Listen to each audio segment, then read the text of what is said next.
Yung Claude, Brody. Naalala ko yun, M2 ba yun? M2. May na pa nun, Raptor ata. Raptor Machete. Saan ka pinaka nadalian tsaka nakahirapang meta? Yung pinaka nahirapan akong meta nun, yung season 9 to season 10 kasi shifting na nun pa jungle emblem eh. Okay. Ayoko kasi magtangke dati. Naalala ko ba? Okay lang i-bring up natin yung naalala ko yung post mo kay Q. Hindi ko lang kung direct yun. Na nagja-jungle emblem lang naman yung mga hindi marunong mag-retry. Hindi kasi ako makakuha sa mga naka-jungle. Ang lakas ng retry nila eh. Bukod sa malakas ng retry, ang bilis ng pattern na kaya may iwan talaga. Unang makakapag-start. Naalala ko, natawa lang ako guys. Sa ating next question, Carl, kung gagawa ka ng sarili mong meta, kahit pwedeng magkakapares na hero, magkakaiba, anong meta yung gusto mong gawin? At ano yung gusto may tawag? Kung gagawa ko sariling meta, siguro yung mabilis pera ng lahat, tas mabilis yung cooldown. Tas yung skill, sobrang dami. Yun, parang may ganun. Ganun yung gusto ko. Tapos yung, deathmatch ba siya o normal siya na 5v5. Pero parang gusto ko rin ng 10v10 yun. 10v10? Yung magkakaibang skill. Magkakaibang ba, yung Kagura may hook. Parang mga ganun. Gusto mo ba yung ganun ba? Ayoko nun. Mabilis lang cooldown, tapos maraming pera. Okay na ako sa mga skill nila. Bakit lang tanong natin, dahil magkakaroon ng next project, yung may iba na yung mapa, sino sa mga team yung feeling mo na mabilis makaka-adapt at makakapag-adjust doon? Tingin ko yung mga na makaka-adapt agad doon yung may mga magagaling na coaches kagaya nila Coach Wine at ganun. ONIC. Nandun yung ONIC. Tingin ko kasi may sila mag-experiment. Tapos syempre Aurora din. Halos lahat naman tingin ko. And tingin ko parang new beginning to sa mga teams na di na nanalo ngayong week. Reset talaga. Bakan natin guys. At syempre guys, hindi lang kami ni Carl ang makakasama nyo dito sa Meta Pro kasi meron din, tawagin na lang nating Meta Super Fan. Yun. Pero please welcome guys si Jeya. Hello Jeya! Welcome dito sa ating Meta Pro. At syempre, kilala mo naman, face of MLBB. Sino? Carl DC. Syempre, walang iba. Syempre, alam ko may hinandaan na 3 tanong na. Pwede may tanong kay Carl. Tanong ko lang, Carl, kapag in-game, kapag lamang na kayo, mas pinipili mo ba na mag-play safe na lang or gumawa ng sariling play? Like, roam, like patay ka mo? Kapag lamang sa meta ngayon, mas pinipili ko mag-play safe unless may aasim na kalaban, gano'n. And pag nakakita ko ng opportunity na sobrang ganda, doon na ako gulo. Ayun, napakagandang tanong, Jeya. Yung next question natin. Ano yung top strength mo when it comes to jungling or yung role mo? At ano yung part na gusto mo pang paunlarin? Siguro yung strength ko sa jungler, yung game IQ, shot calling, tsaka malawak na hero pool. Tapos siguro yung aggressiveness namin. Tsaka yung gusto ko pang parang i-improve sa game ko, gusto ko matuto laruin naming team yung Fanny. Okay, Fanny. Abangan namin yan, Carla, Fanny Para sa ating third question, Jeya, meron ka pa ba dyan? Meron pa po. Ngayon, di ba, uso yung meta. Sa ngayon, ano yung sa tingin mo yung pinakamalakas na meta sa jungle ngayon? Like hero ba to or... Hero to. Okay. Yung hero ni Carl. Tingin ko yung pinakamalakas na hero ngayon sa meta, yung Lancelot. Kasi ang dahil ng dash niya, tapos yung items niya ngayon, pwede kang semi-damage lang. And sobrang sakit pa rin. Tsaka may skin si Carl na. Gamitin niyo yun guys gamitin niyo yun. Revamp mo na, boss. Oo. Ayun, sana i-revamp ni Munton, no? Para request, revamp Lancelot M2 skin. Abangan namin yan, Munton Baka naman. Okay, maraming salamat, Jeya. Thank you. Ingat ka. Thank you. Okay, syempre Carl, ito na yung pinaka-mainit sa lahat. Pwede kang ngumiti kung feeling mo mas malakas ka sa pangalan mababanggit natin. Mga kapwa natin tong jungler. Pero umpisa na natin, syempre, Kyrie. Yan ang gusto ko. Diyan ako nag-iinit Okay, King Kong. Tipin ng liquid yun, no? Carla, malakas. Sutsujin. Okay. Demon Kite. May tango pa. Ano, Kite, Mainit to Kite Curl Okay. Siyempre, sa ibang region naman tayo. Chensi. Wow, medyo napakonting smile lang din si Carla. Mukhang papalagyan Okay, Saida. Ang init. Sabi ko, ngiti lang Ako sa inyo Okay. Pinagpawisan na ako doon, Carl. Maraming salamat sa ating pagsama sa Meta Pro. And syempre guys, kung gusto niyo rin makapunta rito at baka kayo na yung isa sa mapili sa ating Meta Pro Super Fan, huwag niyo kalimutan pumunta rito sa Greensun, Makati and available yung ticket.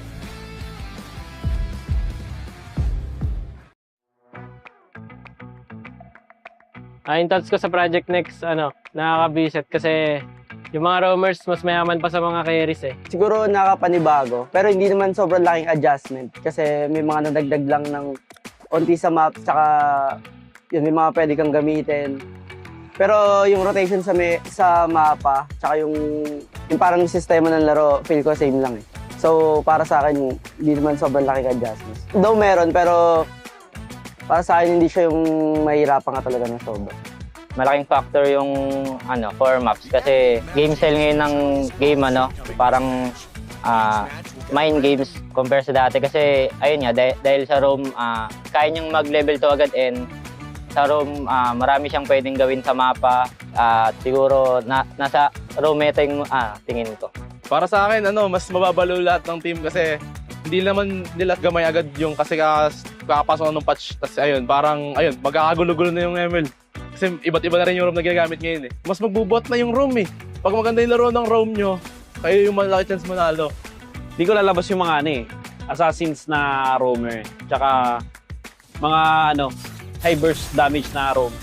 Katulad ng mga funny ganun, funny hellcurt. Tsaka mga iba pang mga damager.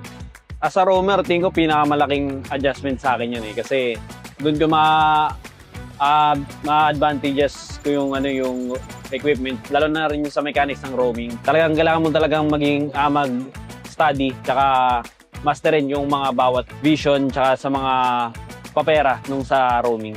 Ang favorite map ko yung yung mabilis yung sa river, expanding rivers. Kasi takbuhan lang lagi kada side. Tapos yun, mas mataas yung chance magbakbakan. Siguro yung expanding river. Mabilis kasi ako nakabaka pag expanding river yung mapa. Para sa akin, broken walls tsaka flying clouds. Kasi yung sa flying clouds, maraming magagandang goofy clips eh. Kaya Favorite map ko is Dangerous Grass. Nakakatago ako sa mga roamers na nambibisit eh.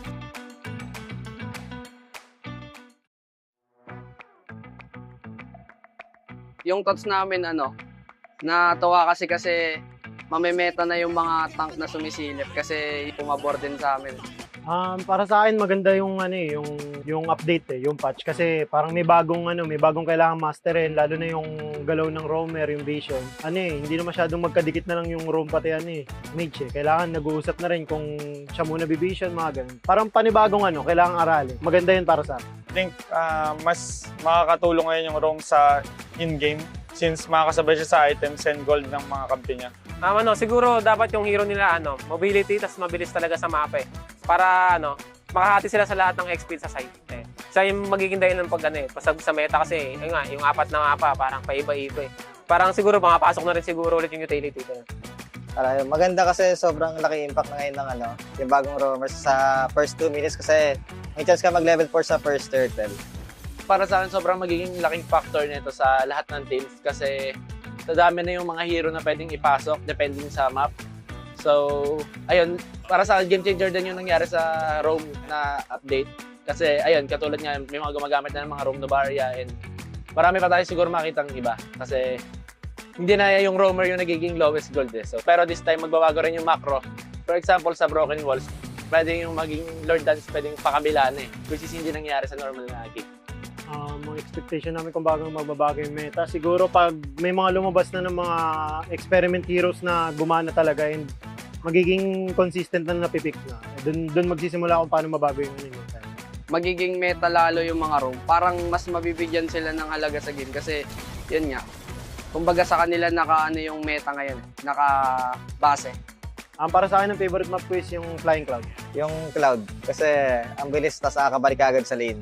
Dangerous Grass since parang nagtatago-taguan rin kayo pagka mga hero mo pantago.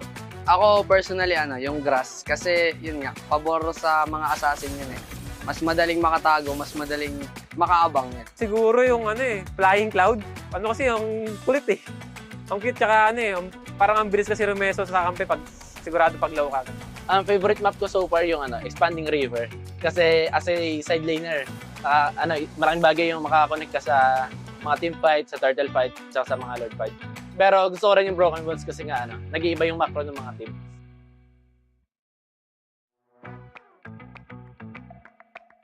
Sobrang ganda po yun. Parang nakaka-excite po lalo maglaro kasi may mga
Lakas ng Pinas, malakas Pilipinas, malakas kahit anong lane we become the monsters. Malakas Pilipinas, malakas face the golden sun and repping for the 3 stars. Look at us to the top, no ifs, no buts, winning any game para to sa PINAS. Di mo matitinag aming boses sa new level. Nasa kalye man o mobile, you know I become a legend. Listen, open fire, we unite, we winners. But with pressure, like diamonds are made of. Switching the lane na parang gera, HP racing may reseta. Ba't kakatang buhat ni Hilda, full dog SS parang Laila. Susundan ko ang wakas, kasama pataas, tagumpay natin to dahil tayo'y malakas para sa Pinas. Nasa amin ang alas, hindi to atas, kinikilala sa taas kasi kami ang malakas para sa Pinas. Nasa amin ang alas, hindi to atas, kinikilala sa taas, ganito kami sa Pinas.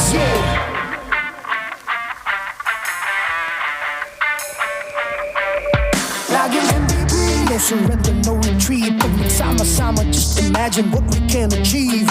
Laging MLBB, no surrender, no retreat. Giving 100 on my all, cause we just cannot be defeated. No retreat. We are unstoppable, immune and invulnerable. Ready ang equipment, lahat frozen, mala, crowd control. Pakita on the jab, east to the southeast. Taas ang matawa, proud and loud, cause every enemy we devour. Susundan ko ang iyong wakas, kasama pataas, tagumpay natin to dahil tayo'y malakas para sa Pinas.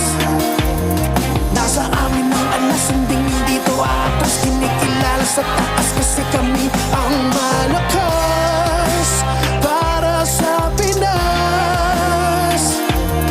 Nasa amin ang alas, hindi to atas, kinikilala sa taas, ganito kami sa Pinas. Malakas, Pilipinas, malakas kahit anong the monsters. Malakas, Pilipinas, malakas face the golden sun and repping for the 3 stars.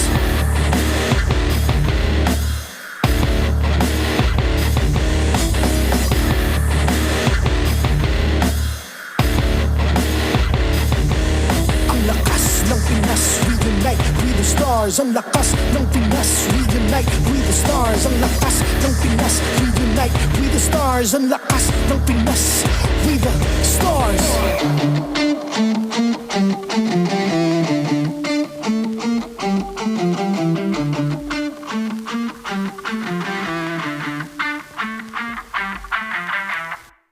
The 16th season of MPL Philippines is brought to you by the following sponsors. Infinix GT30, the power behind every madlang gamer. Victories you can count on. Smart, the simply reliable telco partner of the MPL. BPI, the official bank partner of MPL Philippines. Masepik na bukas, buksan sa BPI. Our partner in esports, Clear Men. Power up your dandruff-free scalp. Supercharged with Clear. And NOR. Sarap panalo with NOR.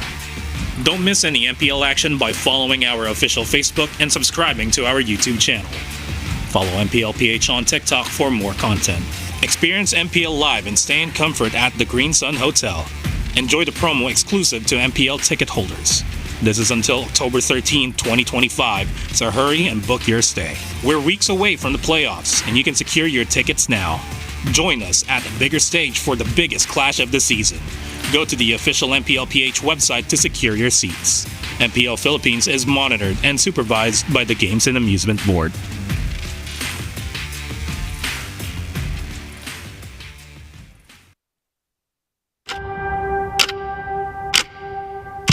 Hindi pa rin napupuno ang ating playoff slots, kaya naman next week, it's gonna be a do-or-die game for the remaining teams in the competition. Lately, I've been staring at the dark. Next week siguro all in na kami. Kasi ayun na yung last chance namin. Siguro bibigyan namin lahat yung best namin. Ito nanonood, pero may final slash! Super Yoshi got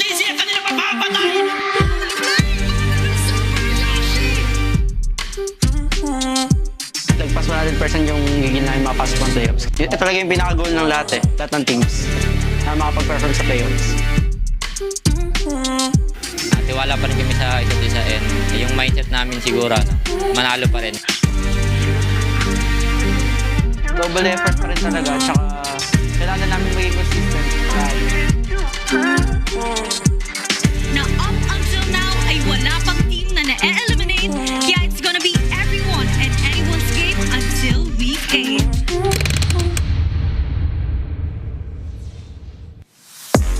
Maligayang pagbabalik dito lamang sa MPL Philippines Season 16. My name is Hans Galeria and this week we are celebrating the 9th anniversary of Mobile Legends Bang Bang. We are also taking note of the last 3 days of the elimination rounds dahil kung susumahin natin lahat ng mga nangyari over the last 7 weeks, there were already 3 teams that have cemented themselves into the playoff brackets. That are the Sonics of ONIC Philippines, the Cavalry from Team Liquid, and Aurora, the Northern Lights showing everybody who's boss by dominating the elimination rounds. And for the others, may natitira pang 3 playoff spots para sa kanila. Pero 5 mga kupunan ang nagpapatagisan ng galing and they are continuously outshining and outclassing each other para makatungtong doon sa kanilang paroroonan. Sino ang makakakuha niyan out of everybody else? Will it be TNC Pro Team, APBR, Team Falcons, Smart Omega, or Twisted Minds? Yan at marami pang iba ang kailangan yung malaman dito lamang sa MPL Philippines. Teka, anong oras na nga ba? I think it is time para ipakita sa lahat ang lakas ng Pinas! Ladies and gentlemen, welcome. It's the final week of the regular season here for the MPL Philippines Season 16, and we're here to bring you day 1 of the last 3 days. The action is intense for us all. It's me and Isu, Rock Hard Midnight, and we're here to bring you the action. Boys, how we feeling? Feeling pretty good about this one. I think Hans was meaning to say it's Laglagan time. It's Laglagan time. I was waiting for that. I was waiting for that. Why'd you have to go there, man? But yeah, it's crazy now that we're on week 8 that there's still no teams that have been eliminated from the regular season. Right. And everybody is still fighting for playoffs contention. They are, but before that, we have to let you guys know we've got to thank Infinix. You can experience the victory with Infinix GT30 with GT triggers and MLBB certified 120 FPS. Enjoy the ultra smooth gameplay and outplay the rest. This is your chance, guys, to finally put your graphics on ultra. Because I didn't even realize that setting was there for a while. That's right. 120 FPS. 120 FPS. Yeah. And you have to add those triggers there. Yeah. Because they're very helpful. That changed my life, honestly. Especially if you're joining the Infinix X Laban show match, playing alongside Sherizawa, Athena, Giant Gaming, and Womi in an epic 5v5 match this October 25, powered by the Infinix GT30. Use those triggers. You can assign shortcuts to them, actually. Can you actually? Can you like buy with them? Yes, you can. Oh, damn. Didn't know. I didn't know that. I didn't know. So, you know, a lot of things you know today. And you can know more about Infinix. Just like and follow Infinix Philippines on Facebook for the full mechanics. Winners will be announced on October 13. So, are you hashtag Team Sherina or hashtag Team Jamie? Join now and outplay the rest. I don't know which team to choose over here, but this is the team you guys can choose. You can level up your game with Vibe by BPI. If you download and sign up for Vibe, you'll get 50 free raffles to say Jamie as well, if you want to be Team Jamie. I am going to be Team Jamie all the way, man. Last month, by the way, 200 lucky winners actually received 1,250 MLBB diamonds already. So this month, we're raising the stakes. We're bringing it up to almost 50,000 diamonds. Wow. And all you need to do is download and sign up for Vibe now. Begin an epic tomorrow with Vibe by BPI. And I'll tell you guys what, you want those diamonds because, man, oh man, are there so many nice skins in the game right now. Of course, the tournament is monitored and supervised by the Games and Amusement Board. And like I was saying, hey, get the diamonds while you can. I don't know what to choose from because I have limited supply right now, and I'm like, do I roll for the aspirants? Do I roll for, you know, all these passes? And I'm glad I got the M6 skins, by the way. Yeah. I've already run out. Yeah, there's just too much. I'm out of diamonds, man. I'm sorry. I'm telling you, like, I had to mathematically compute my diamonds just to save up for the skins that I actually like. Please do me a favor and mathematically compute this. This is our Infinix standings here at midnight. What are we looking at? I mean, you went there, top seed Aurora, #1. We're still waiting for the #2 team, the second team to get in to the upper bracket slot. But for the remaining 5 teams in the regular season, quick maths, we might have a 5-way tiebreaker here, folks. Might have. Insane insanity here. Because obviously, we got 5 possibilities. And again, no one's actually dropped yet. Yeah. So upper bracket's also up for contention for TLPH. This is why, and I know I always kind of make fun of myself for saying this because even in the content I've done, I'm like, man, this is the most competitive season we've had. I feel like I say that every season, but this one it's true. I mean, there's still 5 teams running for the playoffs here. This is, again, our playoffs bracket, what everybody really wants to go ahead and set in stone. You can already see the only one locked in there for that October 23 match is RORA right now. Week 8, by the way. Week 8, just 1 team in the upper bracket, and we're still waiting for the 3rd to 5th seed, which is going to happen in the play-ins before they proceed to the upper bracket, which, by the way, play-ins are going to be just single elimination. They play 1 match, if they lose, that's it. So if you want to get a chance to watch your favorite teams, you better lock in those October 22 tickets. They're running out fast, man. Oof, it's so weird to look at this and just be like, man, who even is going to be here? You know, who is going to be in those 3rd seeds all the way up to the 6th seed? Just because, again, we've got such a close race in terms of the standings here for our teams.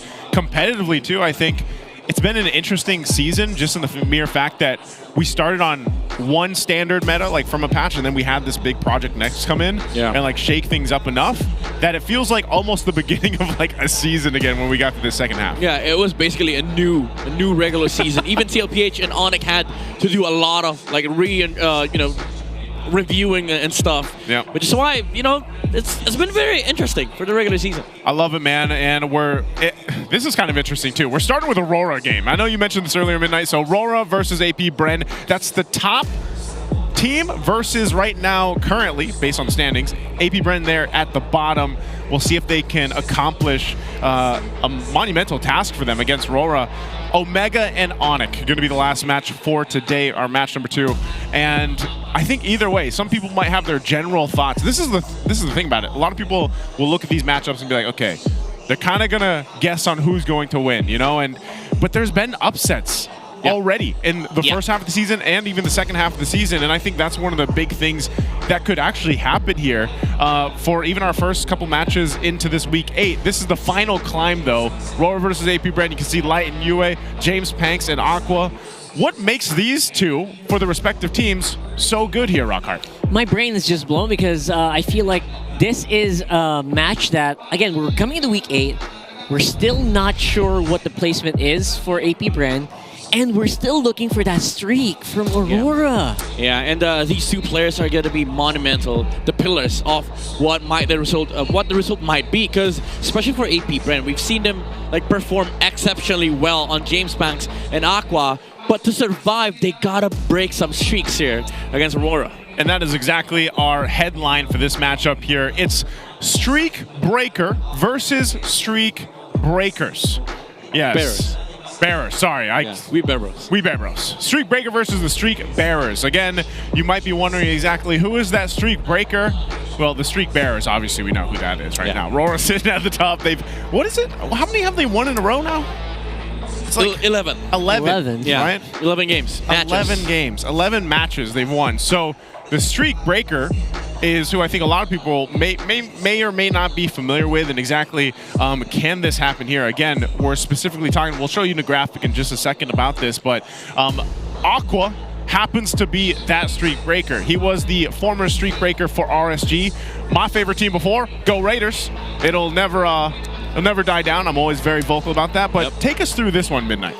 I mean, RSG has been known as a streak breakers in the league, but there is one season that he did not play for RSG though. But during his tenure, he has broken a plethora of streaks against ONIC, against Echo, even against Fnatic ONIC. At one point, Season 9, they broke a streak against TNC. What is this, 5 streaks broken in his career in MPL, and they lead the pack, by the way. RSG leads the pack by, I think, 2 or 3 more streaks against any other team. And a lot of that, by the way, was alongside Light as well as the Guide.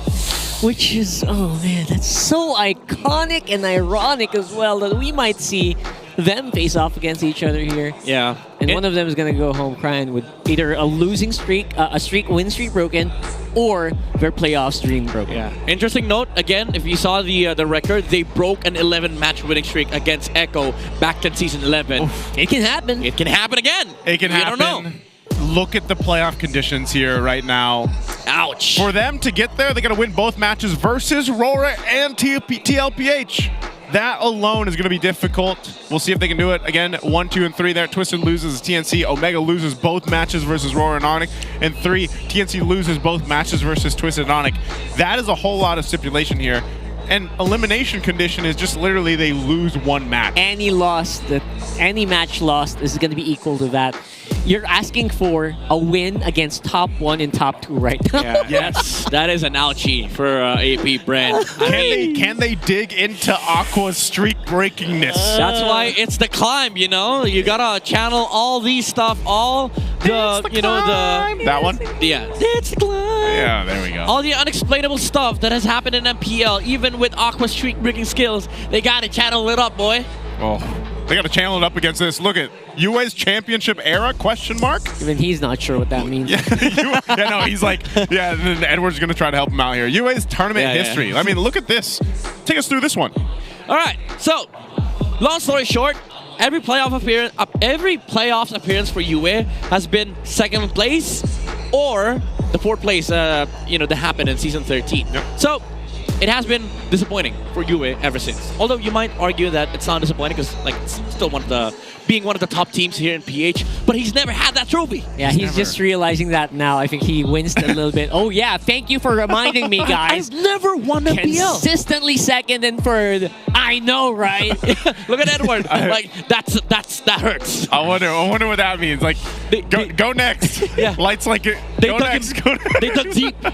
They dug deep for this, and UA. I mean, to be fair, it feels like he's not hurt because at the end of the day, he's still one of the best majors here in PH. Yeah, 100% one of the best right now in mid laners. We're gonna ask you guys a question out there for our community to see what you guys think. Who will reach the playoffs first? Who will reach the playoffs first? Is it going to be the teams? Again, the teams that are fighting for that spot. Will it be A, Omega, B, Twisted, C, TNC, D, Falcons, or E, AP Bren? Man, I got asked this so many times last night. Same. I think it's going to be TNC. TNC? How about you, Midnight? I root for Team Falcons. Make the impossible possible. Number 8 to playoffs. Yes. Yeah. First to playoffs. Hey, they're Titan for a reason. I was gonna say, I was asked that a lot too, and I was like, you know what? For the epic storyline. Yes, sir. I would love for it to be Falcons. That's gonna be fun though, because you know who their last match is? What? Team Liquid. Team Liquid. Clash of the Titans, bro. So we either get the final Clash of the Titans, or we get part 3 in playoffs. Yeah. It Or should we be a get the final part. The final finals. The final part. That JPEG. That might be the case. Because if Team Falcons can do that, I mean, again, any of these teams right now currently, they all have a chance to get there. That's the main point. You guys can share with us what you think, who you are rooting for, of course. And yeah, again, there's a lot of teams, possibilities here that make a great story. So we can't wait to see how this week rounds out. But first off, we're going to go ahead and welcome out both teams for our first match of the day. Top seed secured. Will it be the streak to continue? It's Domenkite, Light, Yue, Demon Kite, and Edward. Lights up! It's Aurora!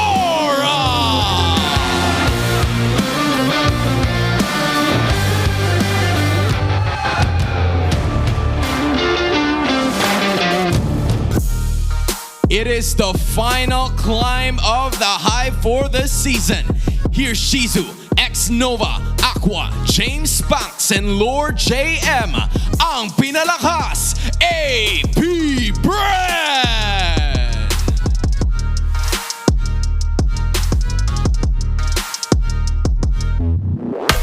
To oversee and uphold the tournament's integrity. Guiding us through this match are our marshals, Juven, Chico, JJ, and Jeff. Joined by the two teams are their respective coaches. It's Coach Master the Basics for Aurora and Coach Jeff for APBR. Unang laban ng araw, it's Aurora against APBR. Make some noise! Okay, here we go. Let's go ahead and take us through RORA. Yeah, RORA definitely is the team to beat, honestly.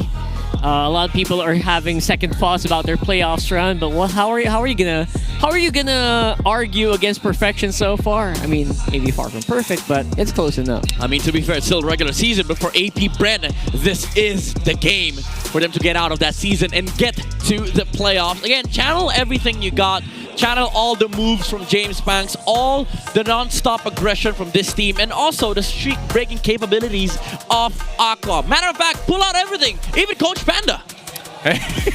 Shout out to Panda, bro. Shout out to Coach Panda out there. That might be the secret sauce here. One thing for APBR, you can see they pulled out 45 heroes. So if they're going to go ahead and do anything, they might be the ones to go ahead and have some surprising picks to go up against this matchup against RORA. Because again, when you look at RORA's stats, the way they've played, just like Rockhart said, they've nearly played damn perfect. Like, it's been very, very difficult for the teams to find one of those, what are those weak points of RORA's gameplay where we can go ahead and take advantage of.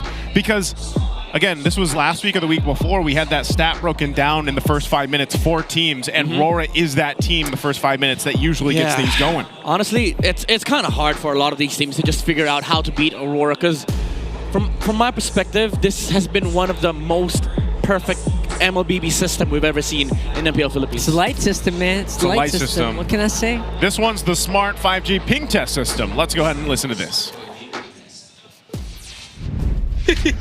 Paalam, maganda muli. Di pa, may pag-asa pa. Hanggat ako'y humihinga. Hanggat may laban. May pag-asa pa. Magalit ba kayo pag sinira namin yung trick nyo? Uy! Di naman siguro, no? Pasira lang ha.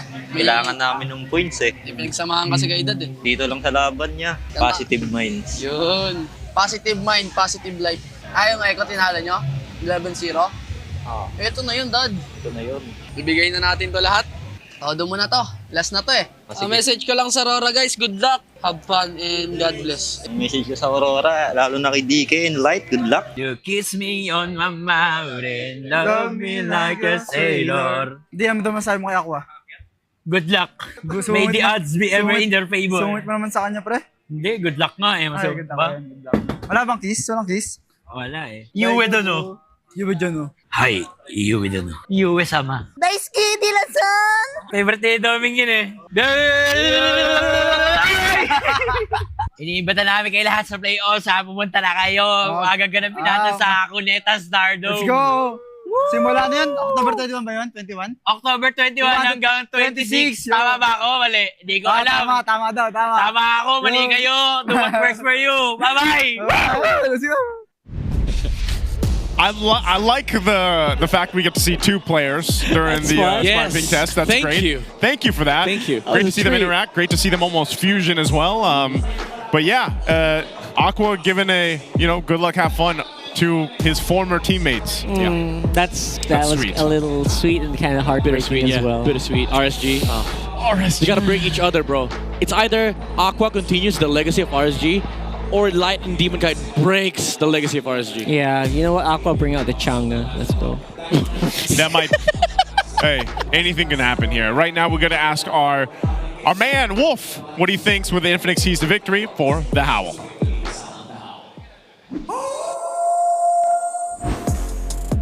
Welcome to the Howl. Ako nga pala si Wolf, bringing you the Infinix keys to victory. It's RORA going up against APBR, isang playoff push para sa APBR. And for RORA to stop that from happening, what they need to do is press the attack in the mid-game. Ibig sabihin nito, talagang bilisan yung paglalaro sa mid-game at talagang mag-decide na magkaroon ng mga clash because it's noticeable that APBR wants to force the game into a 20-minute game. Ito yung mga tendencies na nakita natin mula sa APBR in their last 5 games. Palaging umabot ng 20 games. Meron silang magic na ginagawa sa mid-game kaya napapatagal nila kahit lugi sila doon sa early game. And now for RORA, it would be better if hindi nabigyan ng comfort etong AP Bren.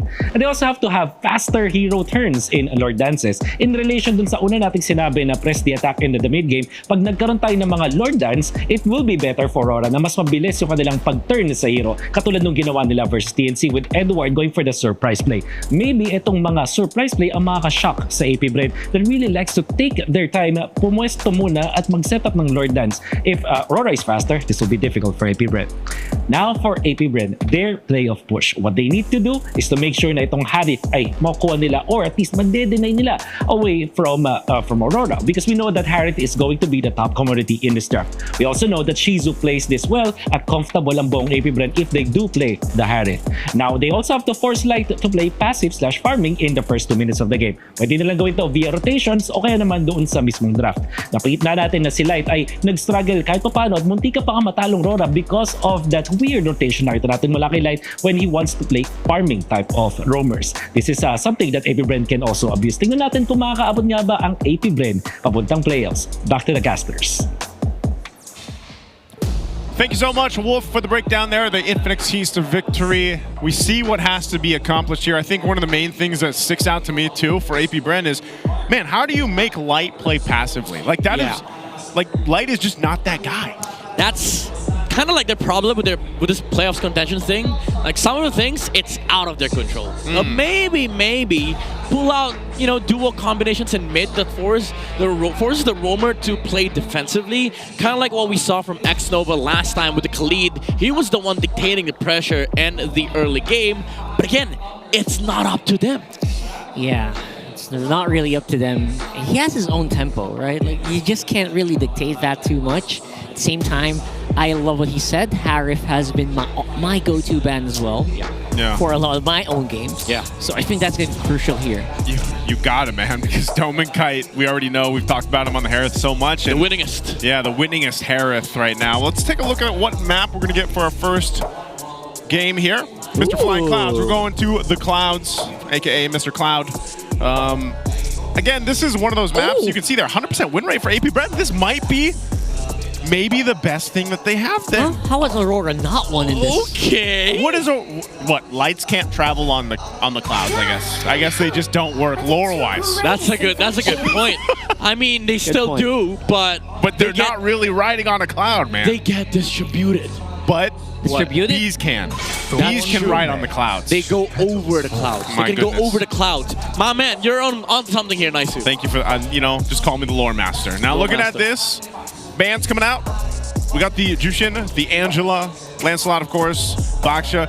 Are we thinking YSS priority here for Aurora? Just to give it a Demon Kite? Maybe even the Fredrin.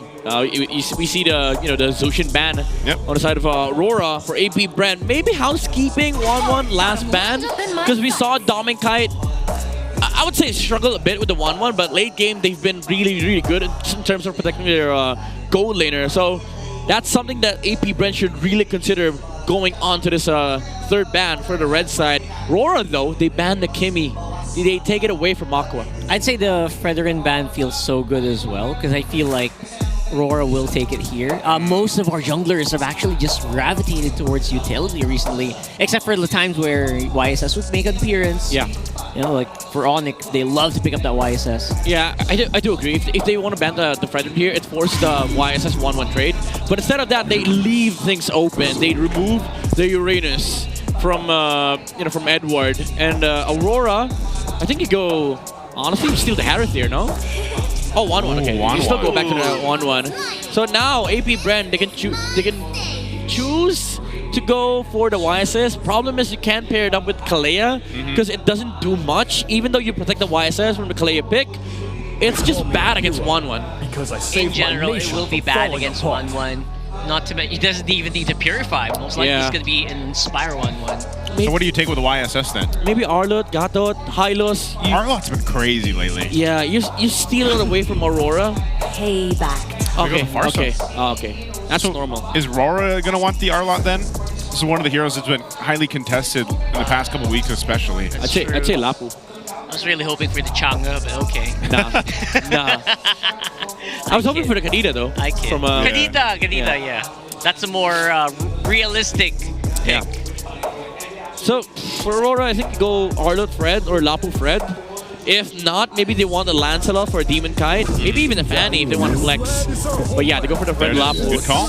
Yeah, very, again, non-egotistical draft from Coach Mastered Basic. But for AP Bren, there's a good chance they pick up the Arlot or the Harith here for both Lord JM and Shizu. If there was ever a point where they needed to pick up the Harith, this is it. Because it's probably going to get banned in the next round. You'd probably want to secure something for Shizu because, thinking about his last matches that we saw from him, he was shut down.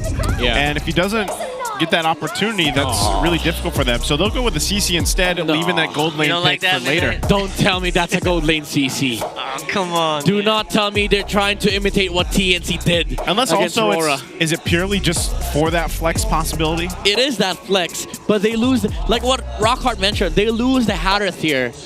And maybe they do go for the CC route, but at this point, they're kind of forced into that area where you have to play similar to what TNC pulled off last week. But RORA, they haven't shown their cards yet, especially on Light. And the thing is, the match that they played against TNC, Light struggled because of the changes on the rotations. But I think they will revert to the week 6 Aurora we've seen, where Light just plays between mid, XP, be aggressive on the map. He was kind of passive last week. I guess they're trying to keep him passive by banning out the Franco as well. That helps. Yeah, I was going to say, you're going to want to narrow some of those choices down for Light. Passive Light just doesn't feel right. I mean, but even so, like, if he gets his hands, let's say, on the Hylos or something, like... Yeah, it's probably going to get Hylos. He still plays it pretty, like, almost to the perfect... When I say perfect Hylos, like, he's so good at still being, like, calculated aggressive. Yeah. And a lot of the times, it's either to pill with the Glorious Pathway, peeling, or just initiating. That's why I call it, like, almost perfect MLBB, because at the end of the day, micro dependency is still a thing. Yep. But almost all executions are on point. Like the timing, the zoning, the position. It's almost always good for Aurora. That's why this is a big concern for AP Brand. They didn't ban out the Hylos. There's a lot of light heroes left in the pool, by the way. Yeah, there is. Then, this has been the question a lot of times, even online. It's been the discussion, and I feel like a little people are still, a little shocked at what happened to RORA last season, or even down in M6, for example, as we saw it when we showed UA's accomplishments here. Some people are still wondering, they're playing so good right now, are they going to keep that momentum going into the playoffs? And I feel like now you can confidently say, RORA has showed us very little reason to doubt that going into the playoffs. So we'll see if this is something that is still the same for RORA in this game 1, but AP Brand does take out that Kalea. Last ban was the Arlot. That was still open. We thought that might get picked up. So is this gold lane? Are they going to actually show if the CC is going gold lane here? I think this might have been like mission completed here for AP Brand. They were baiting out, they were forcing people to think that this is going to be an XP lane CC. Or, sorry, Gold lane? Gold lane CC. No, but either way... Mission failed, rather. Either way, it's still okay for Edward. So I don't think Aurora's pretty much scared of the CC. You go roam here, you remove you remove one of the deadly heroes, especially against 1-1. Sorry, you take one of the deadly heroes against 1-1. It's a Kaja Farsa combo for AP Bren. And you don't reveal anything from the side of AP Bren. So now Aurora, I still think, Hylos works here. He does not care about Kaja, honestly. Hylos, Badang, even Kufra works for Light. And then possibly the Valentina for UA. Either Valentina or Novaria for the Vision. Valentina feels so good. You got access to Divine Judgment as well. Everything. And the Feather Airstrike, man. Yeah. You got access to AP Brent's cabinet. Even if, that's right, even Mountain Shocker. Technically so, at these last 2 picks. All right, that's going to be the Eve and the Grok. So this is not like Grok is, that's the main thing. He's not going to be passive on the Grok. You've got a great front line setting up into a box, which is also just to go ahead and activate and allow Dome and Kite the space to get those points off and then get the airtime he needs with the crossbow of Tang. So this lineup, it serves its purpose. You're playing into Dome and Kite here. Yeah, I like this Eve pick because it limited the option for AP Brand on gold and XP. Now you gotta choose. Do you play Harith? Do you play Claude? You can't Bruno here. If you want to play CC gold lane, I think the only viable XP laner left is Xborg. Don't get me started on export. You don't like export? No, I like it. That's why. Oh! Man! Okay, that's a mobile XP laner. Yeah. Okay, never mind. Not just export. Maybe even the Alice. Alice. All right. They actually kind of function around the same way, right? Yeah. But the thing is, it loses the lane against Lapu though. Okay. Yeah, I was gonna say, do we like the Alice, or like were we convinced a little bit after seeing her last weekend? I would say it's a safe bet against this draft against Aurora, but come late game, you're still running into the problems of like standing in front of a friend in Lapu and also just the 1-1 getting stacks on you. But at the very least, she is a natural winner crown builder. Yeah, she does, and like she can soak up a lot of damage. Yeah, that's definitely one thing here. So let us know what you guys think. For game 1 of this best of 3, we know what's at stake here, especially for AP Brent. Again, RORA already securing the top seed spot in the playoffs. They are looking to continue their momentum with the streak that they have, while AP Brent are one of the 5 teams fighting Welcome for one of the to last 3 Mobile spots Legends. into the playoffs. We jump into the land of dawn here for game 1. It's RORA versus AP Brent. All right, you're kind of already going to expect a lot of intense invasions here from Xnova. He's already poised to do that, actually. He's going to try to do his very best to just get some vision here. Yeah, I like that this has been normal for roamers now to just show in front of the towers just to remove the reveal thing for the roamers. But what ends up happening is that they still reveal each other, you know. So both roamers get 30 gold in XP in the first showing in a map, and both roamers go to the XP lane, which is also normal because you get more XP and gold out of clearing waves. Kind of mirroring each other out, aren't they? Yeah. And Shizu on this obviously is going to have a bit of a bad time, especially in the early game. The moment that you are fighting off against a Wagwan, you're kind of just stuck there. Aqua though, you get some pretty good damage. Yue, oh my goodness, this Eve is kind of oppressive in the early game, Midnight. Yeah, she hurts. She hurts a lot. Like those pokes, especially if you don't have like mobility. I mean, Parson does have mobility, but you don't want to commit wings by wings just to get away from an Eve. Yeah, and later on, you know, you'll have to fight. It's like the old, we used to call it the old Squid Game, basically, battle, right? The Farce and the Eve popping up when that was the mid-game, the combo that was always brought up. Yeah, so, Season 8. Yeah, Season 8. But with that, you still have 2 good options for both sides to go ahead and play into the first objective, and it seems like that's all we're going to get to see as it unfold in the first turtle when it does come up. James Banks is up here. This could be an easy pickoff for them if you had the Divine Judgment, but I don't think they're going to be able to catch Dominkite. They can't even freeze the cannon. He still gets it. Yeah, that's the thing about that. Again, the XP trade that we're talking about by roamers earlier, maybe that would have helped. They would have been 4 here, but no, they traded it off, and now they're ready for turtle number 1. Okay, they started up half health on the turtle. Edward's going to help zone this out. Oh, he went in! Lord James tried to go for the steal. Demonkite will still try to go and get that turtle. Ooh. Aqua, perfect positioning from the back. Cancelled by Edward, though, and he's going to suffer first blood. All right, first blood pickup. Oh, they're going to go for more. Oh, man, Demonkite, what are you doing there? He was just standing there, man. And he's going to suffer again, traded off for basically nothing. What happened there? I mean, they got a turtle, but AP Brent went for the punish after that. Even though they got the Aqua kill beforehand, Demonkite having no extra HP, no teammates left because Yue was forced to get out because of the feathered airstrike. AP Brent knew that Demonkite was left without any response. Oh, man, Light. They are in very weird positions in very weird times. I do not understand the timings here for Aurora, man.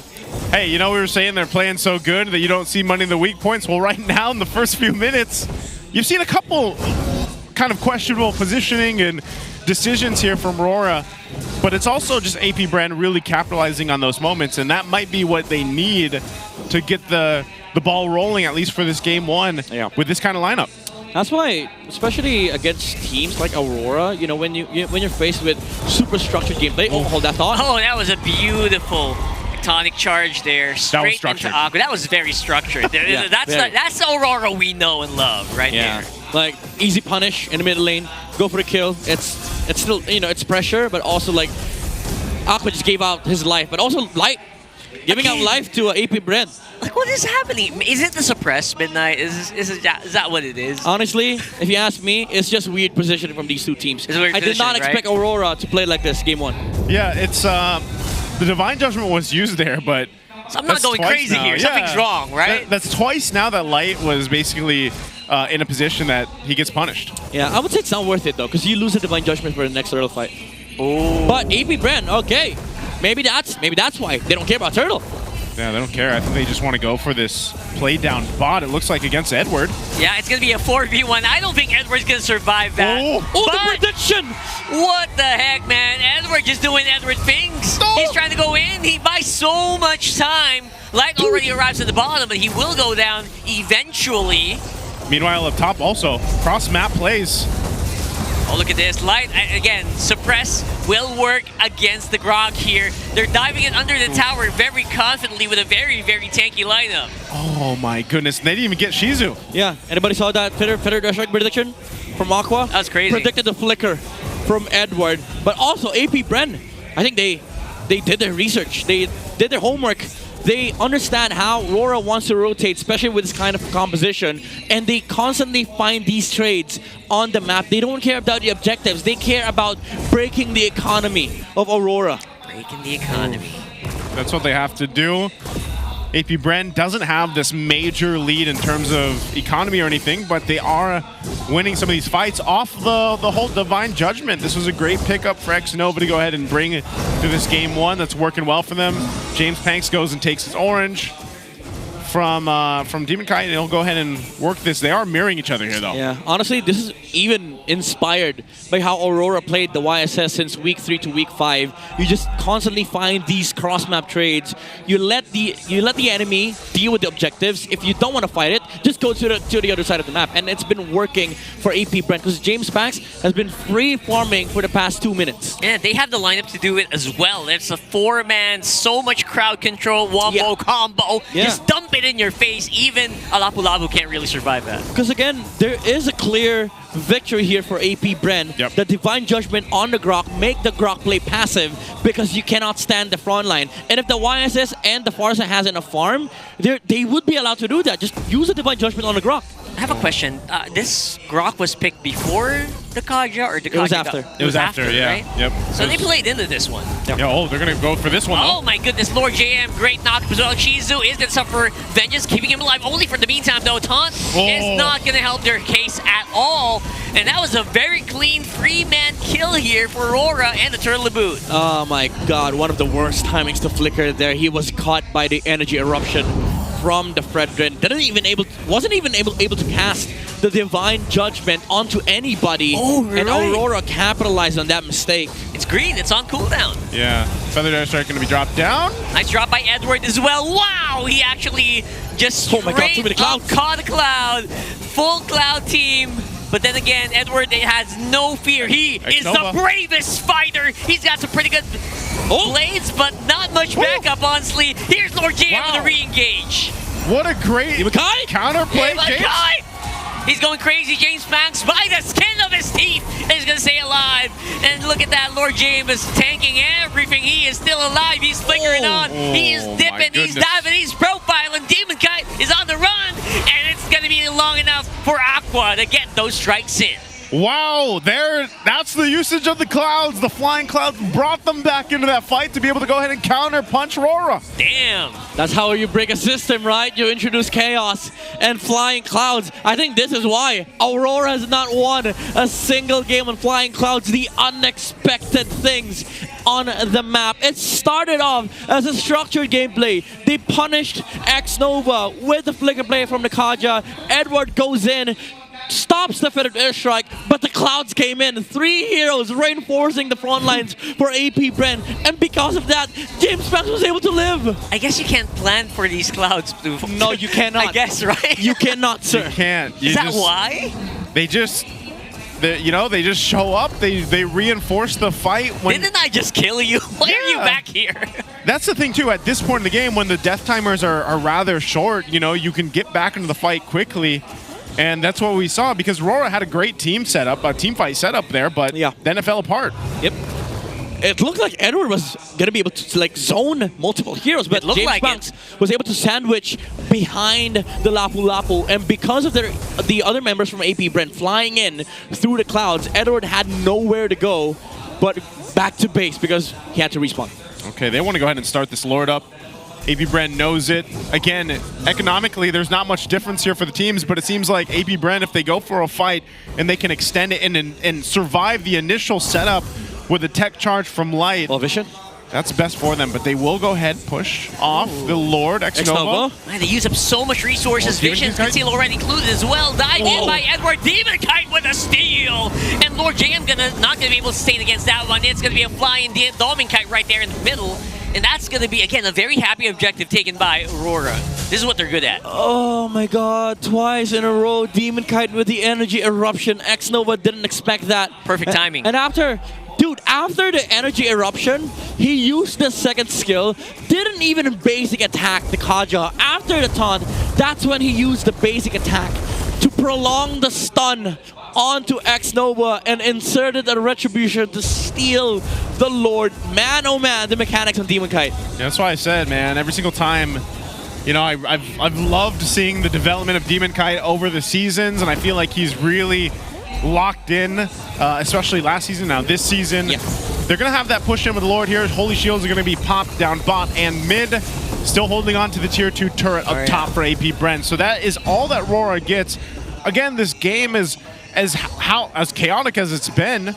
You know, you don't have a massive lead for RORA to work with. AP Brent's still able to go ahead and win some of these fights. The big component to that, though, that we're seeing is, man, X-Nova can't get targeted down. He can't get locked up. He's actually got to be able to go and get that pick off to give that advantage to AP Brent. That's what the lineup is built for when you have this Kaja here. Yep, and it's sad because like he built up the fleeting time having that idea in mind, but the execution has not been there. Demon Kite though, again, the taunt! What? Oh my goodness, the timing on that was just so good. And the lock-in with the real-world manipulation. Everyone is just running for the hills here for AP Brent. And they use up all their utility, all the resources to try to stay alive as well. Great disengage. Yeah, can't seem to find the mark here for X-Nova.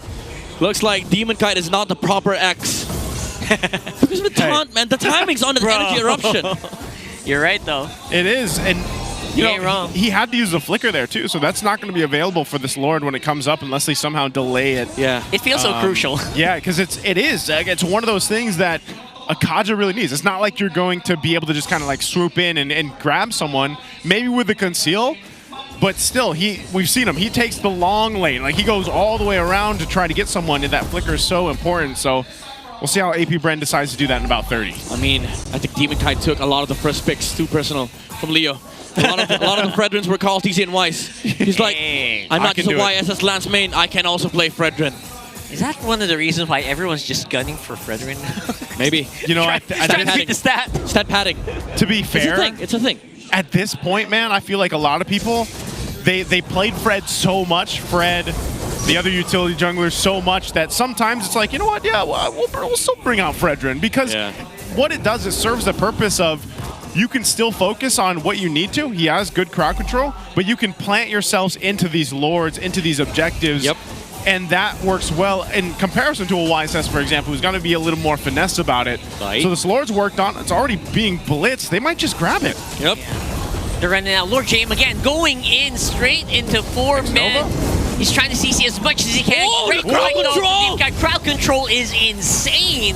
And it's just AP Brent running down Aurora here. Demon Kite slow as well. Getting hunted by X-Nova. He's going to go down. That's 4 down? That's 4 down for Aurora, man. That's a big team fight for AP Brent. They thought they could burst Lord Jam, but because of 5 heroes standing under the Alice AoE, they want to push one way. Can they end it? There's no holy defense. I think they can. Oh, the Lord spawns though. Dominic is here. It's 4v1. Oh my goodness. There's no way that you can anti-heal out of that one or anti-suppress. That's not a thing. AP Brent with the win. AP Brent gets the first game, the first step on doing the impossible right now against the #1 seed. They take game 1. Time and time again, we keep seeing this. Bottoms bottom seed teams beating out top 4 teams. Hell, even number 1 and Lord JM with the 50-50 lose the Lord, but wins the fight for AP Brand with a massive 5-man set. Man, I don't know what it is about those clouds, but maybe, you know, AP Brent wants another clouds game. Because right now, RORA's sitting at 0%. 0 out of 4 games. Yes, on flying clouds. Oh There's my something about it. But let's take the clouds away for a second here. AP Brent just did an amazing job at taking those fights. Yep. James Panks is the MVP for this one. But, you know, overall as a team, it was the entire squad of AP Brent making it work. Yeah, like you mentioned, Lord JM being able to go in and get that Throne of Ruin off on that Alice, taking up all that damage and tanking things up, allowed James Panks to go ahead and get this MVP performance along with the rest of the team. Yeah, not just that, the rotations from the YSS, it looked like he was going to be selfish and greedy in terms of like map movements, like just farm with the YSS, constantly looking to be more aggressive in the lanes. But what happened was he forced AP Brent to play around him. And this is what I like about AP Brent for the past 2 weeks now. Now they realize they can actually utilize James Banks as the main carry for this team. I still think, you know, there's a lot of things that need to be worked on with the CC coming out from Shizu. But the YSS has been the pillar of success for these teams in the past 2 weeks. And James Banks was able to execute greedy movements on the map, but he made it so that it translated into actual economy lead because of these kills, these resources that they're taking away from Aurora, the map movements as well, the pressure on the side lanes. Hell, this is how Aurora played the YSS from week 3 to week 5. They've beaten teams like ONIC, TLPH just by being greedy with the YSS movements. I think they accomplished one of the keys to victory here, man. I think the way that AP Brent played this, and even for X-Nova, they did sort of make Light a little passive. Yes, because what's Light gonna do against nobody? Like, you move to Turtle, nobody's fighting for Turtle. Yeah. They're all bot side. It feels like he was forced to play that way as well because suppress. He can't be too crazy like the Grok usually is. I mean, not just to suppress, he has to be around the 1-1. And because the 1-1's away from AP Brent goes wherever they want to go. And fortunately for them, it's usually the opposite of where Aurora is because of the objectives that Demon Kite wants to take. Do take note, this was all over the game Aurora that was leading. AP Brand at some point in the early game, they were having a good time, but when it came down to the mid game, it was still Aurora that was winning the skirmishes, winning the the position battle, the amazing taunts from Demon Kite against X-Nova. But came the Lord fight, the Lord dance against Aurora. Wolf mentioned it during the Howl. Like, Aurora does have a lot of big surprises in the Lord dances, but what AP Brand did in this game was be patient. They were like, all right, let them take the Lord. When they group up, we jump in. It's kind of crazy, man, because Aqua even had a hell of a time in the early game, and then later on, he's able to capitalize on the feathered airstrikes as much as he struggled with dealing with that. So this is why we were talking about Aqua being that streak breaker. He definitely channeled into it here in game 1 along with the rest of the team, and I think I'm sold now on Alice working in certain situations. This is one of those situations where Alice was pivotal in allowing this lineup to go ahead and work. And even the CC pickup in the gold lane, that ended up being really good for them. I'm gonna be honest though, again, this is a little bit uncharacteristic from Aurora. Usually when they take the Lord, they're happy with that. They get out. When they saw Lord JM jump in, they were, I would say, they were not disciplined when they pulled the trigger on taking down the Alice. Because yeah, you can take down the Alice, but it took a lot of time. And he was able to set up the Throne of Ruin. Fortunately for AP Bread, it hit 5 heroes. Even though the 1-1 was able to get out because of the the second skill, the semi-purify. Yep. But again, the setup was there, and Aqua hit a massive feathered airstrike onto Aurora. One dash from James Bank deleted 2 heroes against Aurora, on the side of Aurora. Yeah, and aside from obviously the really good movements here of AP Ren in the late game and being very patient, I really feel like Aurora, I don't know what's up, man. Someone woke up on the wrong side of the bed here in this lineup. Yeah. I can't tell. I think it's just the way how these compositions are built. This is very similar to what TNC did against Aurora last week. It's all about breaking Aurora's understanding of the game. Like, they're so used to playing a set of plays in the map. If you do something different, they collapse. Clouds do that too. Clouds do that, yeah. Yeah, because it changes the pace. Like, that's kind of the biggest thing is about the Clouds, is it changes the pace of the game at a fundamental level. Because when you kill the opponents, and it's still, like I said, low death timers, like, they can join back to the fight really quickly, and they're at full health. Yeah. You know, and you're just survived that last battle, so you might have half health, you might be lower than that. Everything's on cooldown. Yeah, Edward felt that. He was like, all right, I'm carrying Aurora on the back of my... Oh, wait, 3 heroes are flying over me. Yeah. What is this? You know, and some of those points, like where they were fighting too, those clouds actually brought them past or right to them to the fight. Yeah. You know, and so that's something you always have to be considerate of. Again, I think RORA, what's made them so strong this season is, again, they've essentially mastered the basics, and that's what they did for a lot of their matches. But yeah, if you go and throw a wrench into those basics, sometimes they're also like, dang, we've been playing such a fundamental level for so long. You throw it into a loop, and we're like, oh no, what do we do? Like, what's going on here? They're playing Mobile Legends Plus. Mobile Legends Plus. Mobile Legends Advanced, man. Yeah, man. Again, these rotations from James Banks, though, our BPI rich guy, really did put a lot of effect into how APBR was able to transition towards the mid to late game, because they had the economy to do it. I think, just really because it was such a... I know this was a rather quick game, technically, but it was such a... almost even in terms of their scaling up because of the economy. It was pretty even. There was only one point where I think RORA, after that one big team fight, they had like a 2K gold lead, but APBR showed that it didn't really matter, and they won with better team fighting there. So can't wait to see what happens in game 2. But first off, super fans, we want to hear from you guys. You can tell us how we can make your MPL experience better. Answer the survey for a chance to win 1,000 diamonds. Again, this is your guys' chance to go ahead and get some diamonds to go ahead and roll on all those amazing skins and events going on. Just scan the QR code below, and then let us know. We're counted as super fans, right? So that's what I was going to say. I'm tempted.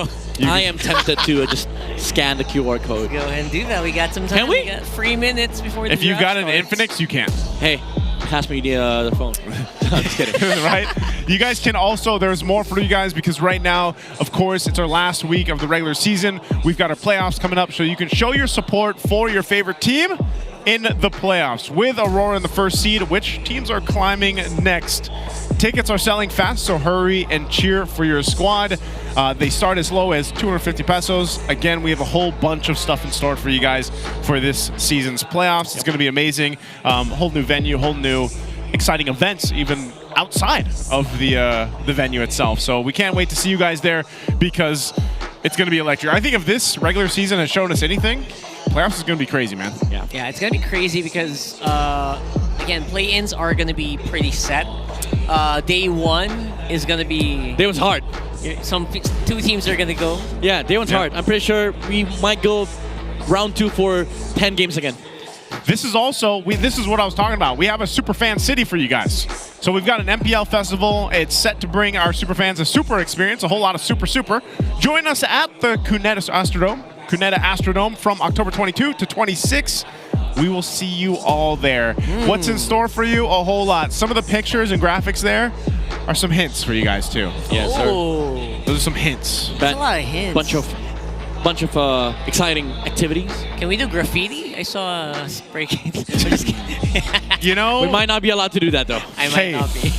You know what was cool? What? Over for MSC, when we were over in EWC, they actually had a wall that you could do. Oh wait, like maybe graffiti. that's it. No, but it was electronic. Like you actually held a thing and then you did graffiti on it. I didn't know that. Like that. Yeah, I was here for a month. I didn't know that. Well, hey, you got to walk around the boulevard. He was busy winning. My bad. My leg acted up. I was gonna say you were way busier with other things. Arthritis, man. Yeah. Well, before we go to game 2, while we give Midnight a chance to rest here, we're going to go ahead and throw it over to a little all-access segment. It's a RORA fan interview. Maraming salamat sa ating mga casters. We are right here at the MPL Arena. Still, meron tayong mga panauhin. Very important people around the corner. We have sila Sir Chris and Madam Lucelle. And for context, they are the parents of Gab na 2 seasons ago was diagnosed with cancer and is currently ongoing medication. Hindi man siya nakapasok noon or there were really some, complications kung bakit siya nakapasok. We are very happy to announce that Gab is here with us today and he is cancer-free! Amen! We love the moment. I'm sure na kayo po bilang mga magulang, it's very happy for you to be in that corner. Talk to us po, Sir Chris, how was that process like for you na you had to undergo all of that together with your son? Noong umpisa, mahirap mag-sink in. Kumbaga sa ML, ilagay natin sa ML, talagang bugbog ka na eh. Parang 1 versus 5 yung kalaban mo, talagang mamamatay ka eh. Pero, ayun, hanga kami dun sa Siya, syempre, tulong ng taas, tapos, ayun, parang epic comeback yung nangyari sa amin. Epic comeback po talaga. I think it really was a moment, especially for you, Madam Lucelle, kasi I think nagpakita po kayo ng video. Pwede po ba nating makita yun later on? I think, Madam Lucelle, for you, nakapanood po kayo dito noon. I think that was also together with your son at some point. How was the experience like watching with him before? Tapos ngayon nakasama mo na siya na magaling na talaga siya. Actually, mas masaya ngayon kasi syempre that time bago yung mag-start yung kanyang chemotherapy, hindi namin alam kung ano yung what will happen, di ba? Sa kanya, kung kakayanin ba niya or hindi.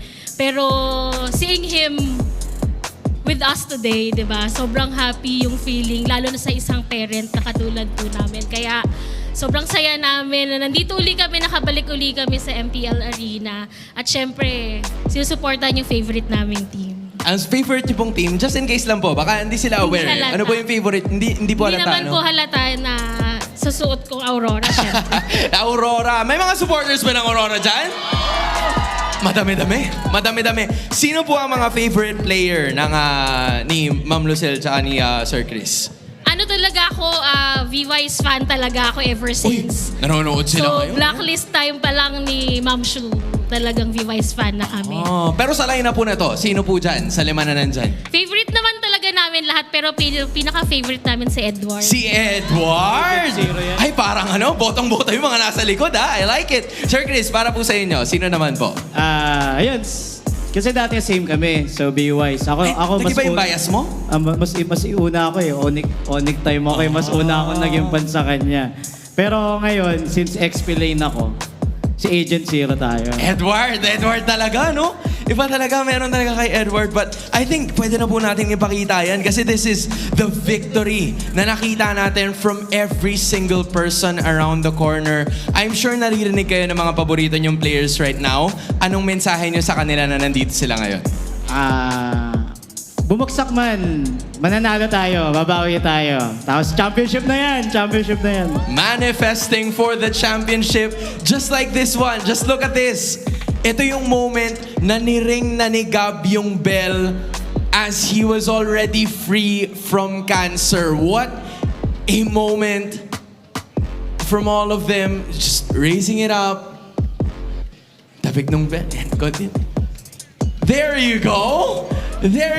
Congratulations, Gab, Madam Lucelle, and Sir Chris. Maraming salamat po. It is such a heartwarming feeling to be in the midst of all of them as of this moment. Magtutuloy-tuloy kami sa laban, pero we're probably gonna talk about this even more. So, casters, balik sa inyo. Thank you so much, Hans. And again, congratulations to the Address family there. Super fans of RORA, but also that was, when you saw that little video, that is their son, Gab. He was cancer-free. He is cancer-free now. So that is amazing to hear. And, it's great to have him out here with us in the MPL arena. Yeah, I just want to remind, because actually they approached us around the hotel lobby. They were actually at the hotel last season, but Gab couldn't enter the arena because he was underage.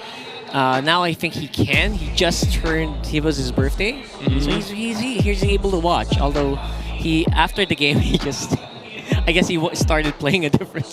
I mean, maybe he's just waiting for the next game to start. He's gonna wait for the draft. He's waiting for the draft. Like our fans do. Yeah, like our friends out there watching with us do right now too. Let's go ahead and see what our game 2 map is gonna be. Imagine it's flying clouds again.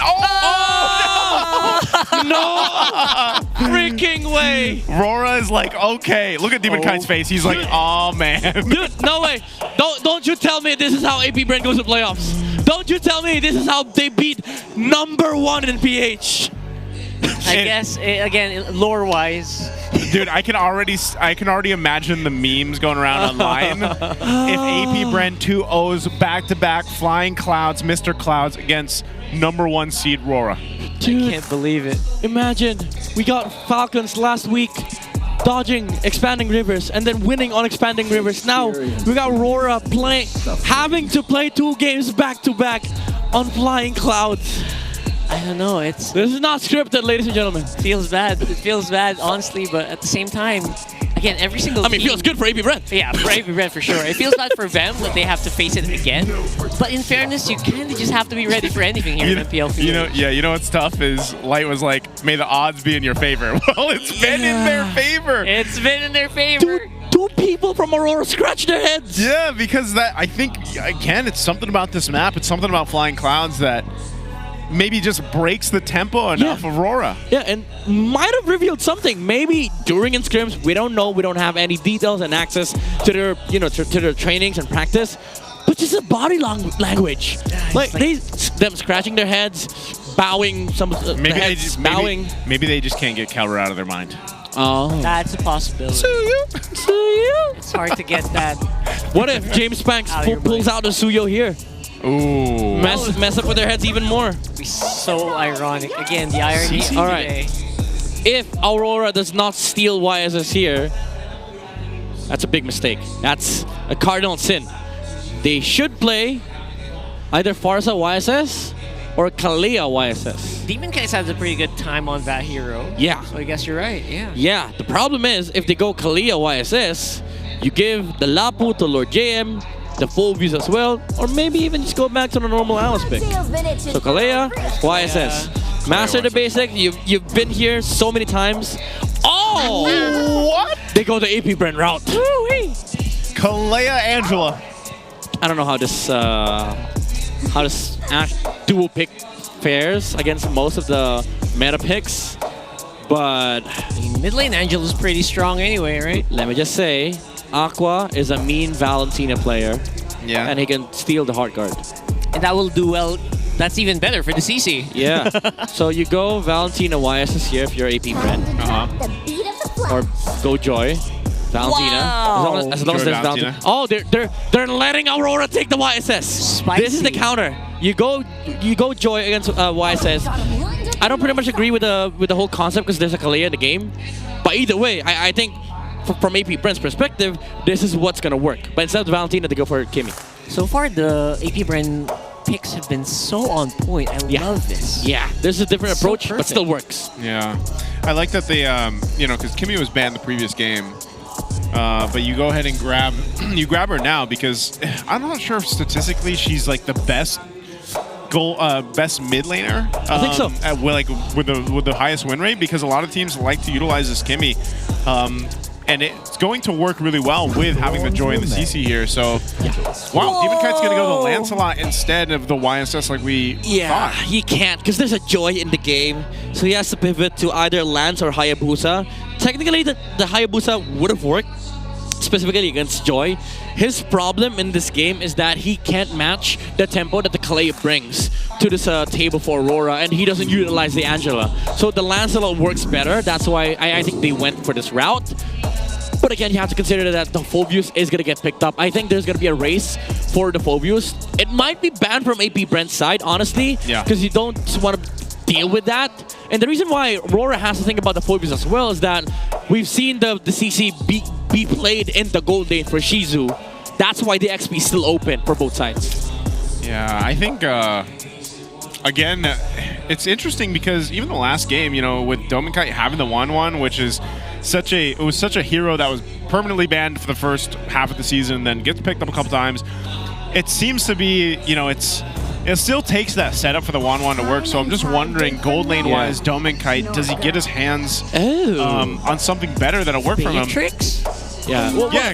Because the Granger and the Harith are gone. Yeah, and there's also a Kalia. And the Beatrix, yeah. Good Esme ban, by the way. That's a heads-up ban coming out from Aurora, knowing that they couldn't pick up the Esme on their side because there is going to be a counter. Like, we've seen the Tyros come out from Sanford before to utilize against the Esmeralda. So now AP Bren, I think final choice for them is to just remove the Phobius. Don't let Aurora take it because there's no Esmeralda anymore, there's no Uranus, there's no safe bet against the Phobius unless they want to go for the CC on the XP and then pick up the the gold lane for Shizu. Yeah. Maybe Moskov or something. Is that why they just first picked it so they can just flex it if they need to, depending on the rest of the draft from Aurora? I like banning the Phobius because it opens up just Lapu basically. Yeah, exactly. On the XP. Opens up a lot of XP avenue.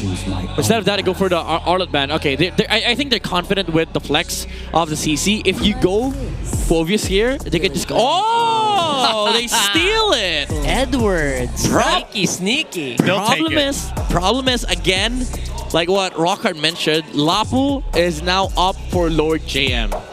But this time around, the Alice is gonna have the Angela on her side. Yeah, and that's why they took out the Esmeralda. I mean, all these shields, especially on the low cooldown from the Angela, I feel like are going to be kind of a nuisance to deal with for AP Brand. Even if they have relatively good magic damage in the early game, like it's still going to be difficult. Get this. Obsidia. Are you... Obsidia's good here. For Aurora? No, for AP Brand. AP Brand. I mean, for Aurora too, but... Why the Obsidia? Yeah. There's a lot of heroes that are dependent on positioning and mobility in team fights. Oh, they go for Ruby. I think this is Ruby. Is that gold Ruby? I think it's Ruby XP. Unless Ruby XP. It's dependent to the last pick. Now, Rora could get their hands on the Obsidia if they want to. Oh, they can swap the CC and the Ruby for gold. Exactly. Right, I see what you mean. So I think Obsidia works here. The only problem for Obsidia is the Joy and the CC. But if the Obsidia is able to land her Hunt of Bones to the Joy first, then she becomes the counter to the Joy. And if U is really on point, he can keep the Obsidia alive for a long time. They go for a safe route. Go with the Moskov. To be fair, I built all that up. I just want to see Obsidia, man. You just want to see Obsidia? Yeah. I feel like teams have definitely still been like figuring her out. They in like the right her, composition. but they realize it's taking so long to set up. Yeah, right? That's the point. It just seems like she takes that time. It's a stronger but riskier Moskov, I would say. And at this point, you probably just want to pick the Moskov, especially because you don't want to get too out. You're down one game, Yeah, you're down one game. You want to be safe. You're on Flying Clouds again. Oh, you're right. You know, you're right. You might as well give yourself the opportunity also to push cross map and then join those fights because of the Moskov. That's what he does so well. Somebody asked Dominkite, yo, what do you want to play? You want to get crazy or you want to be safe? He's probably like, I want to chill. I want to be safe. All right, play Moskov. Play Moskov. Play Moskov. Wait, what was the crazy option? Oh, it was Obsidia. Obsidia. Oh. No, go Moskov. I was hoping for Bane, actually. Right, Bane's been a little slept on, but he's picked up Welcome to Mobile Legends. But let's go ahead and see what happens. You guys can let us know too. Is this going to be a 2-0 for AP Brent? Are they going to sweep Rora? Or are we going to be going to game 3? Again, it's Flying Clouds for game 2. A map, by the way, that Rora has not had a win on. Yeah. Just yet. And what's crazy is James Banks is also a hero that he's very comfortable with. Oh, Light! Light! He rode the surging life proc. That hurt. I felt that. Whoa, wow. Oh, wait a second, though. What is his damage? What? Where's the damage coming from here from Yue? What does he have? Oh. I didn't know Angela could deal so much damage in the early game. Impure Rage with all the mages. What was his first item? What did he get for the first item? Did he get the... Yeah, I'm wondering what he got. Because, like, man, those... It's the Codex. Those waves of love are waves of damage. That's why. Yeah. Ouchies. He had no right dealing that amount of damage. That shocked me, man. All right, so Edward obviously is this the first time we're going to see him use the revamp Alice? Yes. It is, right? Yes. I mean, we've only seen Alice, like, what, twice? Twice? Yeah. Twice, and her win rate wasn't updated because she obviously just got that win last. It's still 0%, isn't it? Yeah, she lost. She lost a clap. Last game it was a win. Yeah, last game was but a win. in the first one, it was a loss. It was a loss, yeah. So I was saying, are we Are we convinced that Alice is going to fit in some of these compositions, and teams have brought it up now? Maybe. I think Throne of Ruin, that ultimate, is still really good, and especially around objective fights, because as we talk about seeing more and more of the utility junglers come up, you know they're going to be planning themselves around there, and Alice is one of those heroes that puts herself right there and can get that ultimate off. Yeah, maybe that's the thing. Like, it's good because utility junglers are a thing. Yeah, like it's been coming back, right? Yeah. Because it's more of a, I would say, filler, because XP laners are now also secondary roamers. And honestly, I would consider Alice is a better roamer than an XP laner, but she just can't roam. She can just go and dive in a lot, which she's doing right now. There's the front of the room, and Demon Kite closes out that turtle, and he's surviving with Lord Jam, the Angela, but in the backside is James Banks actually suffering here. Lord Jam, though, doing really good on the CC. Almost, but it wasn't enough. It's because of the hard guard coming out from Hewitt. Demon Kite survives. Good initiation there from AP brand, although Demon Kite was still able to get the turtle with the retribution, and because of that, the extra shields helped. But even then, we see the potential in terms of damage output coming out from AP Brent.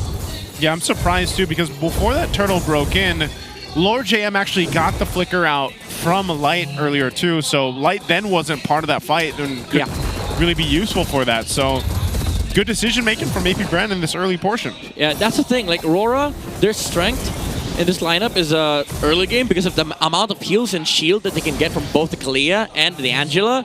But that is gonna be, you know, almost non-existent mid-game because of the dominant Isis, the Sea Halberds, even the glowing ones coming off from these mages. But that's if they build it, though. Yeah. That's right, exactly. You're gonna have to compete against like the sustain of a Ruby, of a CC.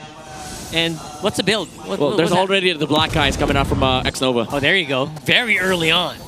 Yeah, so that's going to deal with a lot of heal. Yeah, this is what they're going to have to go ahead and count on, too. And I think even in the gold lane, you're not really going to see much from Dominkite. He might have to deal with some pressure if AP Brand decides to go ahead and shift the focus there, especially having X-Nova on the Grok.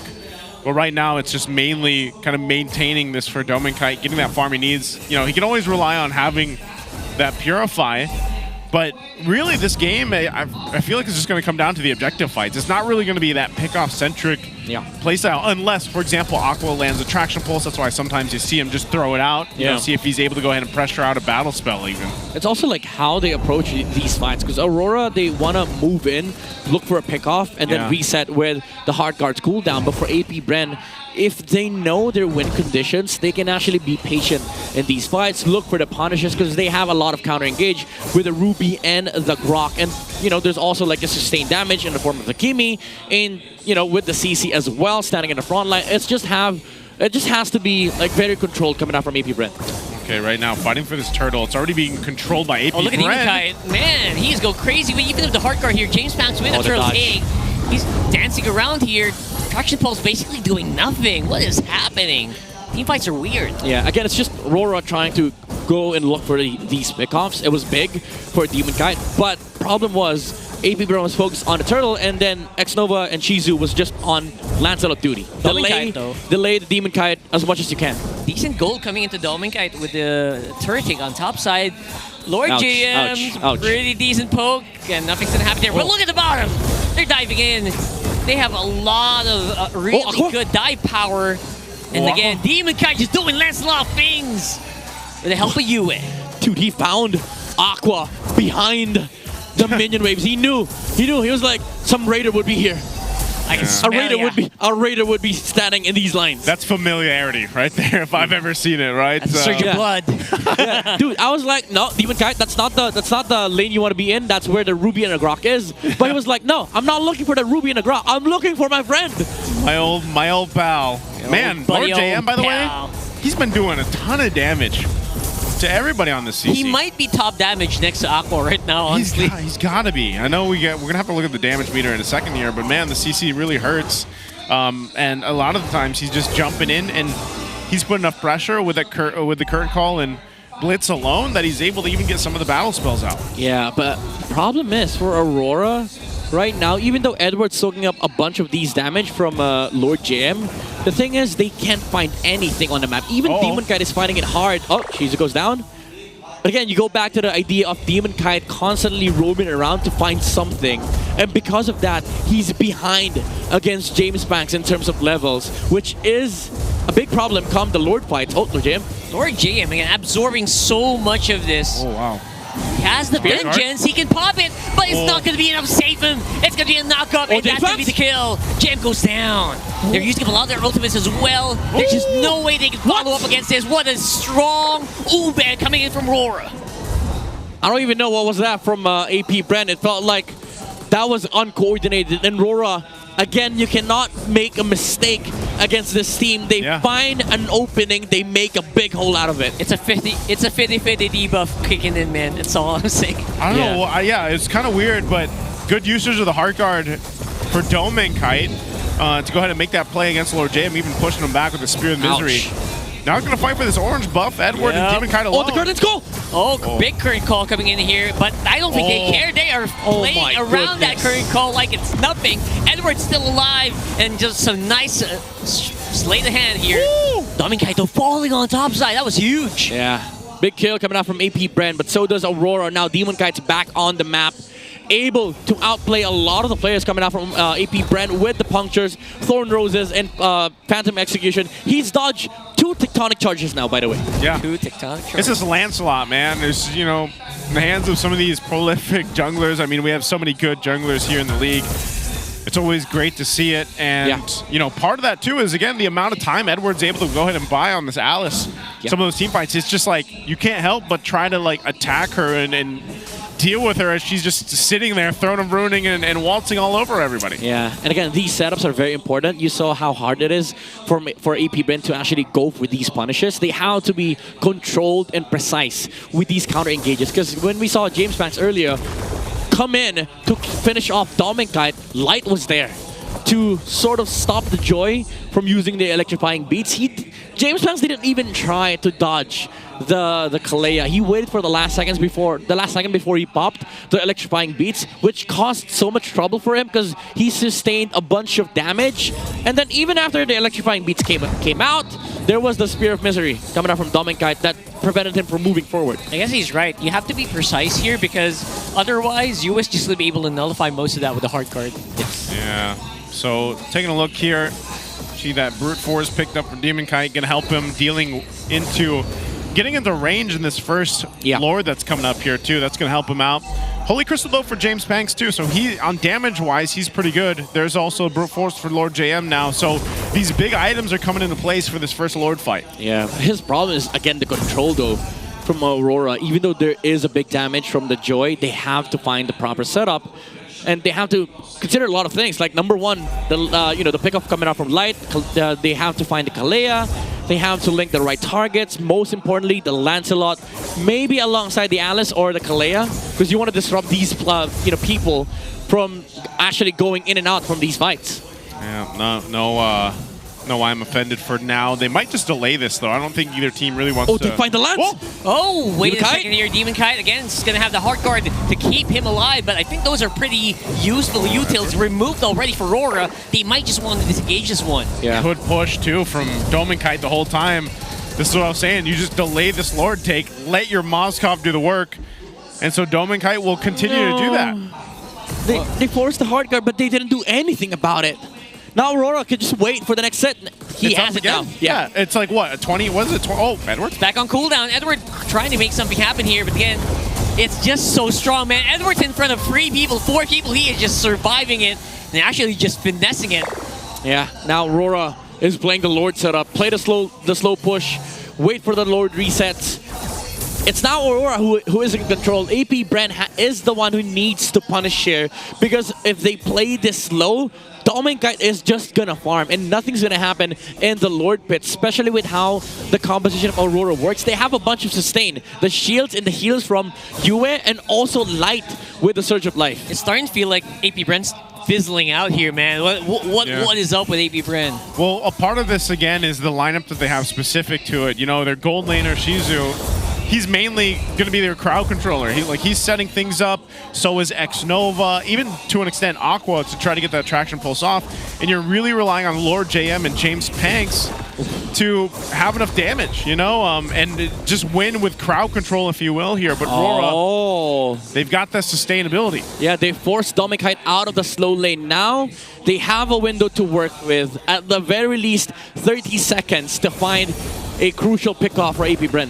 For AP Bren, I feel like it's now or never. Make something happen here. X-Nova though. Or else you will just fizzle out like I mentioned earlier. Here's X-Nova up on front. Lord J looking for it. Already using the current call to slow down Demon Cat, but that's already they're going for the a Lord. hard guard on cooldown. James backs with a Lord take. But what's the team fight gonna look like? It's Edward in the middle of everything. They can't stop him. They can slow him down. And there goes a Spear of Destruction. Everyone's just gonna go down like some balloons getting popped here with a puncture coming in. I think that's it. This could be it. That is a wipeout almost. Lord James still alive though. He's running for the hills. Lord's already walking on top. They might be able to end it here. They're working on that mid turret. It's Lord JM trying to get back to base. Yeah, that should be it. Can they end it here? It feels like it. There's just no way Lord James can clear this or slow them down. And we are going to have a game number 3 for this one, folks. Give RORA their first win on Flying Clouds. They did it faster than AP Bren did in game 1. We're going to game 3. We got a debunk here of their weakness. It's not Flying Clouds, apparently. This time around, they will survive. This is scary, super scary for a lot of these teams. Now, they fixed the problem. No more Flying Clouds for Aurora as they find the solution. Even though the setup was nice from AP Bren, they forced out the puncture from Demon Kite. The Earthen Rampart forced the Lancelot to use everything. Phantom Execution, Retreat, they got the Lord. But again, the Throne of Ruin definitely ruining the hopes here of AP Bren. The set onto 4 heroes allowed the other members of Aurora to just jump in and deal damage. I'm wondering what it is, man, because it seems like the Alice now back-to-back games, although being on different teams, has done wonders. You can see MVP for this game is going to be Edward on that Alice.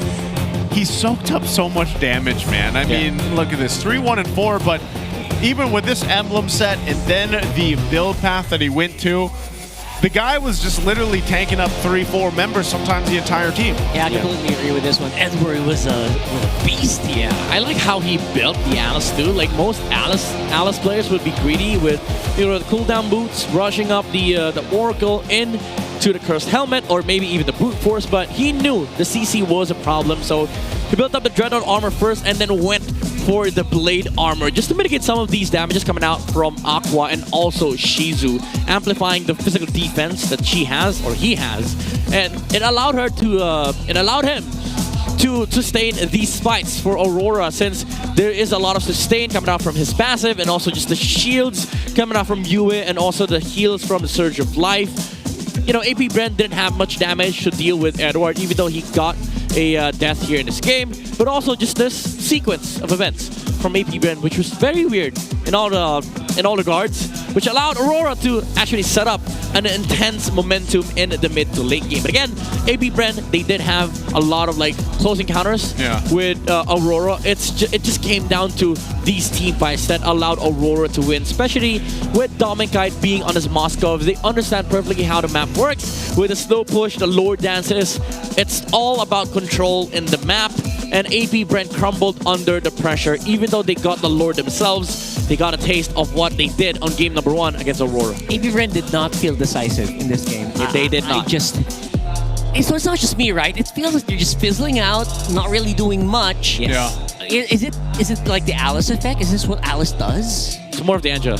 It's Angela. I'd say, yeah. I would say most teams would fizzle against Angela because that damn arrow, like whenever you see the arrow, oh wait, no, maybe we should not. But then again, 20 seconds later, he does have the arrow again. So in Tagalog, it's like nakakailang. It's like it's really making you doubt yourself. It's like, oh, should we? And then like just the arrow alone. Yeah, it's a universal frustration. Don't worry. Yeah. Okay. It has an impact, but as you can see, this game for game 2 was quicker. 12:37 for this one, and it came down to that. It's kind of funny how it happened. It's like the same thing, first Lord, and one big team fight. And you know what's funny? It's not just the Alice that we saw these two teams banner with, it's also the Angela. You were sending a message. You're not the only Angela with the win here, Aqua. All right, and you're not gonna be able to get a Maniac or a Savage there. Oh yeah, dude. Yeah. Dude. Again, look at his build too. You know, like he had so much damage in the early game, and then he goes Flask of the Oasis, and then he went Glowing Wand. Then he was working on the Holy Crystal, man. Also, what was that damage in the early game? I gotta review that clip. Hey, Codex slaps, man. Codex. First item Codex. No way she deals that much damage. Even with 2 stacks, man. No way. Can we just full mage item, I guess? I gotta ask Wolf for some help. Let's talk about that in-game later. stuff. I mean, he did 21,000 damage on an Angela. That's absurd. Your James Pank's Joy did 13,000. Yeah, that's the problem with Joy. Like nowadays, there are games where it could work, especially if your name is King Kong. Yep. But also, just the mere fact that there is a Kalea in this game, we did say that in the draft. During the draft, we mentioned that, all right, it's a good Kalea game. It's a good Joy game. But against a Kalea, though, it's gonna be hard. Yeah, he had a tough time here. As much as he got good damage, he couldn't maneuver as well. And that's just the perks of getting first pick Kalea, like you mentioned earlier. Yeah, and Light was on point. Like most of these catches are very good from Light. They didn't really go for the pick-off type of play. They countered what AP wanted. So he was just sort of protecting these heroes from being gone on by AP which allowed Demon Kai to just, go ham with the Lancelot, and even Lord JM dealing so much damage on the CC. Unfortunately, majority of these damage, I would even dare say at least 60% of the damage that Lord JM dealt, it was on Edward.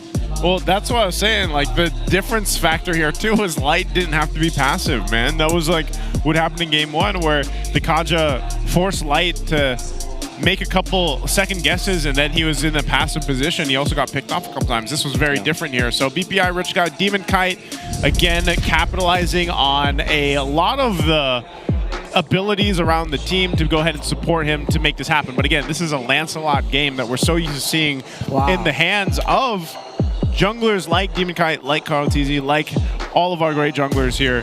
It's always a showcase, and it always makes you wonder, like, man, how are some of these junglers still getting their hands on Lancelot? It's third pick Lancelot, by the way, right? Yeah. So it was like last pick of the first phase. I mean, they're not Carl TZ, so maybe that's why. That's true. Carl TZ's still different. He's the goat. He is Lancelot. He is Lancelot. He is him. He's asking for a revamp too. I can't be Lancelot, but I can probably be Kufra. Oh, right. Kufra, by the way, his Curse Scroll skin right now, the Epic skin, it's available for free. Just open your game and find out more. Hopefully, you guys still have time to get it, by the way, because I do believe, I don't remember exactly how many days it takes to get. I think we have 10 days remaining. There's 10 days remaining. It's been out for a minute, so go and grab it while you guys can. And also, you want to grab this skin too. This skin line is probably one of the best in the game. The Aspirants new skins are now available. You can participate in the Aspirants Unite. It's a themed draw event. That's right. The first 10 times that you draw using diamonds is 50% off. Every 10 draws guarantees an epic or higher quality skin. And from experience, you get more than one. Yes, sir. Come join the draw and witness the power of Aspiration together. I have one half of the Aspiration. Half. Which one did you get? Vixana. I got the Gwen. To be fair. So basically, you guys have both. Yeah. I wanted the Gwen, but I got Vixana. I wanted and then Vixana. I found out, for my taste, I like Vixana better. I think I would like the Vexana better too. Really? Yeah. Yeah. I just had to do the 100 half off every day. I'll let you borrow my account, don't worry. I was so unlucky. How many times, like, are you... 6 draws. 6 draws? That's 8. That's almost 10k dias. It hurts. Someone did mention, like, over online a couple times that to get both, I'm so unlucky. I think it was about 15. They did like 15. That's average, I think. Yeah. Hey, but to be fair, save up your diamonds. Aspirant skins are the best. It's the best. I swear it's worth it when you use it. You know what else is worth it? Having a dandruff-free scalp. Power up your dandruff-free scalp. Supercharge it with clear. Hey! Oh, hey! Wow. You just stood up. That's this clean guy hair. knows. This guy knows. That's man. Dude, look at how shiny it is. I mean, that's true. Oh, damn. Wow. All right. Sana all. That's dandruff-free right there. What is this hair? Can I have it, sir? It's actually insane hair, man. Insane hair. Good job. That's, you know, those are obviously his friends by him, by the way. They're gassing him up. Yeah, power your dandruff-free scalp. But he's very keen on just brushing on the sides. Just brush on the sides. Yeah. Doesn't want to ruin He doesn't the... want the front. He doesn't want to go front. Yeah, he doesn't want to ruin the hairstyle. Hey, congratulations. The bangs. You know? Congratulations. But yeah, I think one of the main things is looking at the possibility that we might see RORA potentially lose a series here. It's kind of weird because even though they won this game too, it's like I don't actually know 100% if I can say like, because we've gone to a point in the series where each game was the first Lord. Like we haven't gone what I would say is like the distance or the average, our average game time is even like, what, 15 to 16 minutes, I think it is? No, it's been relatively fast for these two teams. And you know what's fast? The growth of MLBB, bro. Yeah. Dude, 9 years. Oh my goodness. Yeah, 9 years. We've gone through so many years, but these were the first 10 heroes of Mobile Legends. Yeah, time goes by. That their old portraits are there. Yeah. Yeah, I just have to bring up the first time I played MLBB. I remember this when I was on the lunch break of my work in a rooftop in Makati City. Wow. Yeah, that I played Mia. That was my first game. Wow. In 2017. You played Mia? Who did you play, Midnight? My first hero was Mia, of course. Mia? That was... I guess, okay, that's everybody's All right, first. my second was Balmond, which is also still like the normal thing. My third was, you know me, I like mechanics. My third was Gushin. Gushin, okay. brother. Wow. Gushin. I forgot that Balmond even looked like that, man. Yeah. Like, when I look at this, I think the very first hero I played other than Mia, because that was like the intro character, was actually the Alucard, because it reminded me of a character from a very... DMZ. Yes. Yeah. Yes, it was, I know what it you're was an talking amazing about. character. Yeah. And then I didn't realize Franco had blonde hair before, Yes, that's man. the old Franco. That's a very old Franco. But what's crazy is that Akai changed a little, but in terms of skill, he's changed a lot, brother. Oh, yeah. Well, I don't remember his first. His ultimate wasn't heavy spin before. Was it Hurricane Dance? Hurricane Dance. But even then, it wasn't like just him spinning around. It's him literally turning into a ball. Oh, he was a ball. And rolling around. And you were insta-locked. You can do anything. Yeah, you you're locked out of the game. That was insane. You get hit and it deals so much damage, by the way. It's amazing how far we've come that. What was the hero that you guys enjoyed? Like the first hero that you really just enjoyed playing? Lancelot. Lancelot? Lancelot. Leomord, 1,400 Oh yeah, dude, this guy. This guy. 1,000 how many? 1,400 games.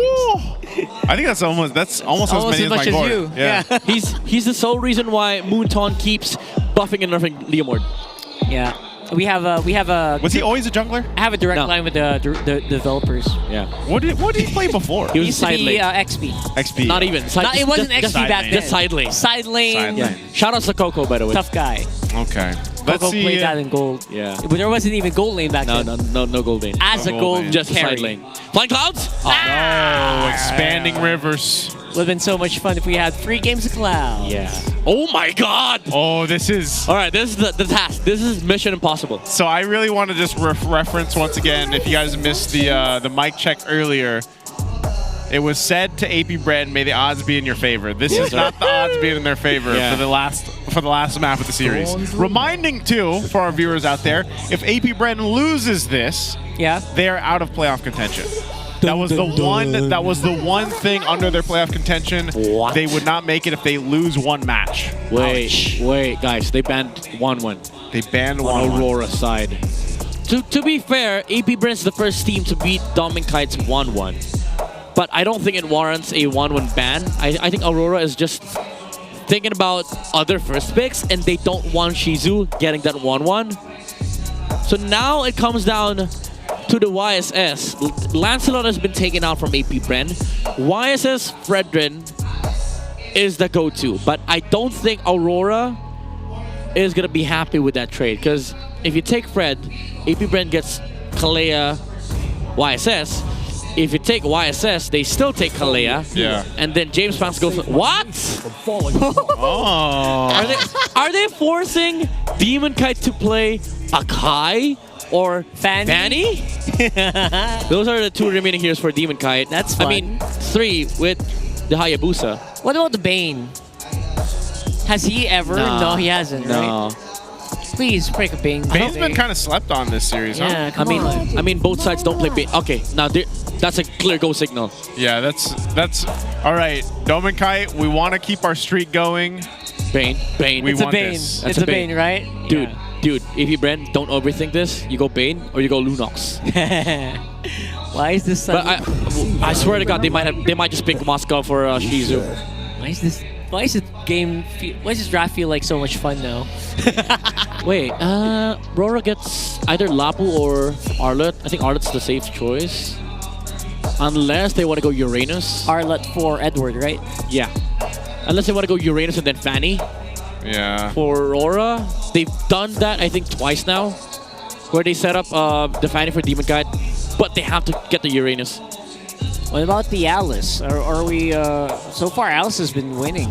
Yeah, maybe they go for the Alice route once again. Alice for the series has had like the best time that she's had since her introduction back into the pick. So they go Eve.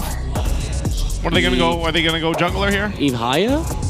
Eve Arlet? Oh, there goes the Akai. He is gonna play the Akai. Yeah. Oh, no Bane. I'm so sad. Oh, Aqua's so sad right now.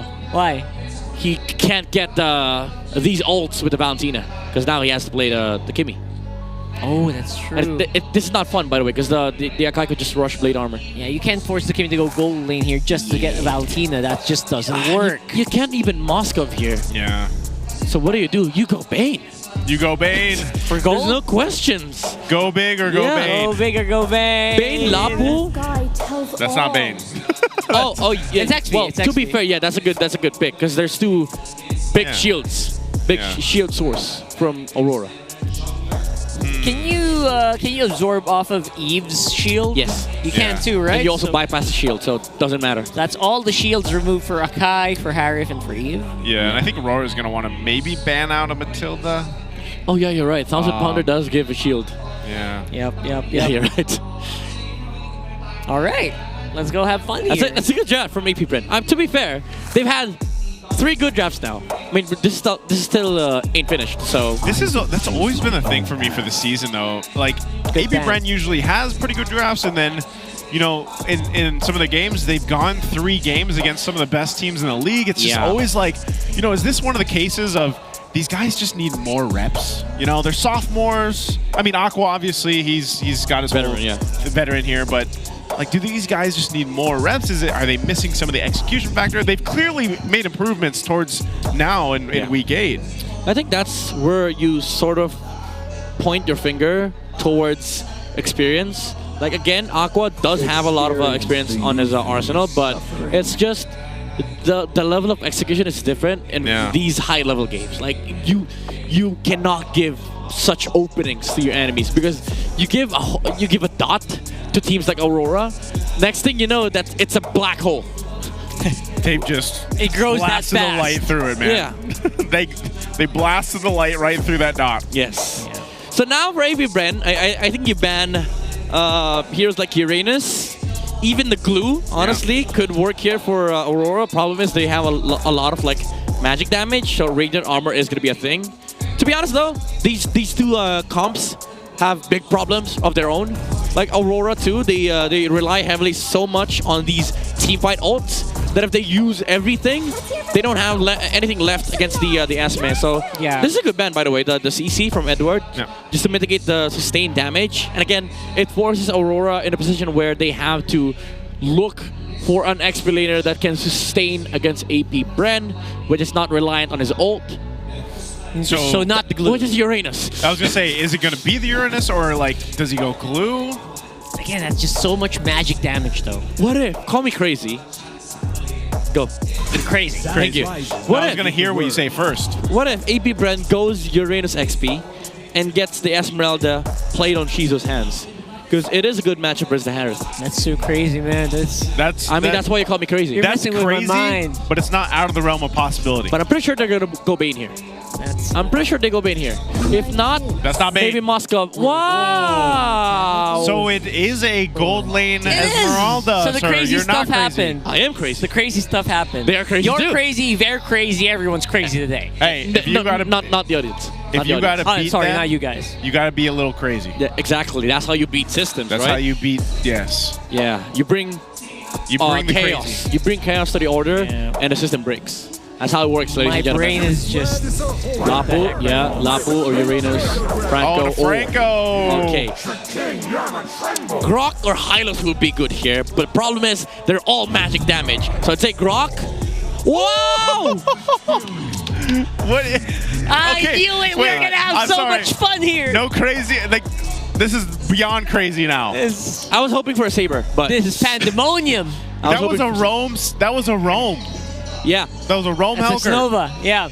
Rome Helkert against Harith, against Eve. I like it, man. Can I just say again? I like it. Putting it in context, they're going with this draft on potentially the game that they bow out of playoff contention. Hey, you don't pull out something without having it practiced the past week. Oh, that's true. So, X Nova might have played a bunch of Helkert games, and this is the most important Helkert game of this season. Is this enough chaos? I think to it keep is. them in contention. I think it is. Do take note, they have 3 magic damage dealers. If RORA becomes greedy and builds Dreadnought first, they leave themselves open Welcome and susceptible to Mobile these magic Legends. damages of APBR. Can I just say how poetic it might be if we see that the Dark Knight Falls is what gives a loss to the light. Oh my goodness. Who also has light on their team. What is this? Welcome to game 3, ladies and gentlemen. All right. All right, light says no. No. You no, do no, not. No. You do not put darkness in my world, sir. Well, the light system, will it prevail? Well, X Nova also says no. I was gonna say you gotta wait. He's like, well, let me hit level 4 first, all right? let me get the ultimate first. Yeah, X Nova was like, you're already, at 6 a.m. Let me get to midnight level. Let me get warmed up not me, here. not me. Just the time. Hey, he might. Looking at this too, man. X Nova. This is. I feel like this is again what people have been kind of wondering if we'd see this version of Rome's now because of the whole Rome's update in Project Next. Yeah. Like you have this kind of flexibility that if you want to bring an assassin to the Rome, you could technically do it. I've actually been saying that for a long time. Anyone can be a roamer now. Yeah, it's funny because people tried doing it for the first few weeks of Project Next, didn't work. But then they found out about the Rome thing, and when people mastered it, they were like, oh, okay, we actually get more gold than our mages. Our mages become roamers now. That's right. And we do become assassins. That's why you get Obsidian on Rome. Just kidding. No, guys, don't do that. Guys, please I was don't. kidding. I was kidding. I mean, that's the thing though. Like he's level 3, same as Aqua, and the whole point of this is to get to that level 4 if he can. Yeah. Get that Dark Knight Falls. How's Dominkite winning this lane? Yeah, that's true. no. Look at that. James Plank's locked in. And it's going to be the kill onto Light with the Iron Hook for first blood. I like how Light just threw that hook out there. He's like, yeah, I want this kill. Kill steal. Just kidding. I'll take that one. There's Lord JM, though. He is soaking it up from the ruins, locking everyone down, but the damage is not quite there yet. Aqua is just arriving. Turtle goes over to RORA, and I don't think they care much about this Kimmy quite yet. All right, you gotta admit, Aurora, their gameplay is again almost perfect, nigh impenetrable. This system just works.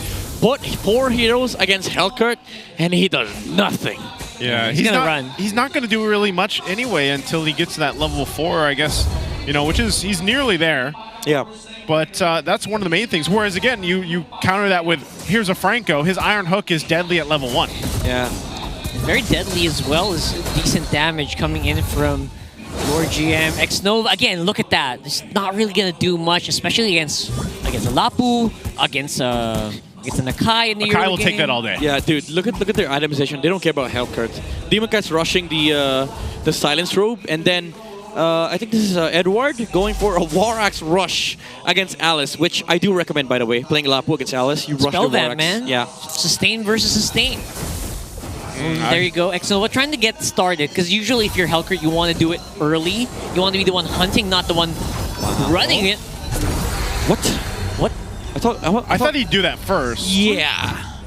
Huh. But dude, even the battle spell, weird stuff. Flicker on Helkert. Do you think he should have gone with the Petrify? Or? Petrify, you 100%. You go 100% or you go home, sir. Yeah, exactly. Oh, yeah, by the way, this is how Lapu works against Alice. It's really He's gonna laugh at you, right? It's really a whole lot of nothing. A whole lot of nothing. I haven't seen Lapu lose a lane to Alice. Was this really the time to bring out this lineup? I don't know. Man. Again, I think it's one of those situations You where go it's big or like, you go home. Yeah, Go big, go home. like if we're gonna go out, we're gonna go out guns blazing. Yeah. And it'll either work great or it won't. Again, it's still early in the game, 4 Pretty minutes early, in. I know. But it's already the best lead that RORA's pretty much had in the series. Solid and lead. they're gonna go ahead and start up this turtle here. AP Bren though.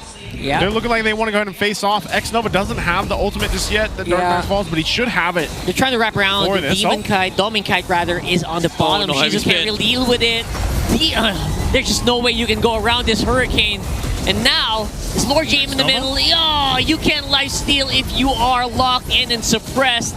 And that is going to be AP Bren running for the hills. Dude, look at X-Nova. He's acting like a carry now, split pushing for AP Brent. But again, these setups from Aurora is what's preventing this chaos from the Hellcurt, the heavy spin just to catch the Fredrin. They tried to play around, ring around Rosie in the turtle pit, but their reload manipulation secured the area for Aurora to the point where even if the other members from AP Brent try zoning out, other players from Aurora, doesn't matter because they're just going for the fight themselves. Yeah, and you can still see the battle up top in the XP lane going on. They are going to lose this turtle. Oh, look at that. Demon Kite will be able to heavy spin out of there. Again, just barely. The Kai's just too good, man. Yeah, he doesn't have the damage. Yeah. I think the Silence Robe is up for the Akai. Actually, matter of fact, it's a Radiant armor finish now. So this is going to become a problem because next item would be Blade Armor. This Akai will be untouchable. All right. So diving into the big fight, Shizu goes through UN like bread on butter. Or butter on bread. And there you go. Domin Kite as well. Is that a hot knife through butter? Whichever way you use your butter and your bread. It's up to you, bro. Like, it's your life. There's no right way, Rockhart. Yeah, you know? sorry. We don't judge here. We don't judge here. But what I can judge from that fight is, again, these fights are just weird for AP Brent. It's because so weird, these man. setups from Aurora, the quick punish from Light, it's just their presence of mind. Like, they're always ready to fight on the side of Aurora. That's why X-Nova can't find an opening. He can't find the pick-off because every fight he jumps into, it's a team fight. James Panks can't even find an opening in his jungle because it's all being taken by Demon Kite. He's about 2.5 levels behind of Demon Kite right now, and you can see 1,000 gold behind. Yep. That's not the position you want to be in with this kind of lineup either, so this should just be another easy turtle unless they fight in mid. That's a great energy eruption though, forcing the flicker out, and that's going to be Yua going down, but it's a perfect heavy spin, locking in both of these AP Brand members, just no way to punch back. That was the perfect heavy spin, because you're literally like, I'm pinning two dudes in one area. That's immaculate. That's what you call 2-in-1. 2-in-1. That's a 2-in-1. Yeah. 2-in-1 plus 1. Happy birthday. That's the analysis. Yeah. Like, what do you want me to talk about? That's a good heavy spin. It's just a good heavy spin, and that's also a very good play. The Spider, Edward, relentless on the Lapu Lapu. That physically looked like smashing a cockroach, man. That's a sad roach. Ouch. That's a sad roach. If I've ever seen one. They're fizzling out here. There goes the Iron Hook. And James Banks is gone just like that. Okay, at least he gets orange buff on the Kimi. But again, Aurora, this is their normal tempo. This is Aurora's system. 6K gold lead, 7 minutes in. You just hold on to this. AP Brent again fizzling out just like earlier. Hey. Although there's a Mr. 50-50 in this game. We saw the Alice worked earlier, but the main difference is James Banks is not on a funnel core.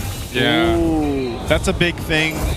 Once again, it's just this is such a big lead for Aurora to have right now, and when you look at this kind of lineup on what AP Brent has, that's an even bigger factor when you're down 6K gold. Yeah, actually, let me take it back. He went for Curse Helmet on the Alice. What?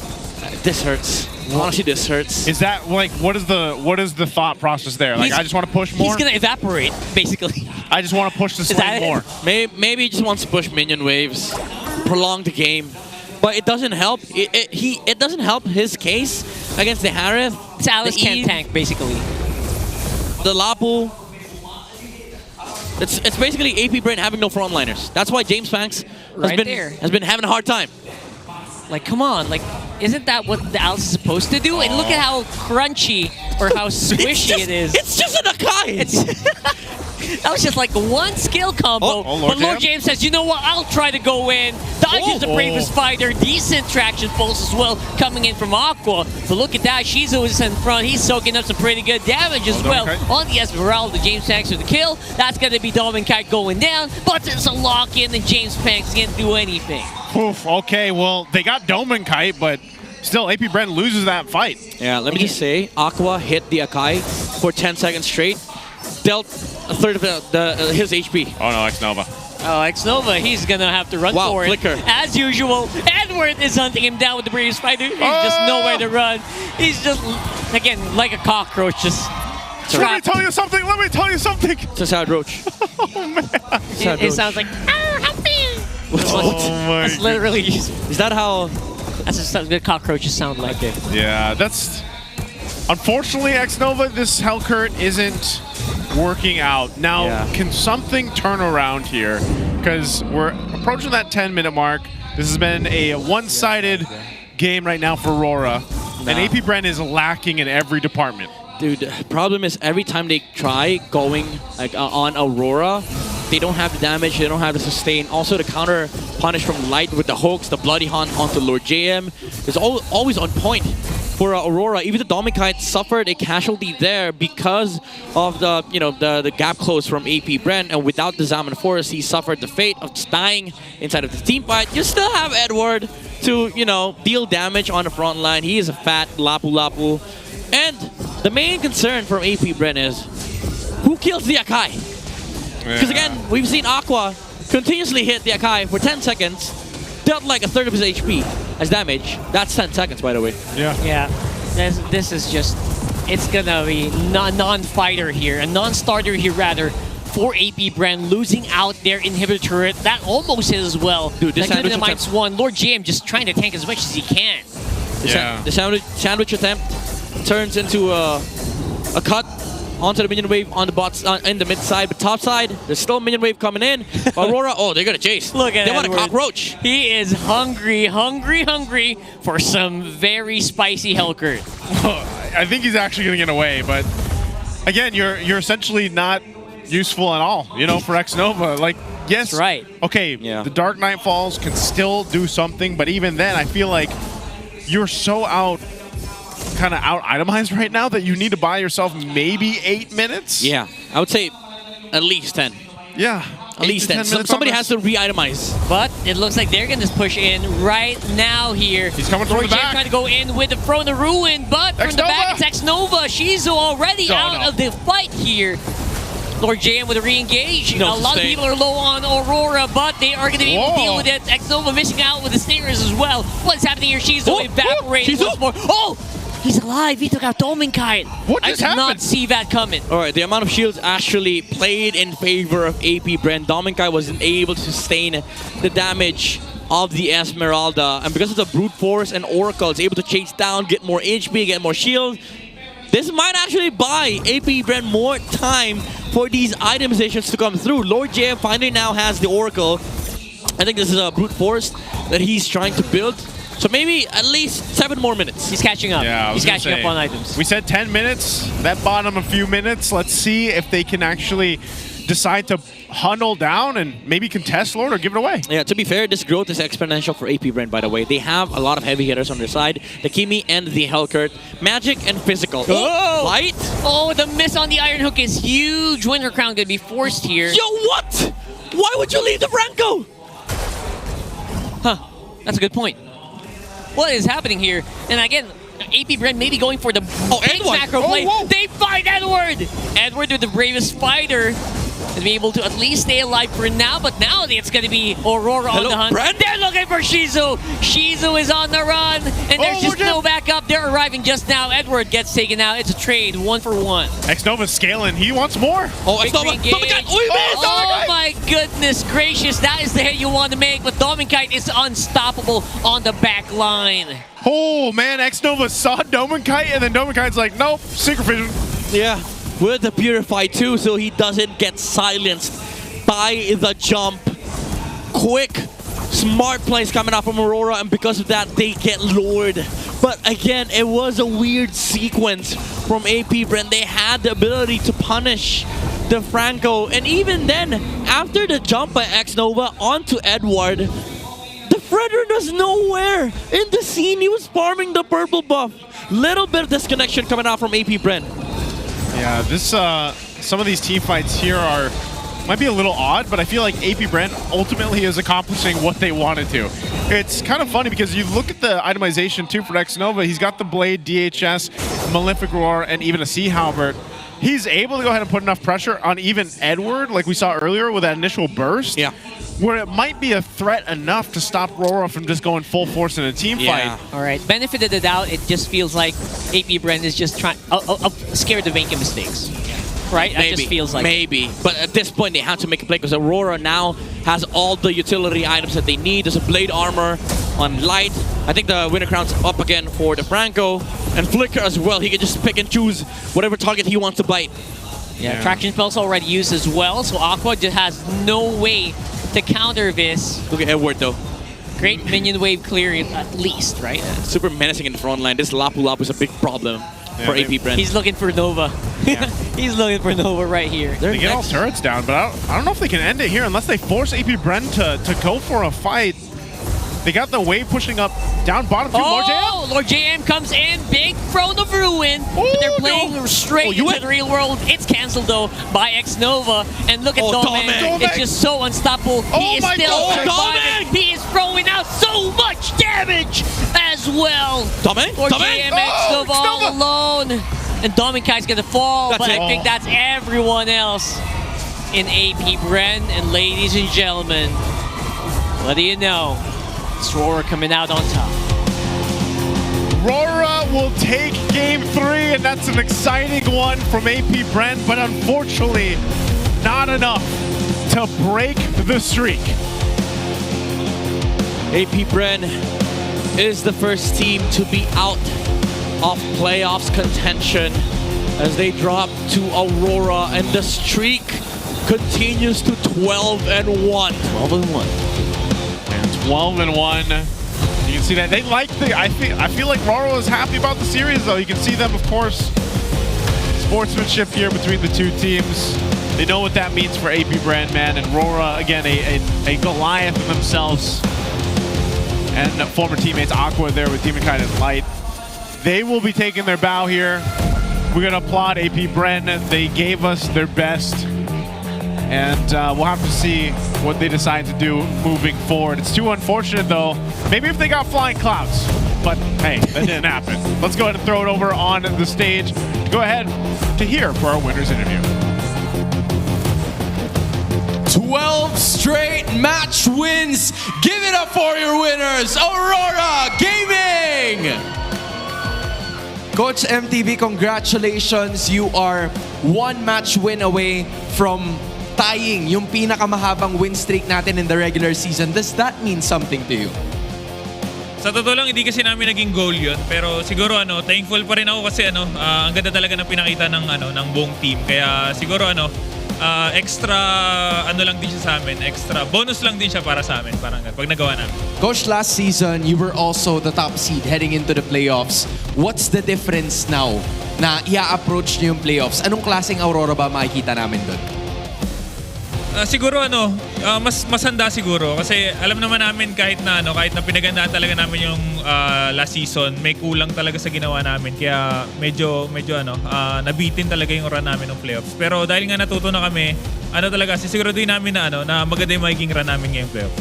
And there's a lot of critics still all over social media, hinihintay na mag-champion kayo or hindi kayo mag-champion. Is there a message from Coach MTB to the rest of your critics? Wala lang. Thank you pa rin kasi yung mga info na binabato nyo sa amin, negative man or positive, nakakatulong pa rin sa amin yun kasi nag-a-adjust talaga kami. And nare-realize talaga namin kung ano yung mali namin dahil sa mga sinasabi ng lahat yan. Just tremendous amounts of respects. May you pass the mic to Light naman. Light, this was such an unfortunate scenario. Parehas na kayo ni Demonkite nito kasi yung dati ninyong kakampi na si Aqua was with AP Bren and you guys were streak breakers before. Kayo yung mga tumatanggal ng win streak. Pero si Aqua, together with the Bees, hindi niya napigilan yung win streak nyo. Are you feeling something na kayo yung kailangan na mag-eliminate sa kanila to win this match? Anong nararamdaman mo ngayon na ikaw ang nag-eliminate sa dati mong kakampi from before? Siyempre, malungkot ako kasi para sa kanya kasi happy ako na nagkaroon din siya ng team dahil galing siyang pahinga kaso yun nga lang, kinulang sila. So, ayun, bawi next season, galingan niya pa. Demon, kahit you've been in those kinds of situations before na meron ding heartbreaks every now and then na makapasok ng finals. If there's anything that you wanna say to Aqua ngayon, ano masasabi mo sa kanya? Para kay Aqua na lang, bawi lang ng bawi, tas galingan mo lang palagi yun. Magkikita tayo sa itas next season. Well, we're definitely manifesting for that. And of course, asan yung na-future kanina, Yue, right before the start of the match, may nakita kaming parang graph where there's been a lot of times na pasok ka sa top 4 pero hindi nakakatungtong ng championship. Is this the season for you to be a champion? Hopefully. Ano yun? Hopefully. Hopefully. Are the RORAs hopeful for that? This was such a moment for you, and paano ba nakatulong yung mga pagkatalo mo from before, those moments na feel mo na nalungkot ka talaga because you were unable to get the championship to who you are now as a player? Siguro paano ba? Siguro tumibay yung love ko, tas yung moral ko, kumbaga na-handle ko na. Then Yun na yun. I think there's a lot of people who went over here today para suportahan ng Aurora. And of course, lahat ng mga nanonood sa tahanan nila, Yue, ano masasabi mo sa kanilang lahat? Sino Edward? Ano yun, Edward? kakatapos ko lang last week. Sino naman? Si Kite daw eh. Kite, ikaw na pala. Ano masasabi mo sa lahat ng sumuporta sa inyo in this win streak? Salamat sa mga pumunta dito. Salamat sa mga sumusuporta sa Aurora. Ingat kayo palagi. Tapos, matsalab din sa Infinix. Thank you, G. Matsalab, G. And that is another GG para sa Aurora Gaming! What a performance to make it 12 straight match wins in a row. Tira hindi sila tumagos and may bitaw ang Aurora as of this moment. And with that point, I'm sure na maraming pag-uusapan ng ating casters about this match. Thank you so much, Hans. Yes, they said Matza Love. If you guys are our international viewers out there, can we explain what Matza Love is? It's just a combination of a lot, thank you and love. Yeah. Thank you for the love. Yeah. If you're day ones, you'd know. Only real G's know. There's day ones and day zeros, right? Yeah. All right. We're both. You guys are day zeros. I'm a day one. Okay. Right? Technically? Right. Yeah. Yes. All right. Yeah. Good job, Ka. All right, let's look at the MVP here. Dome Kite is our MVP for Game 3. He's the best, Harris. He's so in the zone, especially with the Infinix. He outplayed the rest. Even himself. Dude, I think he's actually playing with the GT triggers, man. Yes, sir. He is. Dude, earlier we saw him dance around 4 members, dodge the Falling Star Moon, dodge the Hellcurt, dance to the right side, dance the Hellcurt, bought immortality while doing so, and then he survived. And he was like, okay, I survived long enough, I should die. Let me sell my immortality. I hope we see that on the replay because that's just way too much mechanics. Dude, maybe I'm wrong, but that's the way I saw it. I was like, I know for a fact he had immortality. He bought it in the middle of the fight. But again, the story of this game, it was just Aurora utilizing this system. And I can't believe I'm saying this, but the light system is better than the dark system. Yeah. Not referring to the dark system in the RGs, but I'm referring to the Hellcurt. The way they utilize these macro plays to set up for these objectives just prevented X-Nova from actually playing the game. I think he broke Aurora here, and Light himself actually broke a little bit of a curse going on with Wolf's thing. What's that? The podcast. The podcast. Yeah. People who usually guest on the podcast 3 times in a row have actually lost. Yeah, Twist, Liquid, and ONIC. They guessed it in Wolf's podcast. So they broke their own streak. The light system is real. To be fair, it's not just that. It's not just the podcast curse that they broke. What? They also broke Hans's curse. Whenever Hans holds a drumstick, that team loses. By the way, this is the play. He held the drumstick? Yeah. Wait, let's watch. Yeah, look at Dominkite. Buys ammo. Buys ammo. All right. He buys has ammo. He has buys ammo. And it's gone. He sold it! No, yeah. Oh, never mind. It pops there. Pops there. Never mind. I'm wrong. Did he pop it? Yeah. So it popped he died there. to the Hellcurt. Because he had win a crown earlier, I think, before that fight broke out. Yeah. So he died to the Hellcurt. Actually, X-Nova was able to use the stinger onto the Harriet. So I thought he sold it before he died, but apparently he did die. It really wasn't the game for X-Nova's Hellcurt. I can't shake my head out of that one. Yeah. I mean, it was starting to be a threat, man.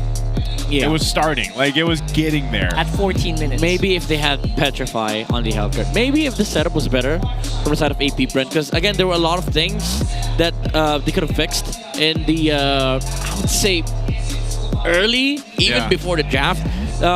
You look at the emblems. Like, Shizu is rocking a support emblem here.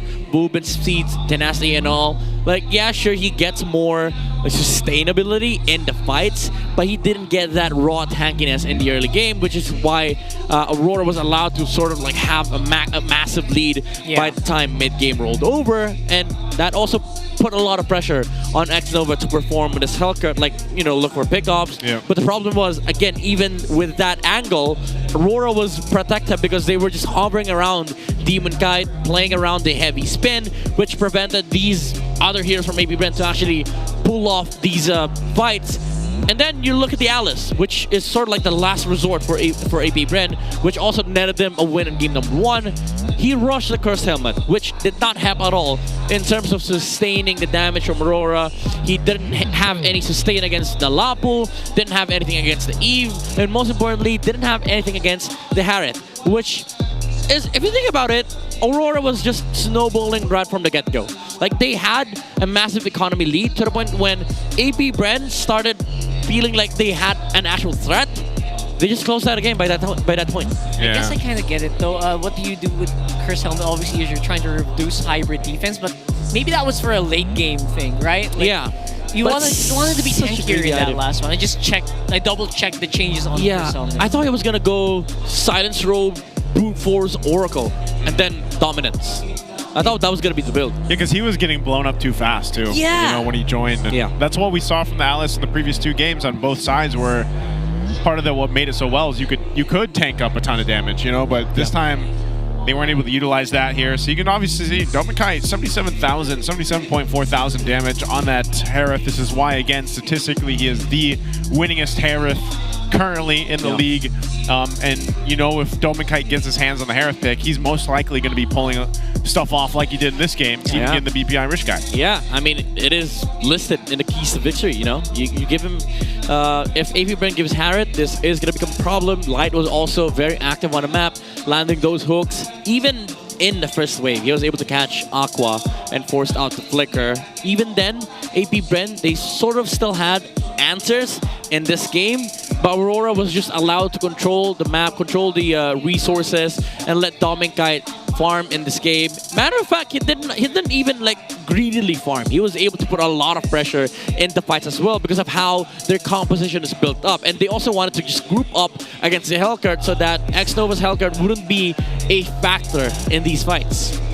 I hope that, you know, as we look at BPI Rich guy here for Dominkite, it almost makes me think, like, in a way, for X-Nova's Hellcurt, the argument there of bringing out Assassins into the Roam, I hope we get to see it eventually find some success, though, because I think Roam is still in a very interesting position where, yes, it had those changes, works great with the traditional Roams that we're seeing, but I would like how we have the utility versus assassin junglers. I'd love that to be a thing for roamers, like utility or assassin roamers, you know? So, I don't know, that's a great series there. What do you guys think? Any last thoughts about that one? I should have brought out the Saber, man. The Saber? Watch out for Alice. Watch out for Alice. She's coming for playoffs. She is. But for playoffs, man, I think by the time we get to playoffs, that's so much time. She gets nerfed. Might be a mainstream thing. Like that's so much time for the players to go ahead and like adjust to what they want. That's I mean, true, think about it. Like in a span of once we round out week 8, we have a nice little break. Yeah, we'll probably see even more Obsidia, I feel like, in the playoffs than what we're seeing now. I hope, honestly. So let's go ahead and listen, though, to the mic check here. It's been us. We'll see you guys after this, but here, for now, is the mic check. Ingat ka, wala ko. Wala ako. Hindi, patay. Kaya di. Kaya ni Doming. Ganun lang ako. Wala, nag-pick na aqua. Wala na zaman. Ay, walang talon niya sa may, ay yung ano. Sa akin, patalon lang yan. 743. Walang flicker yung Kimi ah. Swerte ng mukha mo, aqua. Ano ba dito lang? Tingin nga. Ay, wag. 5 seconds kagat ko. 5 seconds na naman. Saan ulit? Adaway ako dyan, pre. Ipit ko, pre. Esme tsaka na Kulang sila. Ako. Kaya na. Okay lang, paspel. Walang bigay Alice. Kasabay ka Alice. Patak ka, Edward. Patay. Nice work. Sisigayin ko na itong mga to, pre. Nangiipis na Kasabay lang kayo yan. na. Ay, nag-first kill na, pre. Ay, kay Doming. Dito, dikit sa akin. Ay, Dito. ano dikit sa akin. Yung Esme sa likod, ah. Wait na, malayo Dito ako. kami. First kill ka, Meng. Boy. Hellcurt, Meng, sa likod. Ito, Meng. Hellcurt. Hellcurt. Masaya ulit. Basta sa likod, pre. Ang daming iniiwasan. Ganon ka-emphatic, ganon kakalmado ang Aurora sa kanilang pagkakapanalo versus APBR. And fortunately, a tough break para sa APBR dahil yung kanilang play of contention ay sobrang hirap na with this loss against Aurora. Unfortunately, hindi nag-work yung kanilang Hellcurt strategy that I do feel like is na-overthinking mula doon sa side nila. I would understand na pinlano naman to ng APBR. Pero alam natin na yung Akai, isa sa mga Season 1 pa lang ay counters na talaga sa isang Hellcurt. With this Akai countering both Fredrin and Hellcurt, it's so difficult para sa APBR na makalaro sa laban na yun. They still tried their best, but it wasn't enough dahil yung RORA, chinika naman yung mga keys to victory natin. We saw in game number 1 na ang APBR ang nauna doon sa laban, but when game number 2 and 3 came, press the attack ang solution para doon sa RORA. Hindi sila tumigil sa pag-team fight, utilizing ko kanilang low cooldown ultimates, even Doming kahit nakita natin na pinitipid yung Purify para maganda yung timing eventually. Ang isang mananotice ko rin dito na hindi siguro din napag-usapan kanina is this Queen's Wings pick up mula doon kay Edward that ultimately gave him the advantage over the Esmeralda na supposedly ay counter sa kanya. Tapos sa time na tinalon siya ni Shizu pero nabuhay pa rin yung labo-labo because of that Queen's Wings at kumunat pa nga. At nakita din natin yung faster hero turns sa Lord Dance ang talagang maago na doon sa APBR. Noong game number 1, tinry din naman to ng RORA. Medyo nalugi lang sila because of that wonderful play mula doon sa Xnova, Kaja. But in game number 2 and game number 3, mas nauuna sila doon sa mga turtle fights. Kaya naman, shock na shock talaga ang APBR doon. That's not the only fight that we will see today because later on, makikita naman natin ang ONIC Philippines na naghahabol na kanilang upper bracket match. Whereas ito namang Omega, they want to get into the playoffs. Dalawang teams na magbabakbakan para sa kanilang mga playoff spots. Yan po ang abangan natin pagkatapos nito. So, kay Rales, magbabalik ang MPL PH Season 16.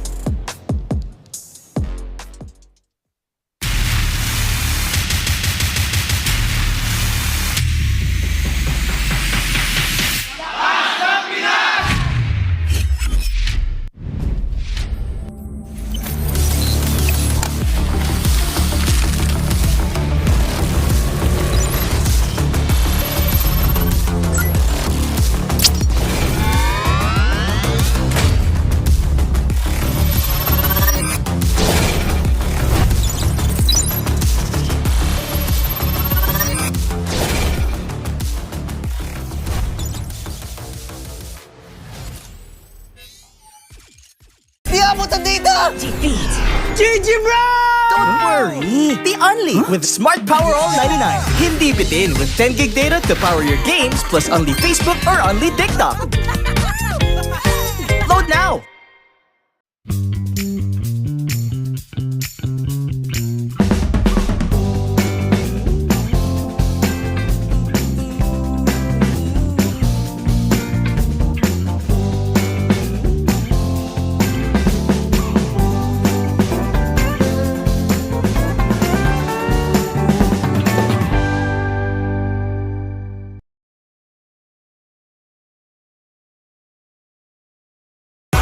Enemy alert. Your scalp gets 1.5 times greasier, causing dandruff.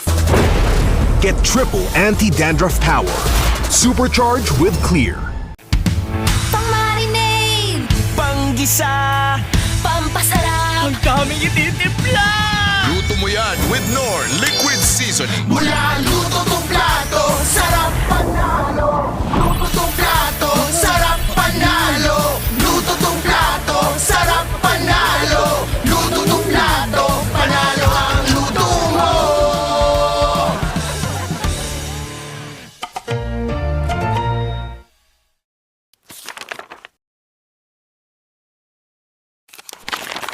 Ang few isa ka sa mga player na napigil matatag sa MPLBH, anong sekreto ng isang few?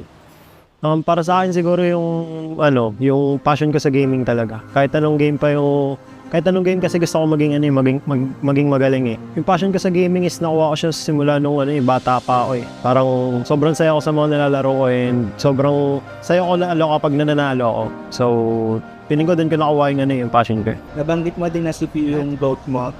Kasi nung MPL Season 1 nakita ko siya mag-funny, sobrang nagalingan ako sa kanya. Tropa natin dito. At nakita mo naman si Pio. Sinasayawan lang dito from wall to wall. Sinabihan ni Angela pero he still got the kill para dito kay Karina. Tapos ngayon naman, kaya siya yung GOAT ko kasi sobrang tagal niya na tapos nasa top pa rin siya. Nabanggit ni Cartesi na ikaw daw yung player na iniidolo niya at tinawag niyang GOAT. Siyempre masaya kasi yung lahat ng tao na parang nag-ML ang sasabihin GOAT na si Carl talaga eh. Lalo na nanalo siya ng international and masaya pa rin na nakikita niya na ganun. Siyempre pinagdaanan ko, marami munang talo bago nag-champion, ganun. Ganun naman yung cycle eh. From child prodigy to the face, and now MLBB's greatest of all time, GOAT!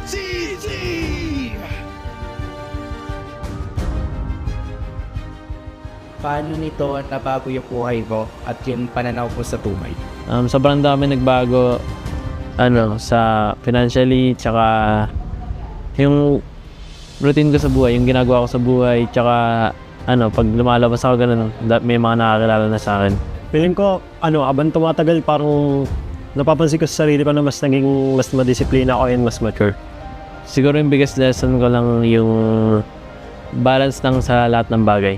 Tapos ngayon talaga, ito na talaga yung feeling ko buhay ko eh.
Isha, sino yun? Si Gary? Esmeralda? Edith. Si Edith. Edith. Arnold. Edith. Edith niya. No. Edith. Grabe. Edith. Yan si Grak. Grak. Grak. Grak. Grak. Grak, grak, grak, grak. Uy, nauna ako kanina sa Edith. Sige, all one. Pinagbigyan kasi nila ako eh. Lancelot! Lancelot! Lancelot. Si Lance. Lance! Sabay tayo, pare. Ranger. Si, Bution. Ranger. Ay, wala ako. Okay, sabay ulit. Competitive. Florin. Ay, Florin. Una. A4. Lapu-lapu. Ano yan? Sino yan? Kalea. Bruno. Lapu-lapu? Ay, Palakol. Parang bagong hero yan ah. Hindi si Popol. Wala, di ko alam yan. Sino yan? Ay, Palakol. Ay, Palakol pala yun. Ay! Ay! Ah, si Matilda. Siya ako nagmamatilda eh. Matilda. Ate. Yay! Ano yun? Matilda may palakol.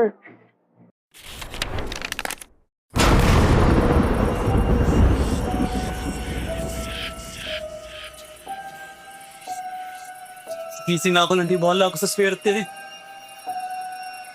Sabi mo, mag-win streak ko to. Dahil sa'yo, tambak na ako!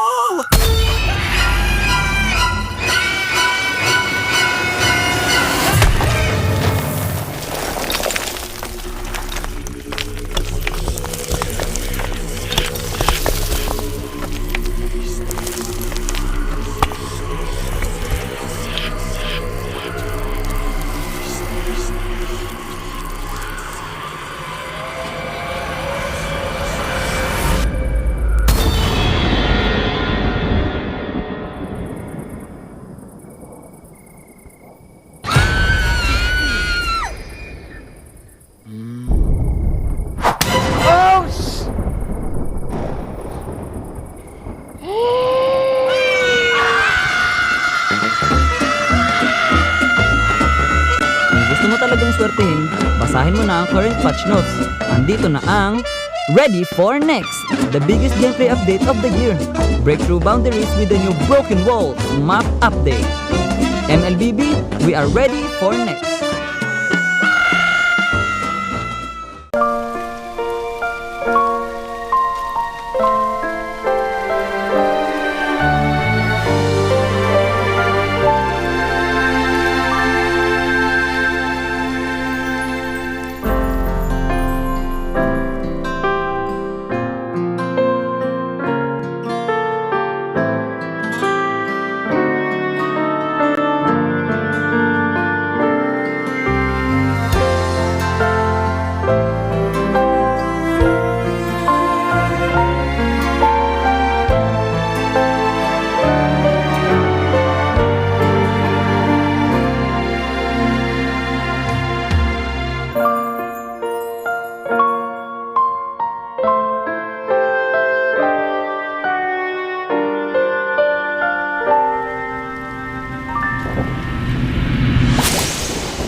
Kung bakit nawala? Basahin na ang current patch notes. Andito na ang Ready for Next, the biggest gameplay update of the year. The all-new Dangerous Grass Map update. Use it to your advantage. MLBB, we are ready for the next.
Napag-iwanan ka na rin ba? Andito na ang Ready for the Next, the biggest gameplay update of the year. Get a head start with the new Flying Cloud map update. MLBB, we are ready for the next.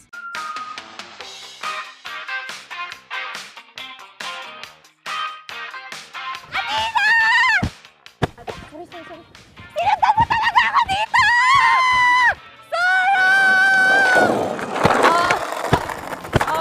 Hoy, ano ba, mga bulag ba kayo? Hindi parang mga bulag kasi wala ba kayo nakikita? Mga bulag!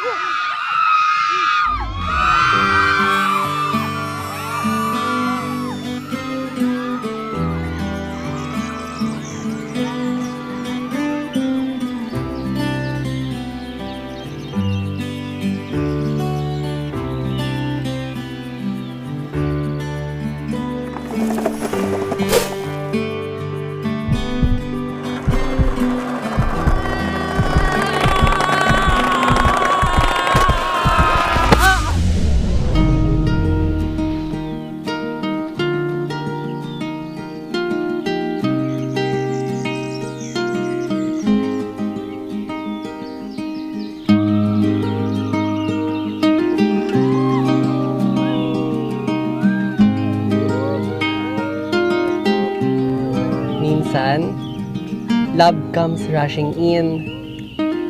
Parang bagong expanding river sa Mobile Legends. Andito na ang Ready for the Next, the biggest gameplay update of the year. Navigate the river with the new expanding rivers map update, MLBB. We are ready for the next. Guys, nandito na yung bagong update sa Mobile Legends. Yung dangerous... Hoy!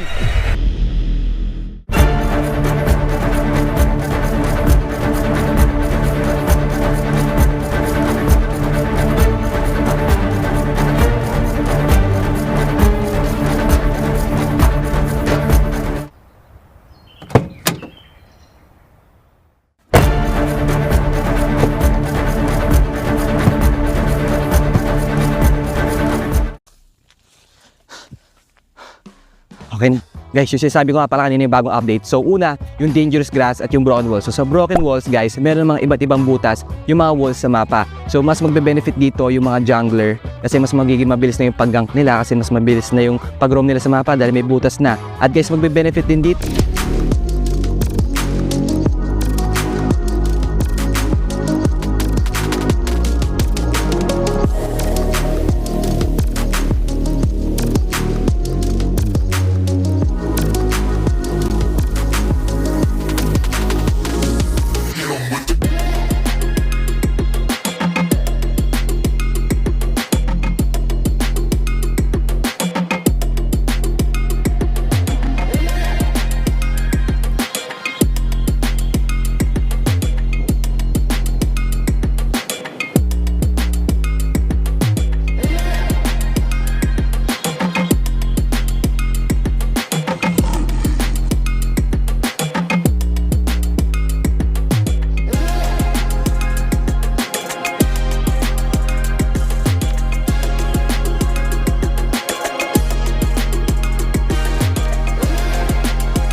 Pilipinas malakas Kahit anong lane we become the monsters Malakas Pilipinas malakas Face the golden sun and repping for the 3 stars Look at us to the top, no ifs, no buts Winning any game para to sa PINAS Di mo matitinag aming boses sa new level Nasa kalye man o mobile, you know I become a legend Listen, open fire, we unite with winners But with pressure, like diamonds are made of Switching the lane na parang gera HP Racing made a setup Pagkakatang buhat ni Hilda Full dome SS parang Laila Susundan ko ang iyong wakas Kasama pataas tagumpay natin to Dahil tayo'y malakas Para sa Pinas Nasa amin ang alas Hindi to atas Kinikilala sa taas Kasi kami ang malakas Para sa Pinas Nasa amin ang alas Hindi to atas Kinikilala sa taas Ganito kami sa Pinas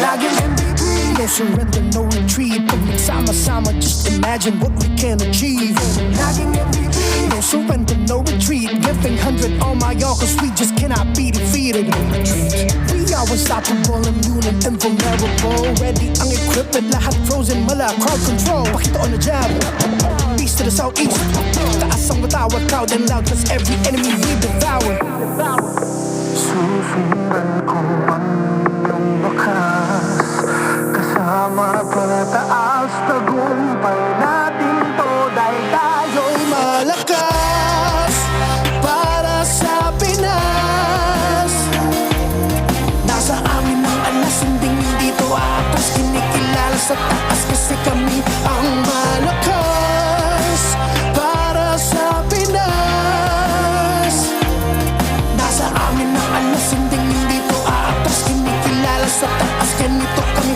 sa Pinas Malakas Pilipinas malakas Kahit anong the monsters Malakas Pilipinas malakas Face the golden sun and repping for the 3 stars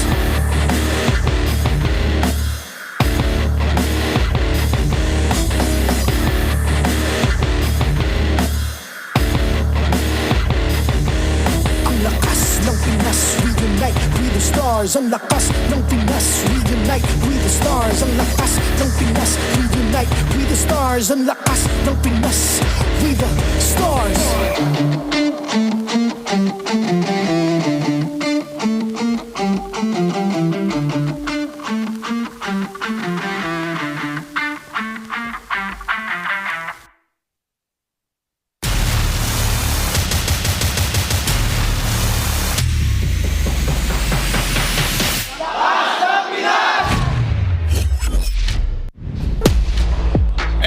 Welcome back, ladies and gentlemen, here for the English broadcast for the MPL Philippines Season 16. It is week 8. It's our last week of the regular season, and we're day 1. And it's me, Naisu, with Rockhart at midnight, still to bring you the action. We're down to our last match for the day. We just witnessed a 3-game series with RORA and APBR, and unfortunately for APBR, they won't be able to move into the playoffs after that one. Yeah, I'm hoping to hear from them tomorrow. I think they didn't give a speech yet because I think they do have games to play. Yeah, they still have one more match left to play in the regular season. But yeah, it is kind of sad to see a team go and lose their chance to compete for the playoffs contention. But hey, that's MPL Philippines. This is where, you know, we break and make dreams. That is MPL Philippines. We use a lot of data here as well. But of course, with more data means more GG. Experience the winning power of Smart's only 5G and enjoy it with the Smart Digital Prepaid eSIM. Smart, a simply reliable telco partner of the MPL. Victories you can count on. Again, do you have your Smart SIM, eSIM? Yes, I do. I've never had an eSIM. eSIM's just rock. Matter of fact, I have 2. You have 2 eSIMs? Yeah, that's a flex. I don't have an eSIM, but this is what I have. I have some marinade. Wow. So you can marinade, you can saute, or just for the flavor, you can use Nora liquid seasoning for everything. I actually, by the way, I posted this online on my story. What? I made some barbecue chicken, and I used Nora liquid, by the way. So it's darn good. I'm a huge fan of it. Now, also, once again, this tournament is, of course, monitored and it's supervised by the Games and Amusement Board. So with that being said, again, if you missed the last match, that was a good one because RORA goes 2-1 against AP Bren. We had some interesting picks, by the way. The Alice ends up getting a couple wins. It struggles a bit. We even saw a Hellcurt roam in the hands of X-Nova. Very interesting draft, I would say, nonetheless, from AP Bren for their potentially, that match that was so important to them. But I think even so, it was one of those cases where AP Bren had to win 2 matches, but then there was a bunch of other stipulations there, even if they won those 2 matches. So I think, again, AP Bren might have just decided, you know what, let's go out with a bang if we can. As you guys can see here from our Infinite standings, they are eliminated. To be fair, though, again, it could have worked, but as Steve said, even if they did win the match against Aurora, there's a lot of factors that will come into play that is out of their control. And honestly, they showed a good series against Aurora. They got game 1. We thought it was gonna be over by game 2 because Aurora got flying clouds for some reason twice in a row. So they haven't won on for some reason? Yeah, and finally they won in that map. So I think Aurora's gonna be happy with that. But we do get to see one team go out of the regular season. But again, they still have 1 match left. That's pretty great though too. I gotta go ahead and echo this. For us to get to week 8, day 1, and just now get one of our teams that isn't technically eliminated, not getting to the playoffs. Again, it's just kind of a stipulation of how competitive this season 16 has been here. We're going to take a glimpse once again at the playoff bracket and where things have fallen into place. Yeah, so far for the playoffs bracket, it's still undecided where TLPH or ONIC is going to go for that upper bracket slot. Obviously for Aurora, there's basically impossible for anyone to catch up to them now since they are going to be top 1 with 12 points, I believe. That's the immovable object. Yep. What waits the unstoppable force here is TLPH and ONIC. These two have to vie it out to compete for the number 2 spot, but for TLPH, they're going to have to wait for their chance, I believe, tomorrow. And ONIC, they will have their first step towards that goal in this match, because right now, they're also going to be playing today. Yeah, so again, I'm pretty sure all the way to Sunday, for the very last day of the regular season, there is a potential chance that, I mean, even with this, with AP Bren being knocked out, is there still potential for a tie? There is, right? Yeah, 4-way tie. 4-way tie. Yeah, That's right. Falcons is actually, which is crazy, by the way, for like the majority of the regular season, they've been considered as like technically out, but then they find a miracle run, and every match of Falcons will matter, even to the last day, even if they're not playing, by the way. Even if they're not playing. Well, again, right now, who's going to be playing is Smart Omega and ONIC Philippines here. Good glimpse, Super Yoshi and Haji and King Kong and Super Friends. So we got, of course, an interesting combo for this. And we had this earlier, so I'm assuming when we get to the mic check, we'll also get to see the 2 interact, of course, for that. But this is what's on the line here. ONIC, they're holding on to a lifeline. Well, not ONIC, but Omega. They're holding on to a lifeline. ONIC, on the other hand, they're gunning for that upper bracket spot. And, so technically that's a lifeline in the playoffs. Yeah, that's a big lifeline. Also, ONIC also has a big hold on Omega's lifeline. If they beat Omega here, they force Omega to be part of those people that are waiting for other teams to lose. And praying for another team to lose so that your team can get in. But this is their condition for 2nd seed. Apparently ONIC just needs some pretty solid wins, and TLPH, I guess the second one is the harder one. TLPH loses versus Falcons or AP Bren. That's a bit of a more unlikely scenario in my opinion. But otherwise, everything else looks pretty decently achievable. Yeah. Again, for ONIC, it's just very clear that they have to win 2 matches, and then TLPH has to match that with a loss, either against Falcons or AP Bren. But either way, they secured with 2nd and 3rd seed, so they will be, either on the top of the upper bracket, or they will start on the left side of that same bracket. Yeah. Again, this is the stipulations for them, and the max they can get the 2nd seed, and that's why we had their TLPH and ONIC. So some of the things that can matter here. But what we have seen before in previous seasons, obviously, having that seeding when it comes to the playoffs is important here for a lot of the teams and the way they go through playoffs here. So looking at this, though, let's take a look at Smart Omega. This is pre-patch to post-patch. Yeah. It looks like they've had a better time post-patch. Yeah, honestly, we consider them as the winners of Project Next. Like, relative performance, I would say Omega has the highest jump in terms of like overall improvement.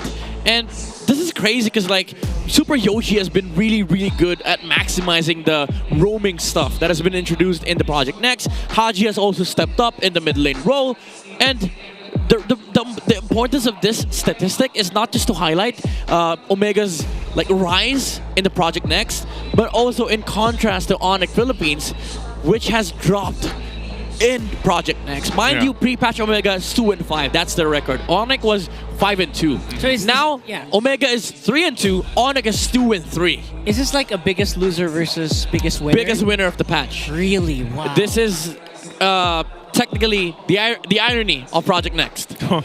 Well, this is what Omega has to do. Their playoff condition: win one match versus ONIC or RORA. Wow, that's the big guy. Simplest. This is, but that's as plain and simple as it gets. Let's either win one match versus ONIC or RORA. Now choose one. Either number one or two chances. Yeah, either number one or potentially number two. Either you go playoffs today or tomorrow. Yeah. Or you drop by Sunday. Also, big shout out to the watch party happening right now for Smart Omega. That is actually at Fatima Village, Barangay San Isidro, Antipolo City. Man, Antipolo. That's up in the... Can you say that again? Which one? The Fatima address. Village, Barangay San Isidro, Antipolo City. He's getting there. It's near the covered court. Yeah. That was about as Filipino as I can get, man. That's as good as I'm you happy. get. That was straight Tagalog. Yes, pasensya na. Magaling ako. A little bit more. Oh my God, I'm proud of you. I'm proud of Hey. my boy. Bit more, man. W in the chat. W in the chat for Hey, Naisu. Big dubs, at some big point, dubs. maybe season 20, I'll be on the Tagalog desk, please. Hey, that's the goal. That's the goal. Magandang gabi. Yep. Yes. Yes. See, Coach, why not hears you? And Yeah. he's saying, what is Naisu saying? Hey, they got a watch party going on too. Oh, that's pretty cool. That's a lot of watch They have parties. we don't have a direct address for this, so I think they're just happening at Barangay 773, Barangay Pamplona Tres, and Barangay 62. Where are these located, 773, is that Oh, here we go. What? You have 7 watch parties Wait. ongoing. Barangay Malangsang, Barangay Tanza 1 Navatos, and Barangay Santolan Pasig. All right. You Barangay slipped on 23. you slipped on Navotas. Where? You said Navatos. It's Navotas. Navatos. Navatas. Navo. It's like Nabutas, but Navotas. That's a lot. Navotas. That's There a you big go. flex on the amount of watch parties. Yeah. for They all have this. 7 watch parties going on? 7 watch parties. I mean, if you're- I would like to see like the why glimpse you're- of them. That's why you're super family.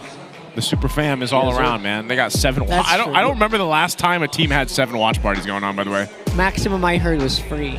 Yeah. Yeah. Well, honestly, on a different level. Community poll. We got a question for you guys. And it's not, okay, well, that's not what I was expecting. Do you want to see Masha in the gold lane? A, yes, B, no, C, others, as in hell no. For those that are not ordained, may you look back season 14, 2024, Omega versus ONIC Philippines game number 3. What happened? Masha Gold. Masha happened. Masha And gold. the 14-0 dream was stopped by ONIC themselves. It was stopped by the Masha gold. That's Yeah. right. It literally thunderclapped the dream away. Maybe that's why Why Not was laughing. He saw the poll in advance. Yeah. Really? Maybe. I don't know. That's great. It's Could great. this work though? Like, let's think about it here for a second. Could Masha Gold work right now? All right, so far, worse things have worked. Yeah. And I would answer that with a stupid answer. Okay. Like, I don't care. I just want to see Hellkurt and Masha in the gold lane. Come on, Nets. Make it happen. Nets versus Kelra. Hellkurt versus Masha. I don't care whatever the matchup is. I just want to see, a good gold lane fight. Do it. He's just tired of I'm tired of Moskov Harris, Moscow Harris, Granger, Bruno, Claudes. Claudes. I'm tired of that. I'm sick of that. Or Go Moscow. Sorry, go Masha Hellkurt. Keller Leila, let's go. Yes. No Bane, please. No You guys let us know what you guys think. Let us know in the chat again if you want to see it or not. But right now, we're going to see the teams walk down on the stage for our matchup, second one of the day. Let's welcome them out. I want to see Bane. Tagumpay ang inaasam ng barangay. Makuha kaya nila yan ngayon? It's Netski, Super Yoshi, Haji, Ryzen, and James. Make way for Smart Omega!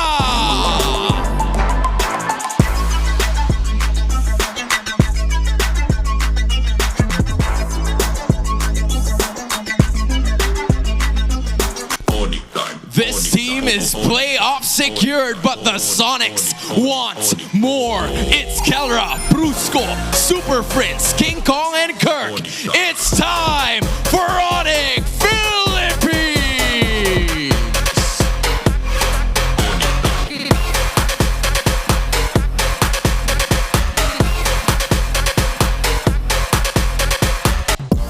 To oversee and uphold the tournament's integrity, guiding us through this match are our marshals, Joshua, Chico, Patrick, and Jeff.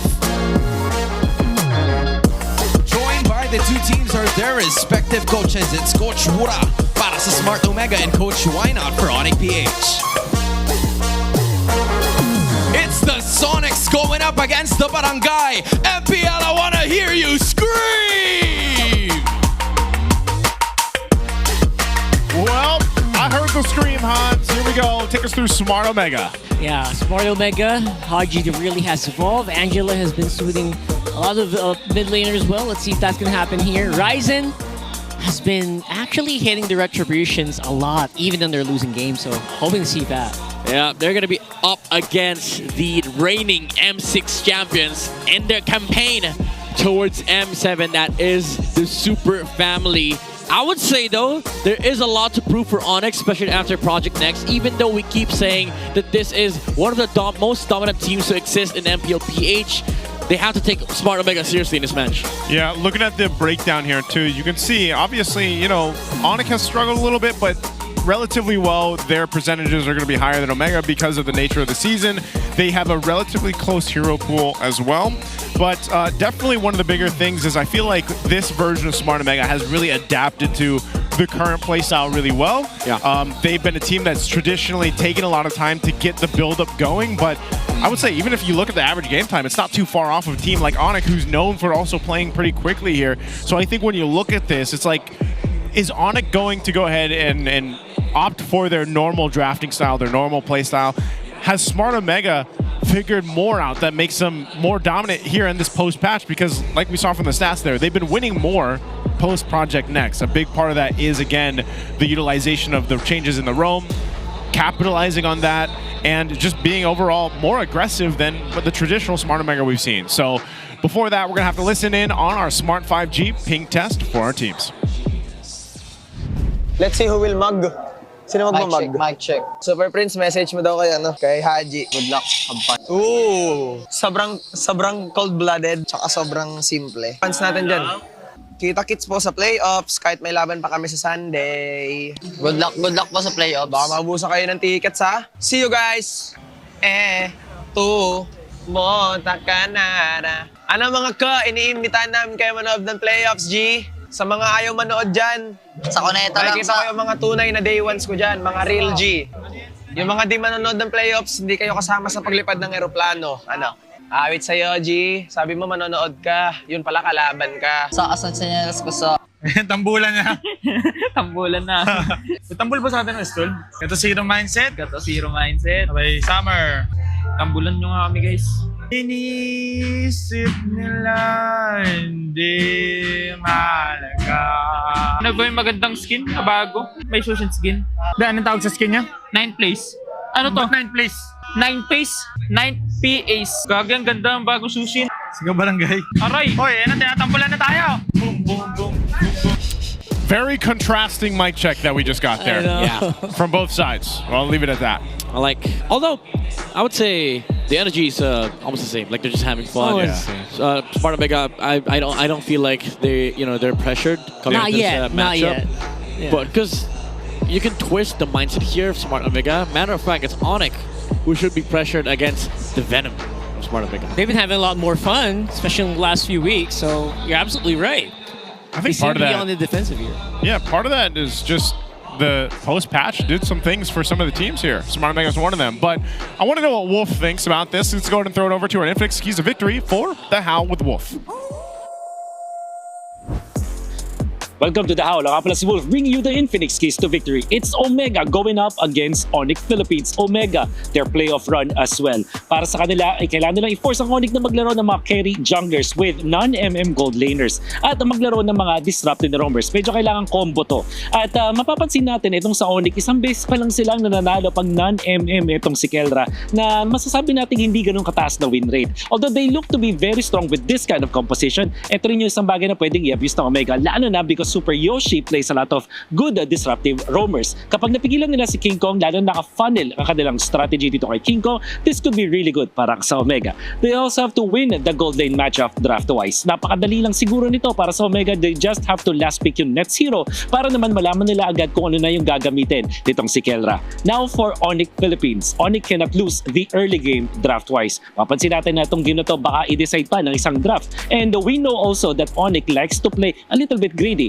But recently, kailangan maglaro ng ONIC Philippines ng mabibilis na hero in the mid lane and the roamer role para naman mas makilo sila doon sa mapa. They also have to play hyper fast during neutral objectives. Pwede nga yung setup nila dito mas advanced na. Minsan, sinasabi natin na kailangan 30 seconds before the turtle nakapag-setup ka na. But I think in this scenario, it would be better kung 40 seconds or even earlier than that, magsisetup na dito sa side ng ONIC. Ang magiging benefit nito is malalaman nila kung saan magagaling si Super Yoshi. Makikita nila yung mga counterplays na pwede mangyari kay James at mas mapipigilan nila si Ryzen kumuha ng trades o kaya naman kumuha ng mga kills. Ito yung makikita nating bakbakan between Omega and ONIC Philippines. Back to the casters. You know what? I like what Wolf is thinking here with his keys to victory. Attack ONIC directly. That is the main plan for smart Omega. Let King Kong play the carry junglers, because guess what? Super Yoshi's been really good at disrupting these players, and he prevents them from farming. Yeah, on the other hand, they're forcing ONIC to go super fast. I think that's just their tempo, right? That's just how they want to play. So, I feel like ONIC just has to be ONIC here. Yeah. Just don't force the weird stuff. It's a battle facing. Honestly, if you're ONIC, you gotta do what you gotta do, but you gotta be aware of like the Super Yoshi stuff. He likes playing rock. He likes fixing your walls, especially if it's a broken wall. You know? Hey, I hope we get, by the way. Yeah, broken wall. Broken wall and dangerous grass. No broken wall still far today. Let me be honest. I would say broken walls, a little bit disappointing. Why? Like there's no actual effect. The only effect we've seen actually from MPL Philippines is that they start utilizing more utility junglers in broken walls. That's about it. What did you want from broken walls? I don't know, like crazy plays. But apparently, there's not much crazy going on in the current meta. Well, you know what? We'll have to see. Maybe we get it for game one. Maybe let's not get broken walls. Maybe let's get flying clouds. Hey, you ask and you shall receive. Hey, Midnight. Cloud Prince, Netsky, come on. Step on it. This is only right for Nets. Yes, sir. But they're 0%. This is their second time playing on Flying Clouds for Smart Omega. Not fun for their gold laner. I think they're all, you know, even when it got picked, even Omega, everyone is like, all right, let's lock in here. That's interesting. Okay, Smart Omega going for the different route here. They say no to the keys to victory. They ban the YSS of ONIC Philippines. Might be forcing out the Lancelot first pick as well on their side. Yeah. This is for sure a bait from Smart Omega. You ban the Zushin, they have to worry about the Fredrin that is coming up. But that's also gonna allow ONIC Philippines to sort of think about the Fredrin. But the main problem is, that's the weak ONIC. They don't play utility junglers. And I think that's also the same for the YSS. I think times that King Kong's been on YSS, they've also been losing. So I'm not sure what's up here. Again, definitely forcing the Fredrin. I think it's again, it's just the Lance Fred trade. Yeah. So if you're Smart Omega, you take the Lance here. You just go, yeah. You just take the Lance, give them the hands of Ryzen. He showed us that, you know, Ryzen's capable of a lot, man. To be honest. Yeah. I think statistically, even jungler versus jungler, he's pretty high in the stats, right? Even on the games he's losing, he's getting the retributions, man. Yeah. It's so uncanny. Yeah, dude, this Arlet ban actually killed off ONIC's Fred Arlet combo if they want to pull it off. Ooh. Not the Lancelot. Okay. What? then King Kong just gets a free Lancelot game, and then you pair it up with a Farsa. You get a better first 2 picks for ONIC, because Omega could just answer with something like a Lapu, or maybe even Farsa if they don't steal it. They still get it. Is this really the is it worth the first pick right now for the 1-1? Because we saw this last series, it lost, right? No. Well, I mean, it depends to your goalie. If he's very confident, then yeah, maybe. And also, you don't want to give up the 1-1 to Keldra. So it's either you pick up the poison or you let them handle the poison for you. But Smart Omega that's that is wanting to play the 1-1. So now you get the Lancelot here for Ryzen. If not, you might want to consider Fanny, and then maybe the Lapu. I would like the... They go Fred, Lapu. This is interesting. I thought they were forcing the Fred. Yeah, Ryzen has been pivoting towards utility jungler for the past 2 weeks. Couple weeks, yeah, I was gonna say 3 weeks. Yeah, since their match against TNC, if I'm not mistaken. And that's where they've been winning, though, man. They're post patch, they're 3-2. Yeah, maybe Right? that's why. It's the patch, and also Ryzen's adjustment towards that role. He's just willing to play heroes like this. He's willing to play whatever it takes. Yeah. For the team. I like that. This is just a free Lancelot. Yeah, there you go. It's King Kong. This King makes Kong sense, Lance. though, yeah. So I think if you're Omega, because we kind of know where ONIC's going with this, so it's Omega, if they want to make this work, especially the 1-1, how do you finish out this draft? You've already got a great tanky utility jungler. You've got Lapu to deal with it in the XP lane. We already know Lapu does great damage, but soaks up a ton of damage too. What do you want to put in your roam and then your mid here? I mean, there's a lot. Even the Grok is still okay, but I would say I'm more concerned about the bans. Honestly, just remove Harith and Bruno, you're okay. Remove Harith, Bruno. ONIC doesn't have any space to get the Grok for themselves, so it is likely to fall in the hands of Super Yoshi. And for ONIC Philippines, this Red 4 needs to be perfect. But they ban a Granger, respect to Keldra. But again, your main concern is the 1-1 main counters or main answers in the gold lane are still open. What would be the perfect Red 4 pick for you here? I would say Uranus. Wow. Red 4? Yeah. Anybody that can soak up the 1-1 and the Fredrin. Mobius, interesting. What is this? Are they forcing a Uranus pick? So we have alternatives here as well. And then what? What do you counter with? You get to pick Mage and Roam though. There's a good chance that they just stake gold lane here for Keldra, like Harith, Bruno. Actually, like Lou here as well. Yeah, Lunox even, Bane. Matter of fact, if they want to go last pick gold lane, just take Kirk's hero. Honestly, CC. Oh no, CC's banned. That's why I said Uranus. Glue. Yeah, Uranus, Glue. Alice even, honestly. People have been really sleeping on the Bane this today anyway. All right, that's going to be the sounds Alice. like the Alice. Alice is coming up more, man. Yeah. That's the... almost every game. That's the 4th time. Yeah, actually, every single game. Every single game just popped up. All right. Yep. Today. She went from not being picked to the every series. 100% contention rate. Yeah. Wow. So if you're a Smart Omega, you need a burst here. You need somebody that can either burst or control frontline. Problem is, there's a bunch of mobile heroes on the side of ONIC, so I don't think you want to go Eve, Sicilian. You want to go heroes like Kagura. You can't Angela here anymore. I would say even Valentina is okay, because you do get to have that Feathered Airstrike. You're mobile enough to deal with the Lancelot. And then maybe get the Cho for Super Yoshi or Hylos. Basically bombing mages here. Yeah, see what they do. That's going to be the Gata. Not a big fan of this Gata. I feel like this Gata is going to have a hard time catching anyone in this lineup, honestly. I feel like it'll be hard catching, but it could soak up, let's say, a Tsunami Slam. Yeah. You could potentially AOG jump into the back line. There's an Obsidia. You were asking for this earlier at midnight. Thank you. The counter. The Gata Contra will serve its purpose to allow the Fred and the Lapu to move. And then they just hope that there's some damage burst from the Kagura or the 1-1. Yeah. It's gonna... I would say it's gonna layer the team fight here for Smart Omega. But this last pick from ONIC Philippines changes everything. The funnel from your side, namely Netsuki, is going to be heavily shut down by this 1-1 and team fights. And also, that's a lane that is skill-based, but ideally you don't lose the lane of Subsidia because the 1-1 is never going to be able to fully stack on you because of the Phantom Shadow meld. Yeah, I don't know. I want to see the Obsidia work, man. Maybe in the hands of Kelra. Maybe. We'll get to see it really shine because I feel like teams have not been able to fully unlock the power of the Obsidia yet.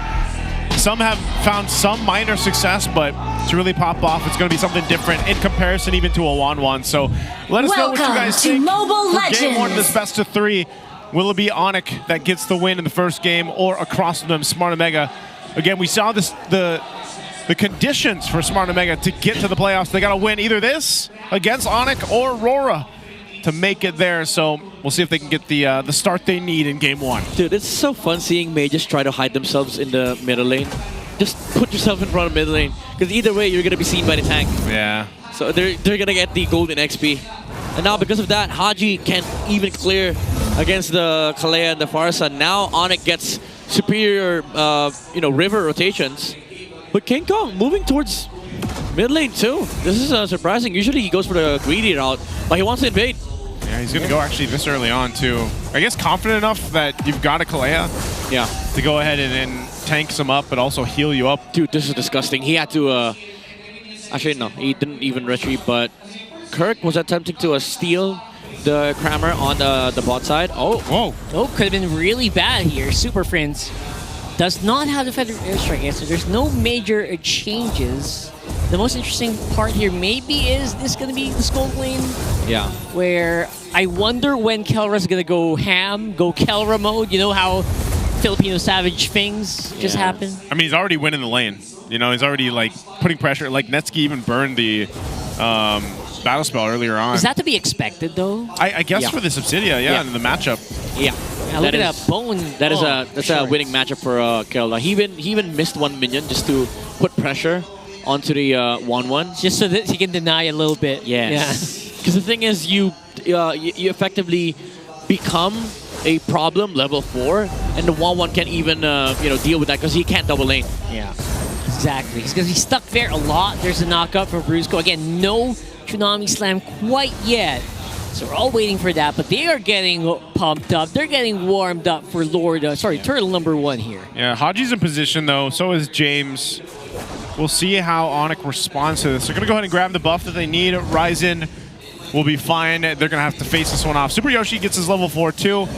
I'm not sure if they actually are gonna have time for Ryzen to get his purple, but they're just gonna go for this turtle. ONIC will pressure them. Let's see. Oh. Wow, that's really strong pressure. Going in, Brusco hard on the Ryzen. Can't even go near for the contest. James with a raised spider. Keller is low, but will have enough micro to walk on out of there. And there goes that scraping ability here of the Obsidia. First blood goes over the Super Prince though. Yeah, ONIC Philippines had good turtle setup. Ryzen was delayed heavily because of the early game invasion, and Brusco just providing enough control on the front line. Good AOG coming out from Super Yoshi, though blocked the Hunt of Bone coming out from Kelra. He had to flicker out, where overall ONIC was the winner of that fight. He was able to get the turtle on King Kong. Wow. Oh, speaking of James, man, Bravest Fire 2v1. He is doing some pretty good micro, but not going to be enough to play around in Alice and the Farsa. Super Prince, I like to call that the athletic flicker. Yeah. Survives with barely any mana too. So, but it's another Cursed Helmet build on Kirk. Yeah. With Alice. Is that just the default right now? I mean, is it for the hybrid? This time around, there's 3 melee heroes on the side of Smart Omega. This is the greedy build. Yeah, that's a greedy. Yes. Greedy build. Because it will basically reduce your magic defense. Yeah. Per stack, so it's gonna keep stacking. Yeah, and this is when you want to burst down your opponent quickly. And he doesn't have to worry about heroes like Harith. What was the mage again? Oh, the previous game. Was it Eve? Yeah. Eve. It was Eve. Yeah, he doesn't have to worry about those stuff, because if you look at the damage profile coming out from Smart Omega, it's all like intentional. Like for the Kagura, he has to burst the Alice. For the 1-1, he has to land the crossbow thanks, but that's never gonna happen against the Alice. In fairness, this was highlighted to us by the dev talk we had with the casters. Remember when they were saying Alice's build is just so adaptive. You have to be very adaptive. You have to choose when you go greedy like this and when you want to go full tank. He is an alpha. No, not alpha. He's a Uranus and Esmeralda in one hero. Who, Alice? Yeah. Yeah. She's pretty, I like the flexibility that she brings. Kirk's gonna go ahead and zone out Ryzen, or try to. Oh! Yoshi as well. Oh, wow, my what goodness. a big bombing area there. King Kong with a turtle. And they're just not leaving anything for Omega right now. That seems to work so good, man. We've seen it so many times now. Just today alone, that flicker from the Alice with that Throne of Ruin. And again, maybe that's where the Cursed Helm plays into part 2. You know you're going to be in the vicinity of everybody else. You might as well do a little damage, but bring the hybrid defense down. And it capitalizes really well with a Feathered Airstrike. Oh, he was just planning to steal the gold crab. Again, ONIC Philippines, superior turtle control and the turns as well. Very quick coming up from Kirk. They're very decisive whether they want to take the turtle or go for these team fights. And I just like the name Throne of Ruin. Throne of Ruin. It's really, you can really see it inside the game. Ruin the chances of Smart Omega in terms of contesting that turtle fight. Yeah, it's such a big AoE and so useful in a team fight, especially when your enemy is grouped up together so closely like they were earlier. Yeah. Yeah, so working at this point, you're down almost 4,000 gold if you're Smart Omega. And we've seen this with the Wanwan before, man. You're playing into a Wanwan. That's basically what it is when you have a Wanwan on your team. But I think even in this case, they're going to have to rely on some a better team fighting when it comes to the objectives, man. Because how do you play against the Alice in this case? That's setting things up, which also, by the way, alleviates some of the pressure from Brusco. That's why Brusco, for the most part, his Tsunami Slams, he's been able to utilize it. And mind you, there isn't Purifies over here from Smart Omega. Ouch! Decent hits here from Super Friends with his Feathered Airstrike. The tower is actually the last target. The only burst here for Omega feels like it's Haji, but even that's not going to be enough for the Alice. Maybe that's why Kirk is playing so aggressively here. Yeah, that's why I don't like the the gotcha answer from Smart Omega. It doesn't solve the problems that ONIC brings to the table. Yeah, you can stop the Feathered Airstrike, but there's a bunch of robots out there that can actually do the same thing. But right now, you don't have anything against the Alice. Brusco just jumps in. Yeah, looks like a super solid play here, initiated by Kirk once more. But look at Kirk, more damage coming from Omega, but it's just all around the map. Super Yoshi being left for dead, essentially, by Omega. Man, look at Kirk. All he has to do is walk in circles. Yeah. And no one can go past him. Walking ulti, that's all. Yeah, that's the Alice 1-1 matchup. You don't really care about getting stacked at all. Ouch. Ouchie. Damn, Kelra is starting to get enabled here. Longest Obsidian Tower not even going to last for long. Ryzen in front. No minions to clear, though. No way for them to clear the minions if Haji's not there.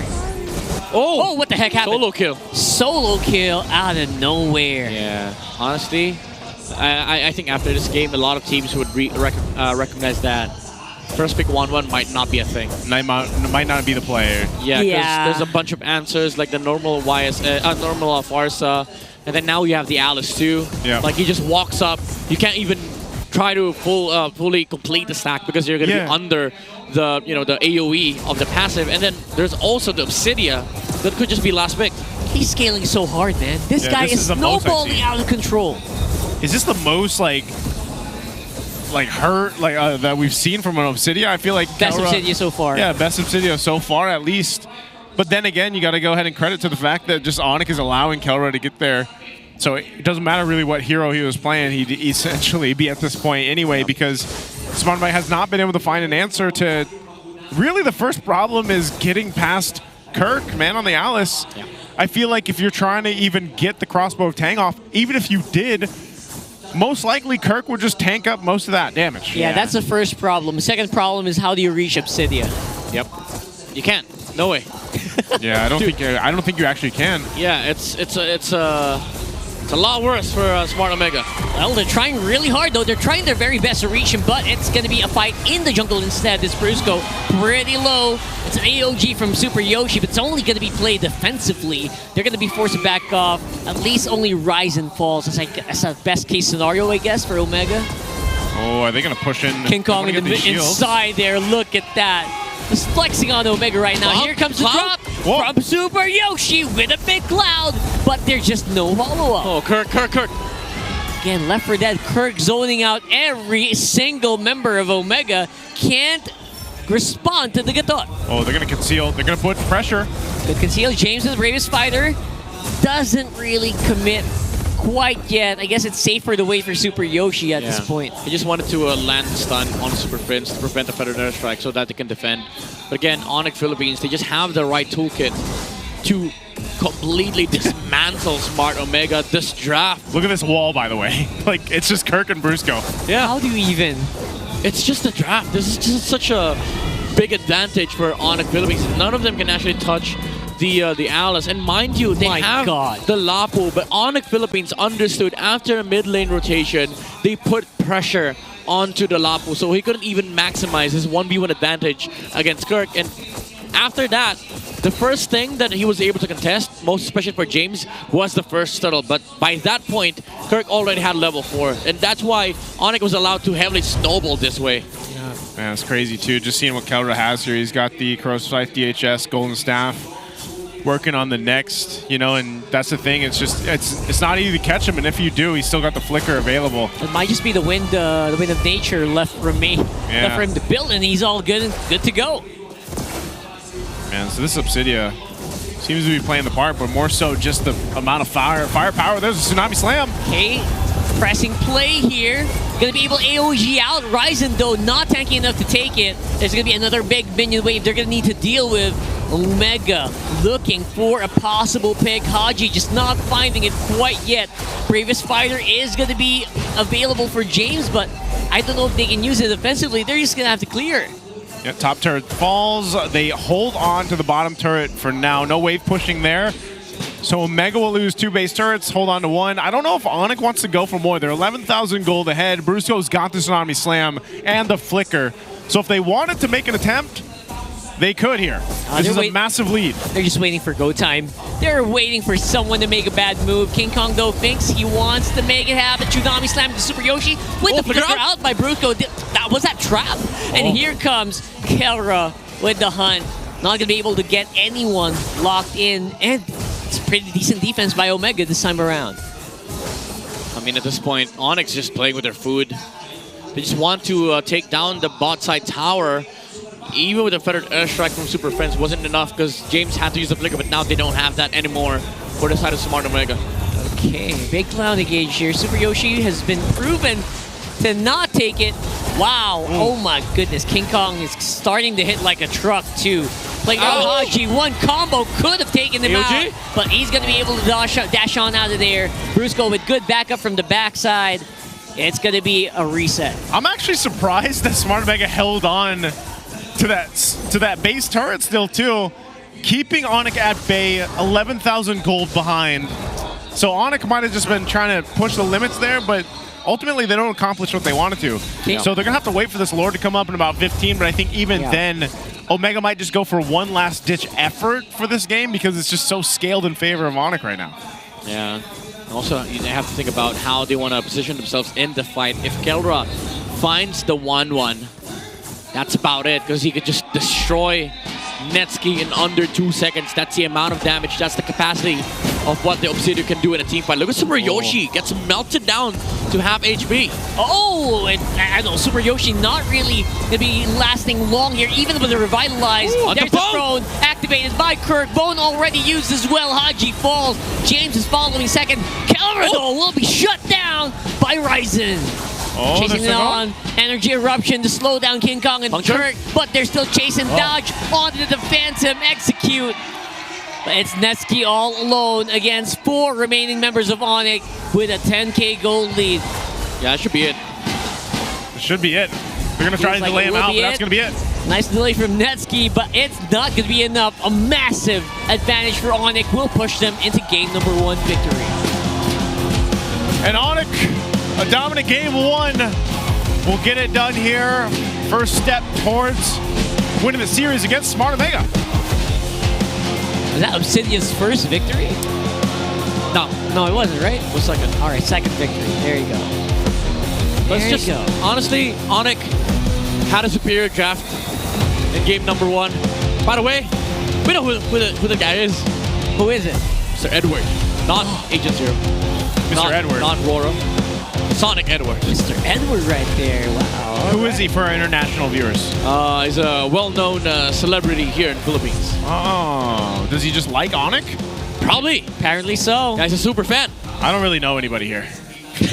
Well, you know us. You know us. I know you guys. By the way, guys, you can check out our smart superfan reaction cam. They are the epic reactions from our superfans here at the MPL Arena. Yes, sir. And Edward, Mr. ONIC Edward. Yes, sir. Is part of that.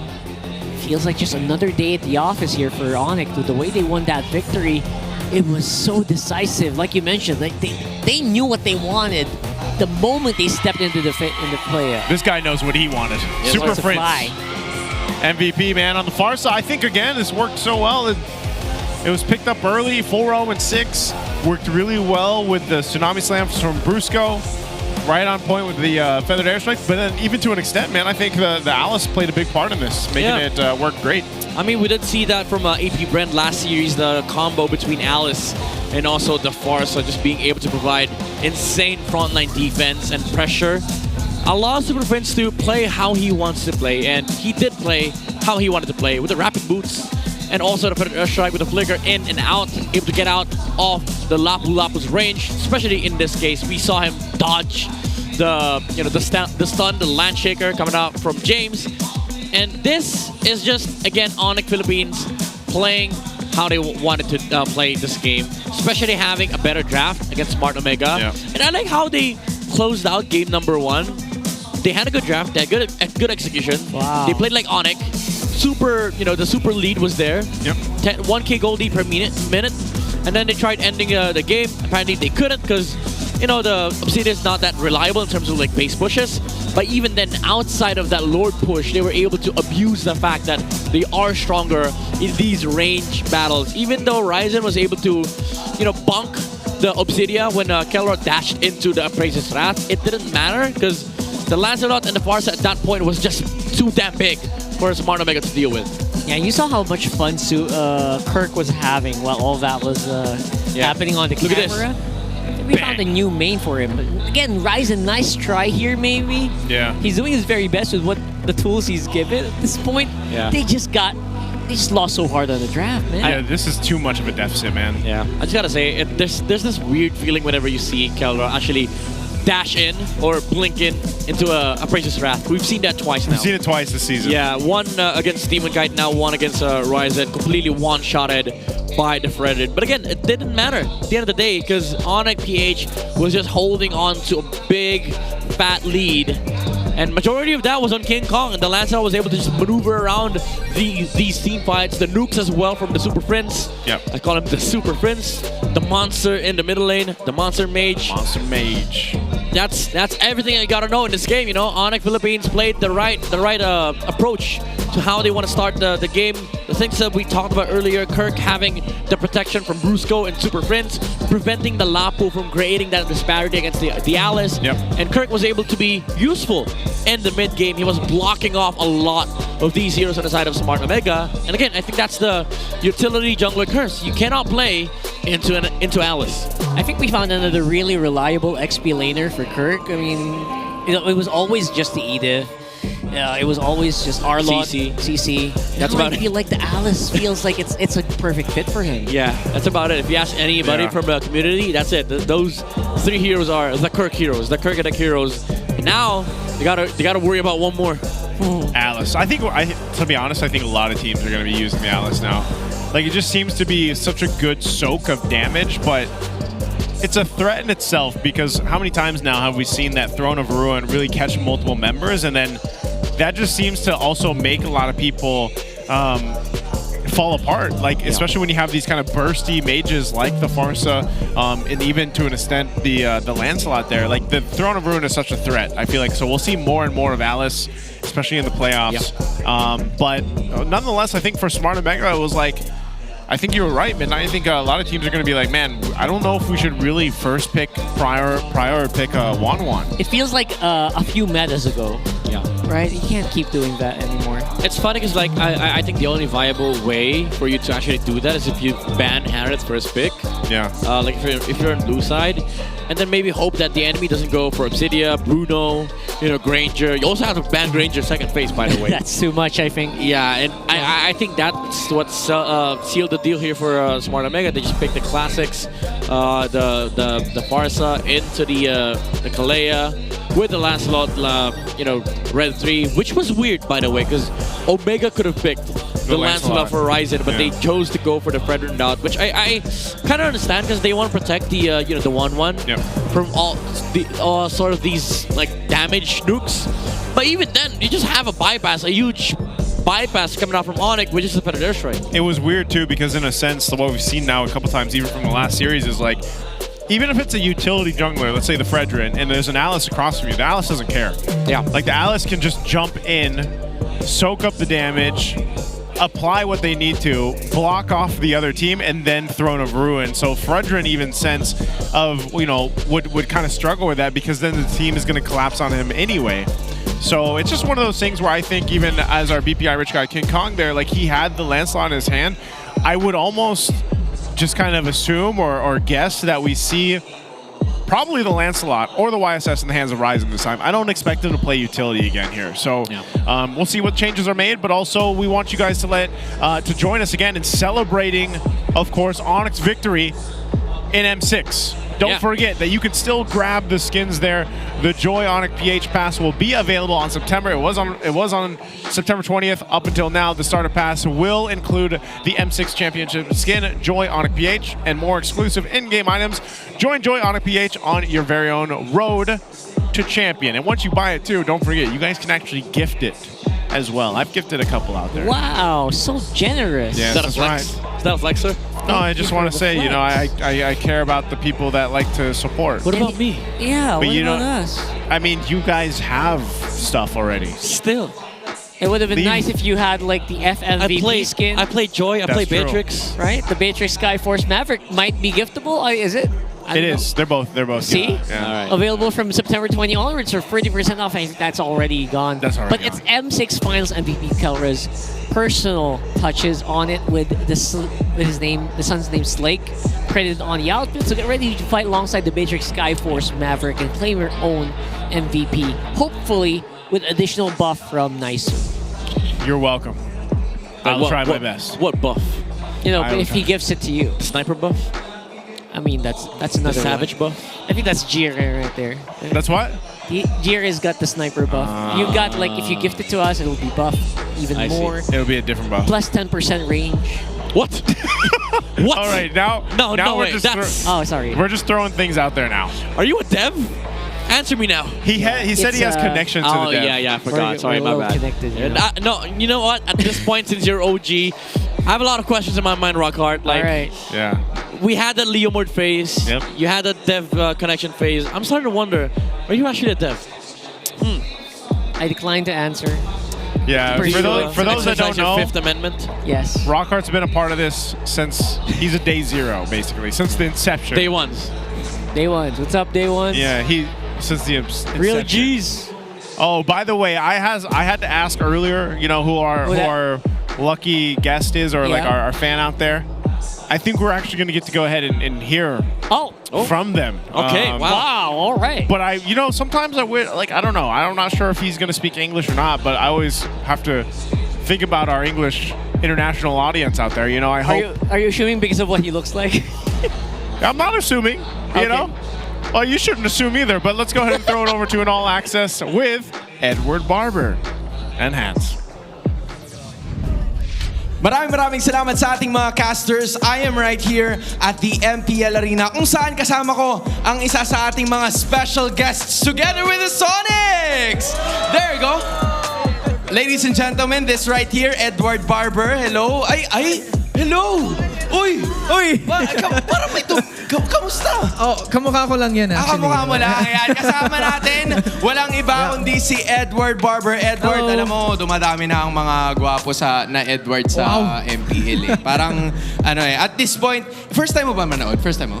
Second time ko pumunta dito at manood. Okay. So, shout out sa mga tumulong sa akin to get here today. Yan. Parang nakikita ko naman, ano bang bias mo at this point? Anong bias nyo, boys? Anong bias nyo? ONIC! Bias ang ONIC! Who are the Sonics here? Nasaan ang Sonics?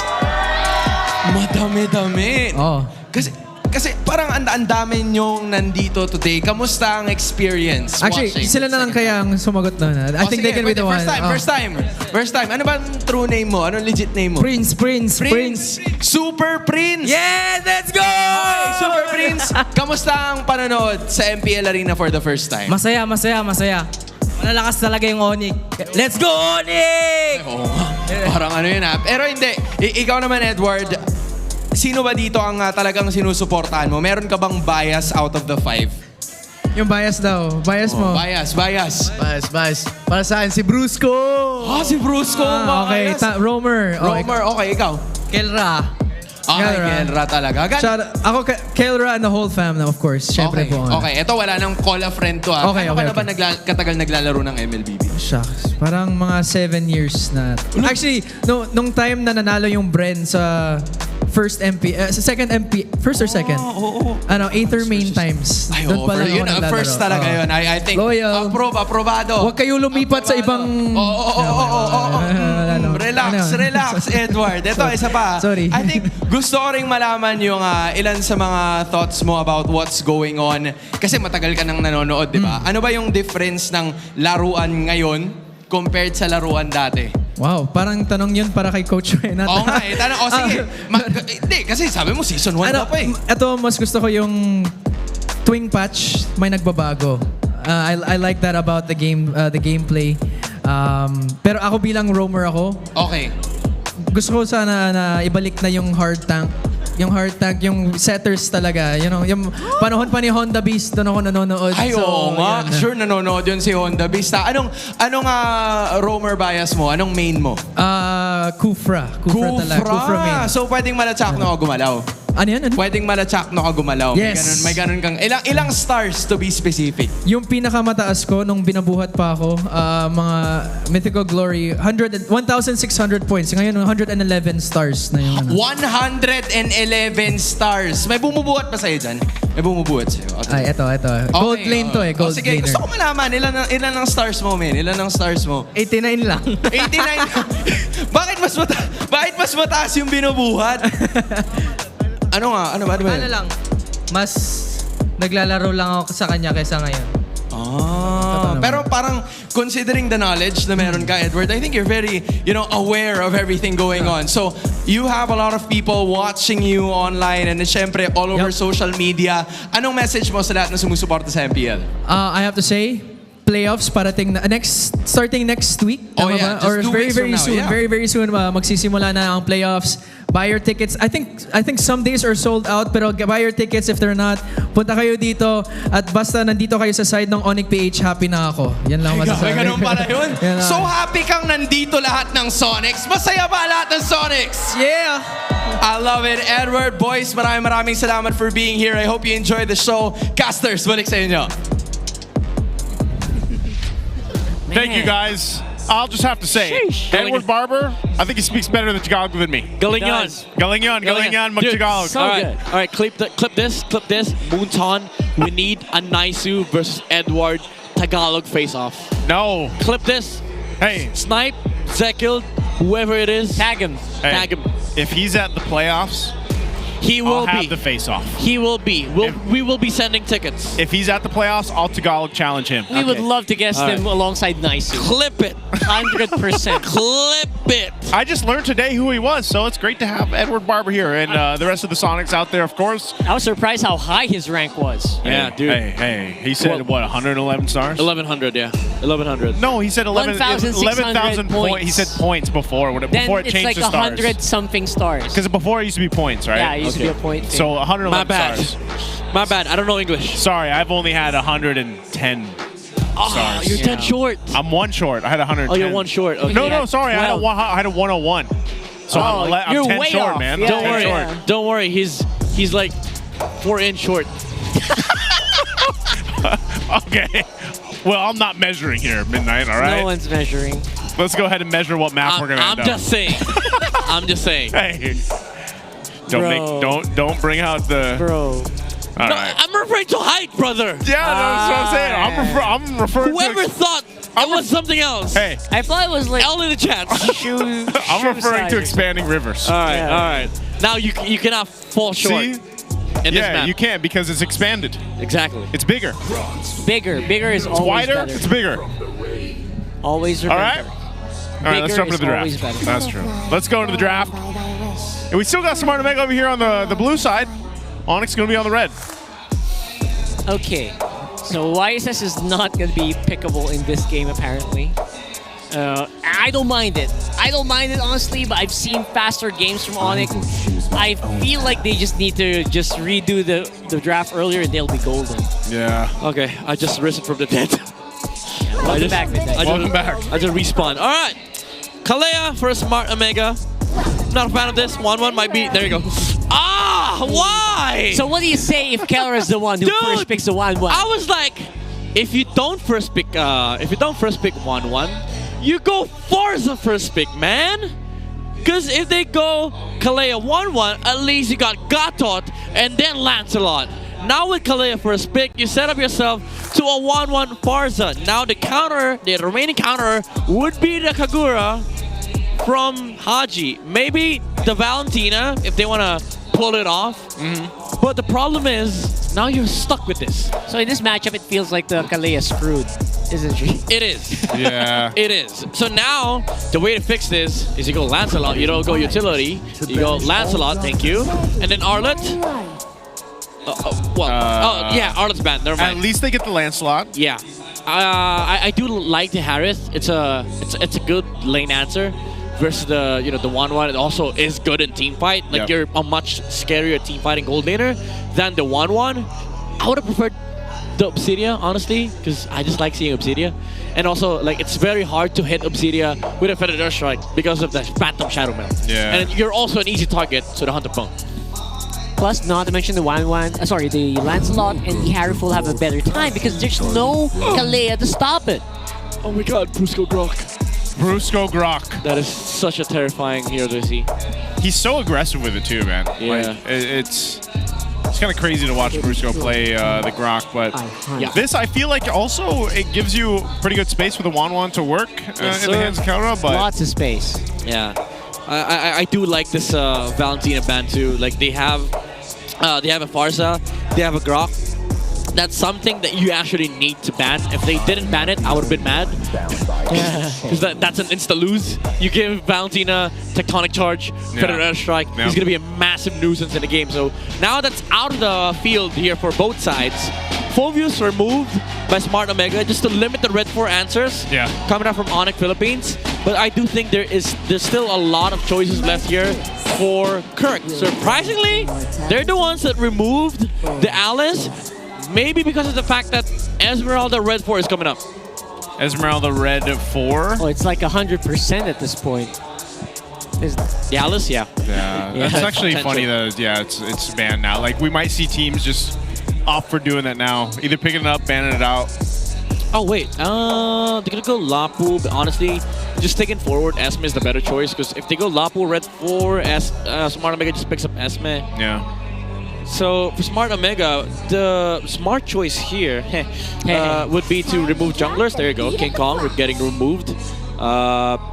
Because he is King Kong, he doesn't matter about matchups. He's like the only one that plays Joy now, I feel Yeah, like. he doesn't care about Harriet, Kalea, Fredrin. He doesn't give any sense to those picks. So now King Kong could just go for something like a Hayabusa. Why is he smiling? He sounds I feel like he's asking Coach. He's giving him the look too. Look Give me at Hanzo. Look at the look. Give me Hanzo.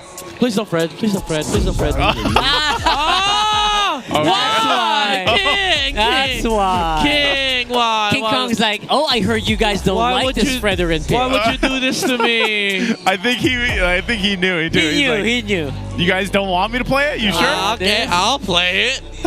And funny thing is, if Smart Omega goes Esmeralda here, and then closes it out with an Eve, I think they're fine.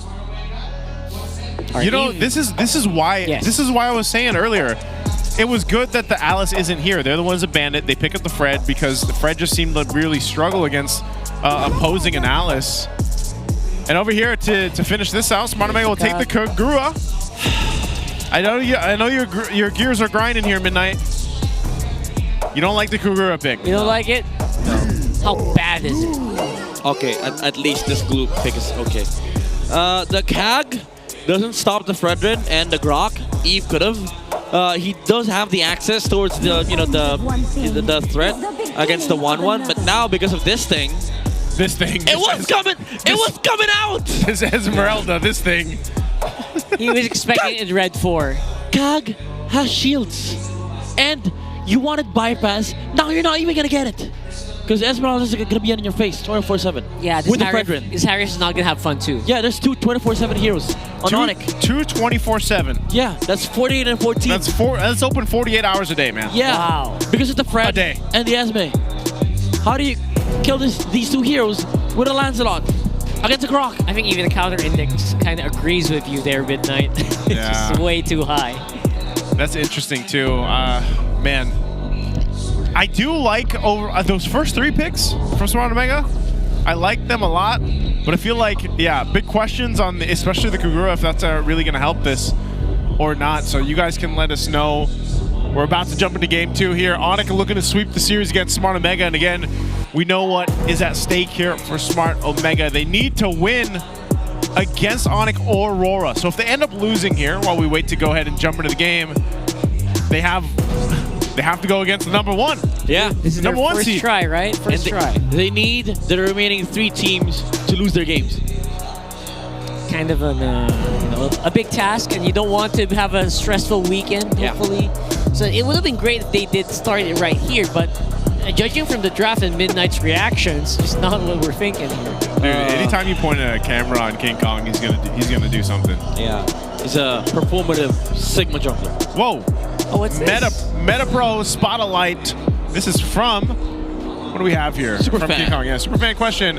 What map? What map? Okay, let me do this for Yeah, you. you do this. What map are you finding it hard to play in? Oh, he said Broken Walls. Yeah. He said it's easy for Flying Cloud. Gosh, I'm good. There you go. That's face off. Come on. Special Filipino, baby, I'm ready. Edward, we're coming for you. Edward. All flashy heroes, Lahat may dash. Yes, sir. His Lahat dream. my dash. I am stronger than almost every jungler out there.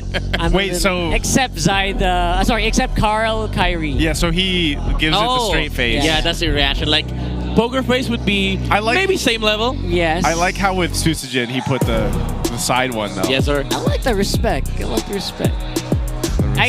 would know as well, right? He would know. Yeah. In before the Tempest of Blades on the orange buff. If you know, you know. If you know, you know. Let's go ahead Good time. and jump into the game here. Again, game 2, currently match point right now for ONIC. And yeah, we're going to see King Kong on Fredrin. We don't see this too often, man. Why? I don't know if that's good laughs or bad laughs. Midnight. Nothing. I just want to say he probably has had good records on a lot of his junglers, but not this guy. Not this guy. Not this guy. Absolutely. So let's see. Again, stuff changes here in MPL Philippines sometimes. Never really know. Good pressure coming in from Super Friends and Brusco here. So, more or less, things are going ONIC's way still. Brusco, really good zone. That's such a cool guy thing to do. Like, he was just walking back and then he just presses retreat. Yeah. And then he gets it. Very aggressive player though. Look at that, Super Yoshi. I don't think Super Friends expected it. He got punched hard, man. Got punched hard. That's what the Kalea does.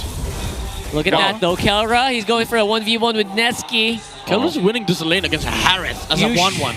Okay, you don't see that often. Yeah, now it's equal. Yeah, he's gonna get back. He's probably gonna deny a minion wave or two, but no, he's forcing the back. He's forcing a. I mean, he did use Inspire. Netsuki held on to his Purify, but you know, nonetheless, that's kind of what you expect. I feel like any hero Kelra does play. Oh, wow, this Kalea though doing a lot of work. Decent man. Super Yoshi feels like he wants to play today. This is why I like the Kalea though. Like it does good damage. You know, it does good damage. Gives good sustainability. Really good sustain. Ooh, Netsky, that's gotta hurt. He missed 1 minion, I think. Even 2. Minion, just a minion, right? Not a tank. Maybe a tank. I don't know if it's a cannon or 2 minions. I can't really tell from the XP difference, but that's definitely like at least 2 minions. That's big, actually. Yeah. If you can see here. First turtle up, both gold laners still going to stay in the gold lane. We'll have the face-off for this one. Jump in by Super Yoshi, already used up here. King Kong up front. James, he is focusing. Everyone's focusing on King Kong right now, struggling to stay alive. Super Prince already used the feathered airstrike as well. Who's going to go for the retribution? That's going to be King Kong, not down for the count. That's going to be a turtle going over to Omega for sure. Kirk getting a kill on Haji, at least a consolation prize. I think they still want to keep the pressure going. Oh, the Tsunami Slam. Slam as well, non-stop action here. Coming in from on. They want the kill to happen, but it's going to be Kirk who is going to be going down. Wow, oh wow, Omega feeling it right now. Yeah, you see the difference when Onyx playing with a different composition. It just feels weird. Like it's just not them. Unfamiliar territory. King Kong got ganked by 3 heroes. Nobody helped him. Nobody helped him. Because Onyx felt like he was an assassin.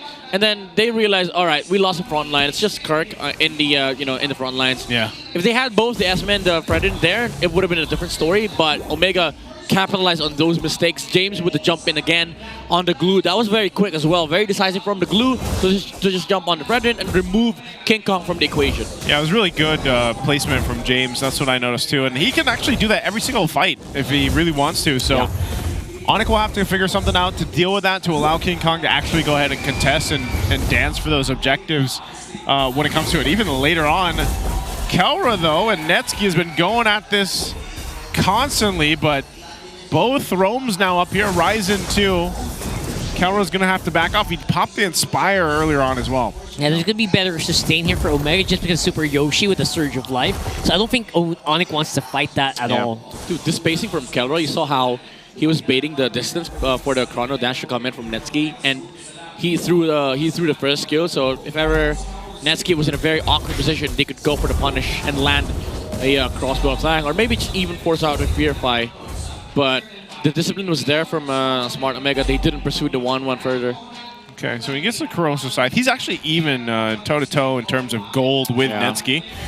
Biggest gap, though, I feel like was the jungle. It's kind of closed down a little bit. I think there's about a 300 gold difference right now with King Kong and Ryzen. This turtle's up, though.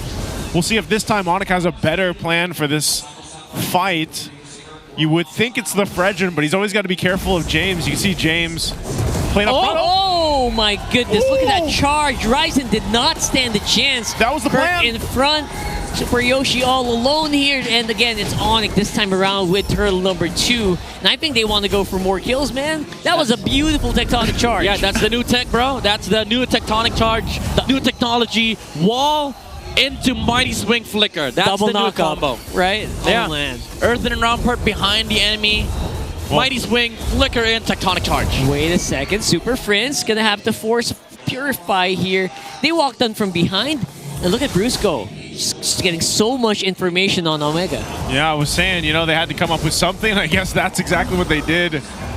They had an answer for Smart Omega, but that's one thing about the Lancelot. If you get caught into that, and then a feathered airstrike dropped on top of you, you're going to get bursted down really quickly here. But King Kong's still trailing a little bit. You can see there's a nice gold lead, though, for Kirk on the Esmeralda right now. Oh, great knock-up here. Oh, my goodness. All right, Kelra going to be able to fly here. Super Yoshi, no minion to heal from, but we'll be able to stay alive at least for now. It's a that was big, close. Yeah, it's a whoopsie, though, from Brusco with the tech charge, but James.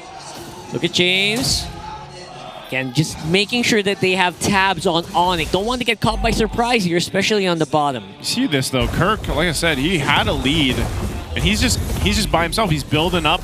He almost got that turret, but Ryzen made it down there to keep it from going down. But I think Kirk will go ahead and just stay here and continue to get this turret down when he can, when these waves push in. Look at the focus, though, in the mid lane now. Yeah. To be fair, though, I think it's also just Smart Omega not wanting to deal with the Esmeralda at this point. They just want to pressure the 1-1. But even then, ONIC's doing the same thing. They capitalize on the fact that, all right, you don't have you don't have the capacity to deal with the 1-1. Let's just play around Keldra at this point so that we make sure that we transition towards the late game with Keldra's farm intact, while also maximizing the fact that nobody can touch this Esmeralda on the bot side. How long can you even leave this Esmeralda like this? Just non-stop farming. Honestly, they don't have any choice. They need all the farm that they need, but also they need to stop Keldra from farming. Oh, you know what? Too. Look at that. Kirk is chasing up Ryzen. Barely anything Ryzen can do to stop him or slow him down. Both X3 laners doing the job, basically, at this Exactly. point. Oh, Brusco, he's tanky enough to deal with this. Keldra's going to make his way for this fight.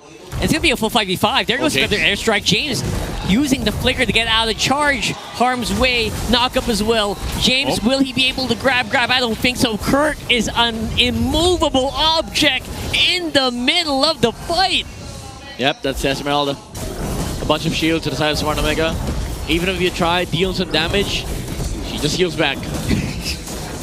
I mean, all part of that plan was just to get this turtle. So they secure the last one of the game, goes in the hands of King Kong here. They give themselves a nice 2K lead. You can see, again, the difference, like at level 8 for James to level 11 Kirk. You know, this is the thing. Kirk is scaling up really hard. He's farming up, and no one can bother him. Yeah, he's acting like a jungler right now, a damaged jungler, taking over a side lane, just getting farmed. Keldra, though. Keldra, of course, will be relatively safe here. Haji might be able to do something, but not within range. Look at where Kirk is! Kirk, man. Oh, my God. Ryzen trying to mirror that, obviously, but... Yeah, he's trying to like counter the work that Kirk's doing, but you know, ultimately Kirk is just scaling up, and so later when we get to this Lord fight in 1:20, you're going to see that. You know, you're going to see part of this because James is struggling for XP. He's trying to find what he can, but ultimately James is... Wow! All right, some decent knockups from Brusco. Super Friends missing just one more feather airstrike hit to take out Netsky, but will be enough to keep Omega alive, at least for now. But is the job done? I think ONIC still wants to keep going. Yeah, they don't have that wave pushing in. This is about what Ryzen can do too, man. He's just got to do damage control on whatever lanes are being pushed or cut. Yeah, wave management. Got to be the #1 priority here for Smart Omega because they don't want to be brute forced here by ONIC. But speaking about brute force, look at the conceal here from ONIC. No one can deal with Kirk, man. Oh, jeez. Would have been a good set, though. Brusco is just pummeling anyone who comes in front of him. Super Yoshi even blocking the way, blocking the exit. It's crazy because ONIC's not doing anything fancy. They're utilizing the fact that Kirk can just tank up a lot of damage. He's quite a far ahead of even James, so he'll just zone people out, you know, and that gives the space for Keldra to go ahead and knock down these turrets. So they've got the tier 2 up down up top. Lord's coming up in about 10. And they're going to want to go ahead and see if Smart Omega wants to face off against them. Yeah, I mean, the thing is, we talked about this earlier during the drafting phase. Even the CAG doesn't do anything to the Grok. Even though they have the bypass, they have the means to pick off the 1-1. He's just so far away. Like, Keldra's position has always been around objectives, but ONIC moves past these objectives. Look at this. They move past the objective. Literally just passing by it, right? Like walking. Even Keldra's moving past the objective. King Kong saying like, hey, get back here. Yeah, let's take the Lord. They're doing whatever it takes. 2-man knock up here, coming in for tech charge, but the attack from behind is really strong as well. Omega in the middle of all that Zaman Force damage is just exploding right now. Netsky with a double kill on the Harif, but it will be Lord going over to ONIC with some decent damage coming in. There goes Kirk though. Look, how are you gonna stop this guy? He is just massive. Yep. Turret can help him, maybe? Nope. Maybe a little bit, but not really. Nope. And there you go, King Kong with a little bit of assist there as well. Brusco waiting for the cooldown tech charge, and that's just 3 people from ONIC standing in front of the 5-man of Omega doing nothing. It's just 3 tanky dudes. Back to full HP, by the way. Like nothing happened. Yeah. Also, Keldra, this is why you don't break formation. That's right. Yeah, James got him. Got a little bit too. He was like, no, we're ONIC, we're aggressive. And then James flickered in, and he landed the slam. Yeah, good recovery from ONIC though. They only lost 2. They were able to maintain aggro. What do you mean? Good job, Kirk. Yeah, good job, Kirk, man. Good job, Esme. Good job, No Shields. one can deal with him. He's putting on a dancing show for them, man. That's basically what he's doing, but he's going to jump in. They want to lead into this Lord. into this top turret. All right, big dive here coming in from the Lord. Feather airstrike, not really hitting anyone. So it's going to be a cleared Lord. Haji going for a play. Missing out on Kelra. It's only half HP. I think will be defended. At least they have enough clear to get rid of these minions. Okay, that's one of the things. I guess we really have to look at, all right, with Smart Omega, what can they do? They've got 2-0 on Netsuki. He's scaling at least here. But yeah, I think the biggest weakness to this is when is Haji's burst going to come through? When is this Kagura going to be that big impact? Because, yeah, the whole job is to get to Kelra to be able to pop that damage out because you're not going to really do anything to King Kong, Brusco, or Kirk. You know, so then you're relying, okay, well, Netsuki eventually on the Harith is going to be able to do it and set things up for them, and maybe to an extent Ryzen, but there's so many things that have to work here for Smart Omega's lineup to get them the advantage. It's got to be the perfect condition, and also ONIC committing a mistake. These mistakes big ones have to come from Brusco, Kelra, and Kirk. Those three are the big ones. But look at Kirk. Can he do anything wrong? The thing is, that's the question. What's the mistake from the Esmeralda? I think the mistake is using Falling Starman into the base. That's the mistake. Inside the fountain. I was gonna say, I think even if he goes into the base, like he'll still survive for a little bit. Maybe. Maybe not the fountain. Maybe even the fountain, like just a couple seconds. But like, the thing is, he can jump in, man. And now with Ice Queen Wand, he's gonna help slow them down. Dude, the only way ONIC loses a fight is if they lose Kelra in the jump. And Omega can actually pull that off, but it has to be the same way as to how Kelra died earlier. Like, James has to get him. Going outside of formation, and Brusco's like, what are you doing here, fam? Well, he just wants to join the fight, brother. One thing's for sure, Kirk feels like he's going to be MVP in this game. With the amount of damage. He might just be, honestly. Damage dealt, damage taken. It's all Kirk right now. This thing. You see what I mean? I meant when you picked it up, this thing. That's why I didn't like the CAG. I was like, you need frontline control, you need RWM, you need re-engage. Okay, well he has a Divine Glaive now, so that's not enough, sir. Maybe we'll see some burst on Kelra. No, that's not enough. You need pokes. Yeah. You need pokes against this lineup. Look at the Grok. Tons of pokes. Full HP, brother. Full HP, and they're holding it up. They're going to conceal. They're going for Kelra. I mean, that's the exact play you need to do. Flicker already used by Super Yoshi, and that is going to be a big problem. Oh, Here comes Kirk! Falling Star Moon, and half HP on Netsuki as well as Haji. They're running it out. They're running out of bullets in the barrel of their gun, and I don't think they're going to be able to do anything more. I don't even know what the Cotil was for. They wanted to go for Kelra. Yeah, you tried to land the Tsunami Slam on the 1-1 and just second skill. Maybe a little bit of move speed. Maybe they even flickered for him. Maybe hoping for something to like happen. Like praying for a miracle. Yeah, but I don't think Kelra doesn't have second skill at that point. Yeah. He's just so aware. It's just, it's one of those things where I feel like, again, Smart Omega is in this position where it's like, we have to get Kelra. Yeah. Because that's about the only thing we can do. Either that or Super Friends. But Super Friends has Wings by Wings and a Purify. That's how big of a problem it is for Smart Omega to actually utilize this lineup against ONIC's lineup. They don't have anything. They don't have openings. They don't have the zone. They don't have the poke. They have pick off and they have zone from both the CAG and the glue. Yeah. But those two things are what ONIC is really good at. If you want to zone with the glue, fine by Kelra. If you want to go pick off with the CAG and the Kagura, well, here comes the Esmeralda. Happy to take it. 100%. Happy to take it, indeed.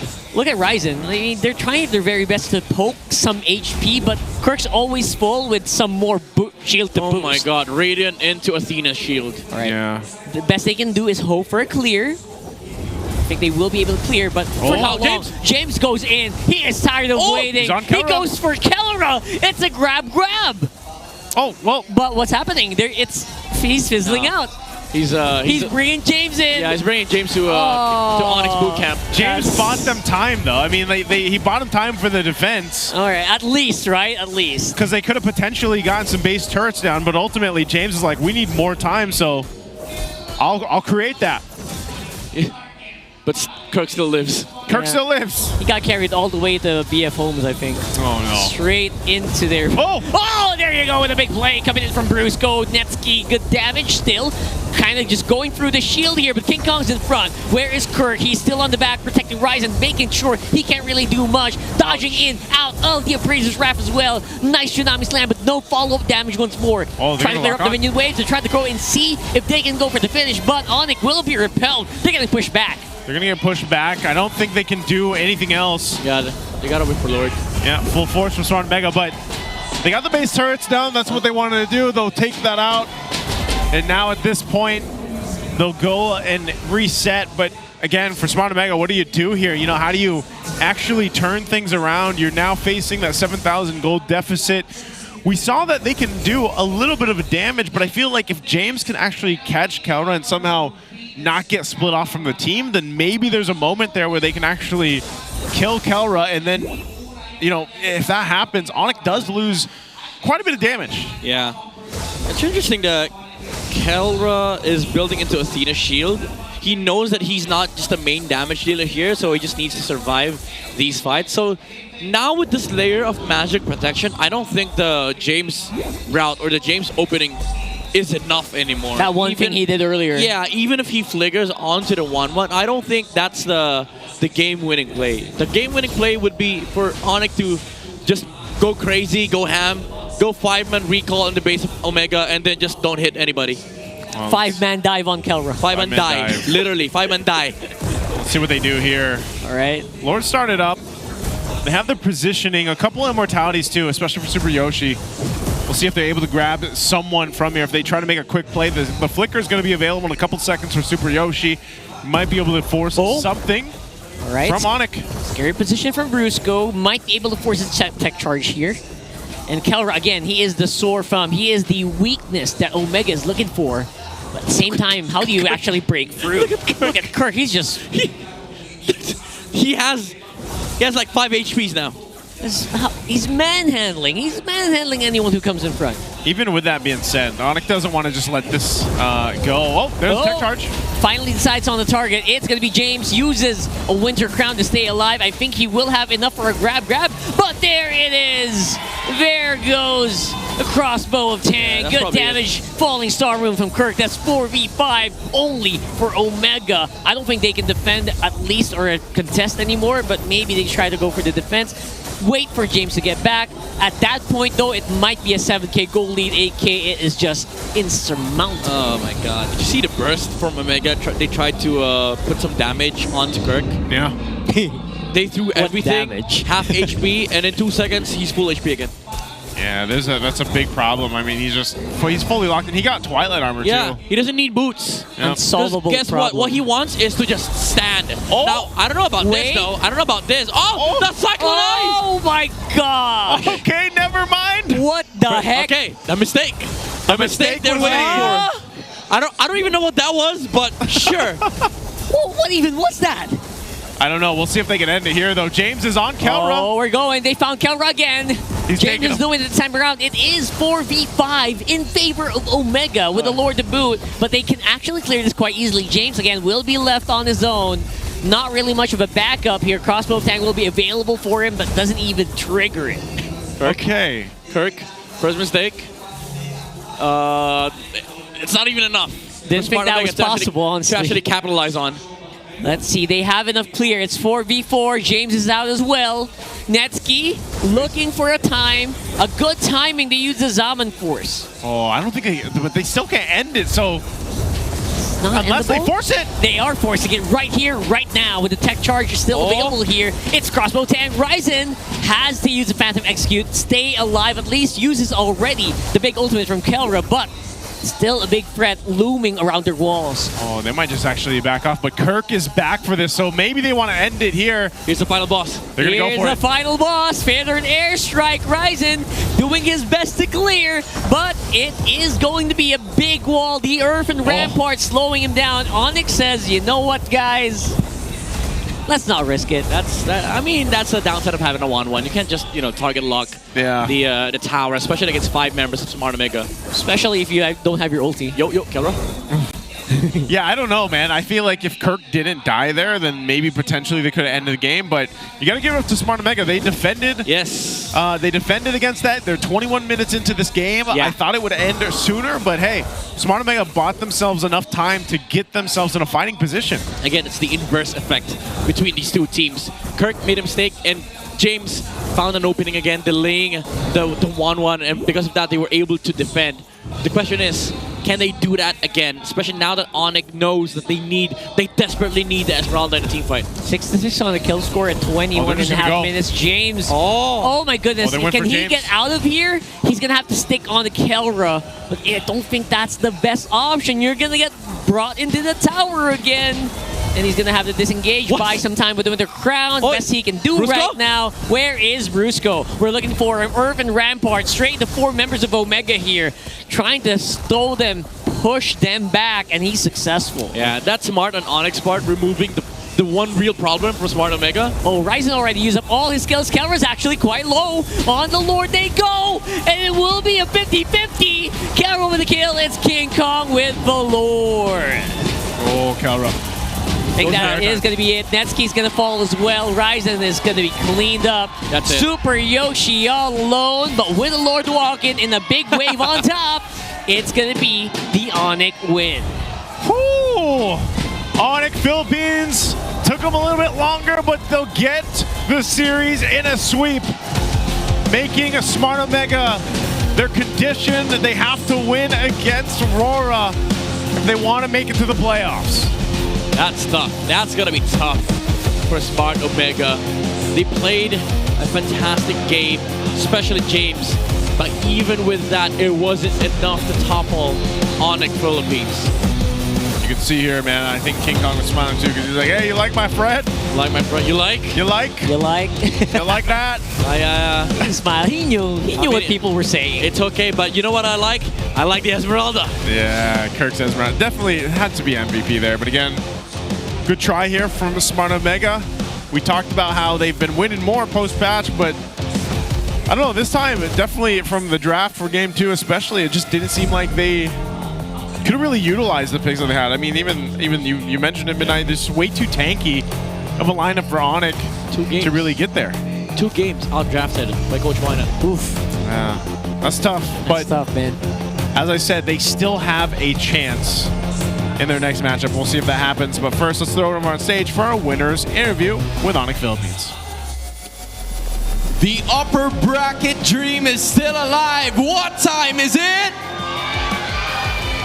Your winners, ONIC Philippines! Friends, nandito ka na. Congratulations on your win. It was quite a strong win na nakita namin sa inyo. Talk to us about the importance of upper bracket. Para ba sa team na to mahalaga yung upper bracket sa inyo? Oo. Kasi parang second life din siya eh. Second life na siya. Well, kung tutuusin, Season 14, Season 15, whether upper bracket kayo or not, nakarating pa rin naman kayo ng finals over those 2 seasons. So, is it really important for you, lalo na this season? Or are you saying na momentum lang talaga to? Para sa akin, importante pa rin talaga eh. Okay, I can sense the importance as of this moment. I think, sige, pinapasa mo na kay King Kong King. You know, game number 2 was a really solid performance para sa'yo specifically and also for the team. Kung tutusin, itong matchup na to, a lot of people were saying na medyo shaky yung nagiging atake nyo, especially during your losing streak. Pero ano bang nag-improve sa team na ito? Kasi parang mas malinis yung execution nyo ngayon sa game. Tingin ko mas na-practice namin yung disiplina namin pagdating sa game. Tapos, mas clear yung mga naging plano namin tsaka paggawa namin ng decision sa game. You know, from what we saw and from what ONIC Philippines saw as of this point, mahalaga talaga, sabi ni Friends, yung upper bracket for him. For you, is it also the same?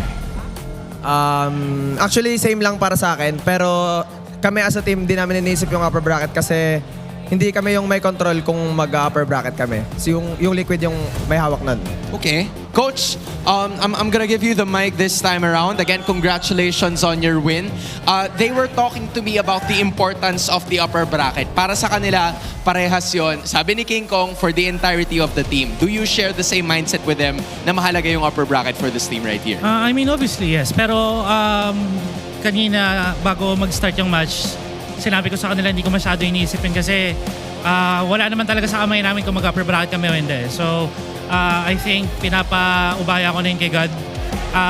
Sobrang halaga ng mga lessons na naturo niya sa amin ngayong season. And if hindi kami mag-upper bracket, then so be it. Kumaga, kailangan lang namin kapangan. Yes, Coach. You've done that in Season 14 and you're gonna be able to do that in Season 15 kung ano man ang maging kapalaran nyo. Because again, just like what I told Prince, you've reached the finals on both of those seasons. So what's it gonna take for Season 16 to make that same destination gaya nung nangyari before?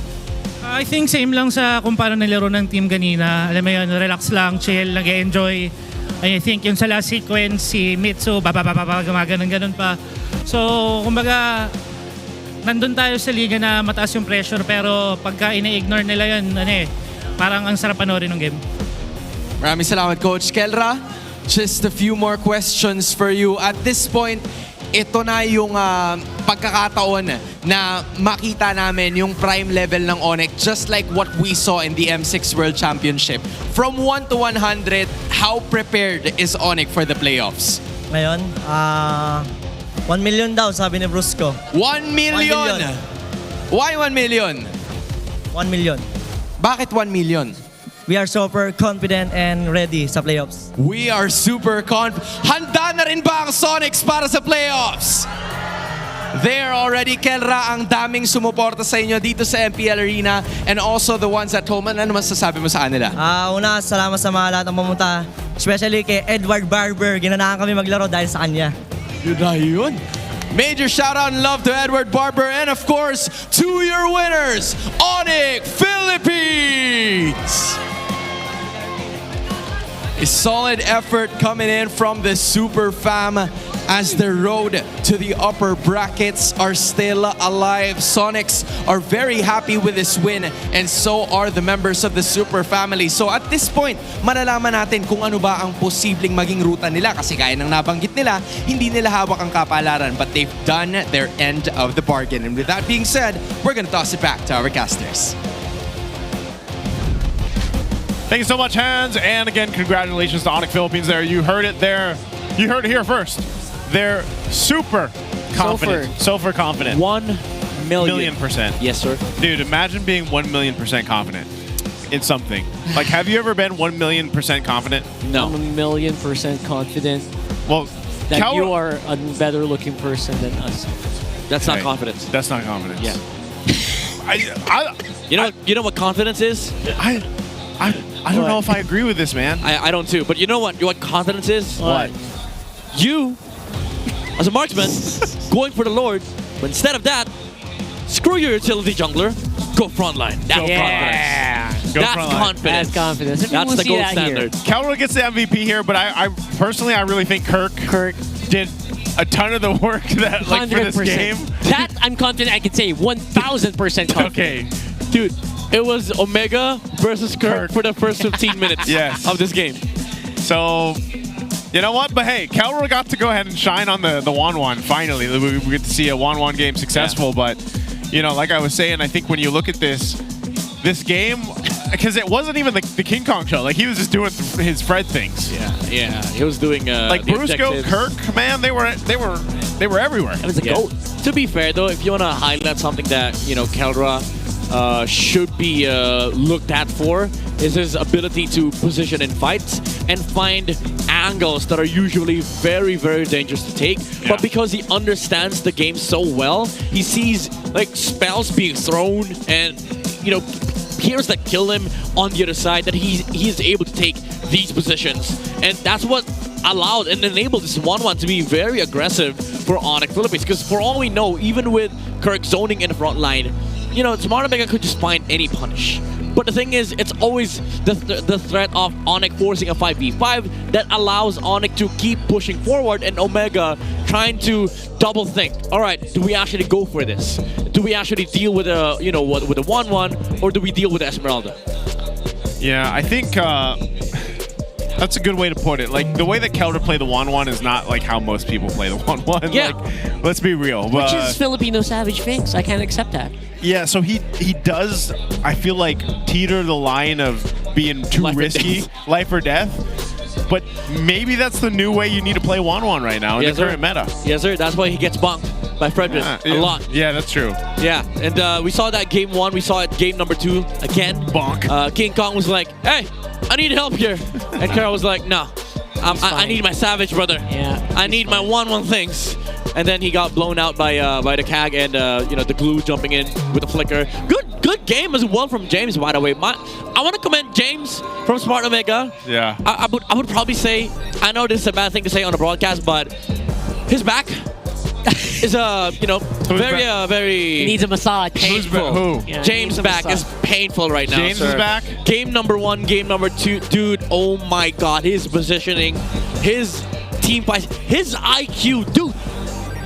I mean, this game, he was the sole problem. And ONIC was like, all right, James, you gotta stop, man. We gotta deal with you at some point. He was doing the job that the Glues need to do.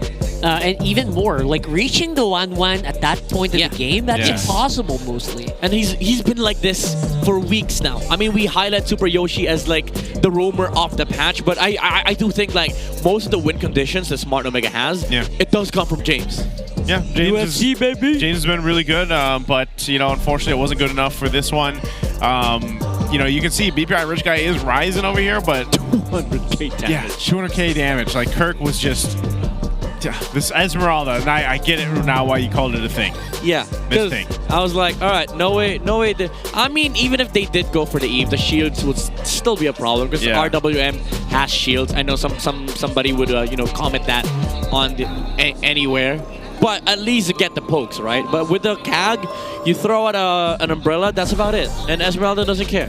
Yeah, and it's weird because Kagura worked in a couple, like, was it the first half of the regular season where she started coming out more, and then like it's kind of fallen off a little bit. I think especially with like when the Grok came back. And they were so tanky that sometimes again the Kagura, like, what can you do really? Yeah, you throw out your umbrella, but then that's about it, and even then when you run away from it, it comes back to you. Yeah, and they just move past the umbrella. And then you'd be like, what's happening? Yeah, so it's just, I don't know. I think the Kagura had its little window of shining, and then now it's really kind of fallen off. Gone. Yeah. I feel like a lot of teams will not be able to pick this up, but yeah, it's unfortunate. Unless it's a very specific lineup, then maybe it can. But with a Grok across from you, a Fredrin, and the likes, and even an Esmeralda, it's too much. It's too much to handle. Too much. The Esmeralda could not. Sorry, the Kagura could not do much. Maybe we need to bring back some of the bombing mages, more sustained damage. Lilia, Maramis. Yeah, right. Yeah. Bring it back. Eve. Even the Eve earlier. It wasn't banned, right? Am I crazy? It wasn't. I don't think it was. Okay, thank you. Yeah, it definitely could have been picked up. Yeah. I don't know. But I know Wolf has something to say about this game too. I want to hear what he has to say. Let's go ahead and throw it over to the Howl with Wolf.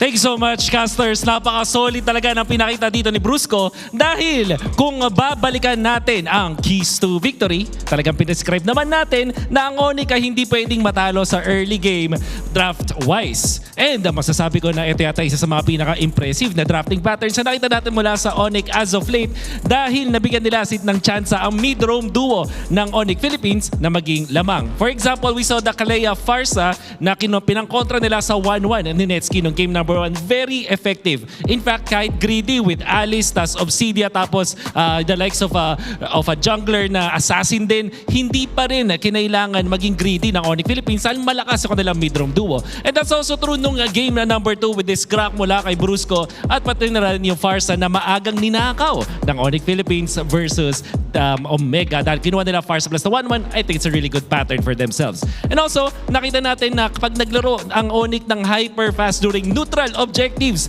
katulad ng game number 1, pati na rin ng game number 2, hindi nakakahinga at hindi nakaka-setup ang Omega. Medyo mabagal talaga mag-setup dito Omega. Naghanap sila ng mga angulo with Super Yoshi. Ever so reliable with the setups, but it is clear that if ONIC plays fast, talaga maganda ang laban para sa kanila. I cannot forget yung ginawa ni Kirk na nang likod siya, inunahan na doon si Netsky doon sa isang Lord Dance, nagbigay yun ng malaking advantage para sa side ng ONIC Philippines in that game.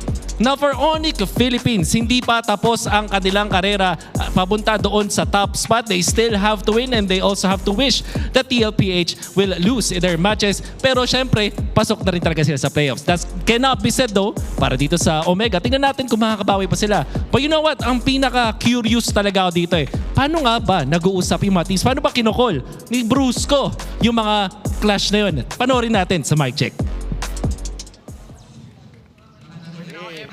Sa akin. May sakay pa, Glue? Wala. Meron. At lalay kay Kirk, pre. Buhay ka na ba, Kirk? Hindi, lalaban ko to. Ilalaban ko tong ano na to. Relasyon na to. Left side sila. Vision mo na dyan, Mitch. Vision mo na. Andyan Harit, Mitch, sa left side. Ingat, King. Bit-bitin ka, King. Kita kami. Division ko lang, pre. Pre-kill. Alert, tabig na. Vision mo na, Mitch. Kasi ulit. Palapitin nyo. Walang buhat. Bakit kaya, pre? Pira ka gura. Burst. Pira. Tiro lang. Arit, testan ko. Arit na angat, ng Lord. Atin Lord. Arit. Pre-kill. Tapos na.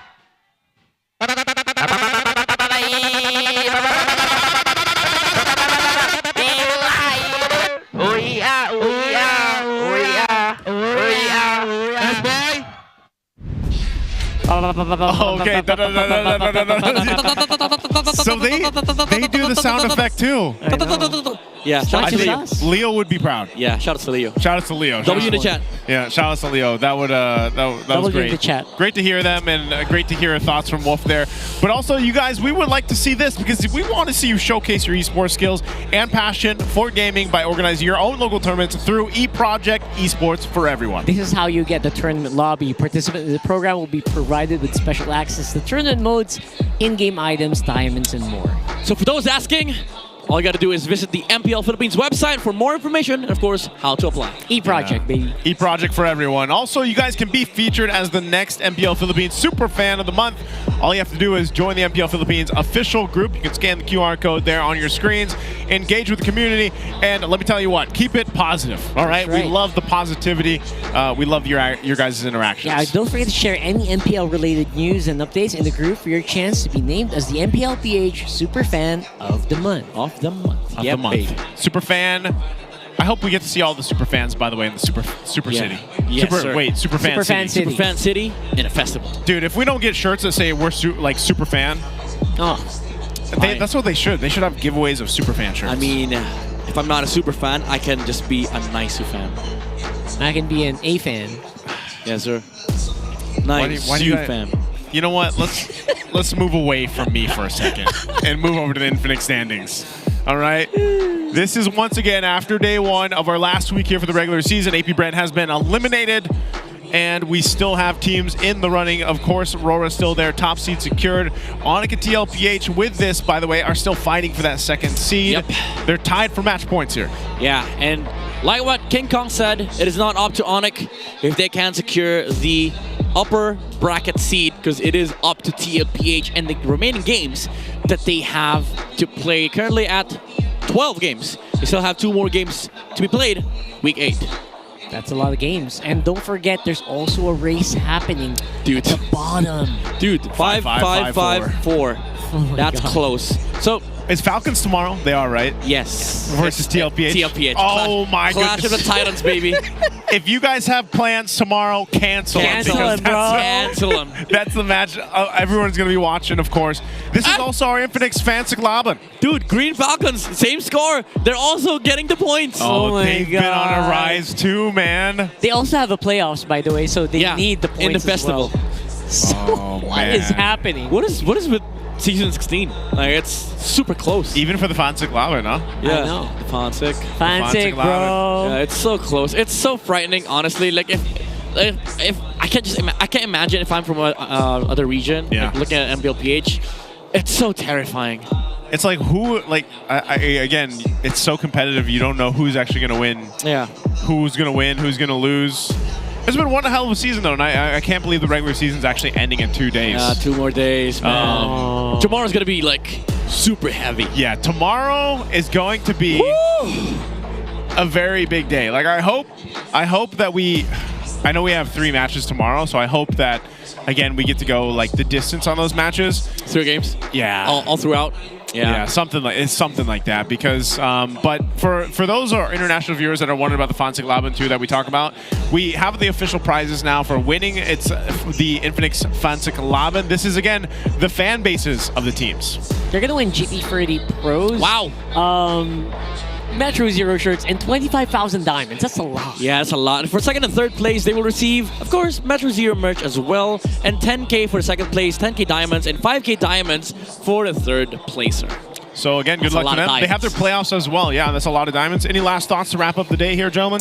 We're seeing the rankings solidify. I think the teams are really showing what they're made of, and I hope to see more of that tomorrow. I think tomorrow is the biggest one. Yeah, we had a bit of fun today, and we will be breaking more eggs tomorrow. Breaking more what? eggs. More eggs, more dreams. Why are we breaking eggs? I don't know. I just like breaking eggs. What do you want to break? Stones? Muscles? Bones? I've never heard that term before.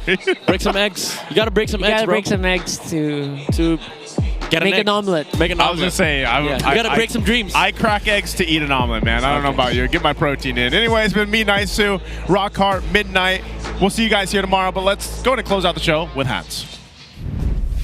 And that marks the last Friday of the regular season. Dalawang magkaibang serye ang nakita natin para sa araw na ito. One that was filled with a back and forth affair and the other filled with pure domination. Bagamat sa araw na ito natapos ang paglalakbay ng AP brand towards making it to the playoffs, meron pa silang isang laban para ipakita sa lahat ng manonood ang tunay na lakas ng Pinas. And for the others, one more upper bracket spot still up for grabs and 3 more playoff spots still ang paglalaban-labanan ng 4 na natitirang kupunan. At malalaman natin kung sino ang kukumpleto sa ating postseason sa huling 2 araw. Muli, ako si Hans Galeria. Sama-sama tayo ulit bukas para sa MPL Philippines Season 16.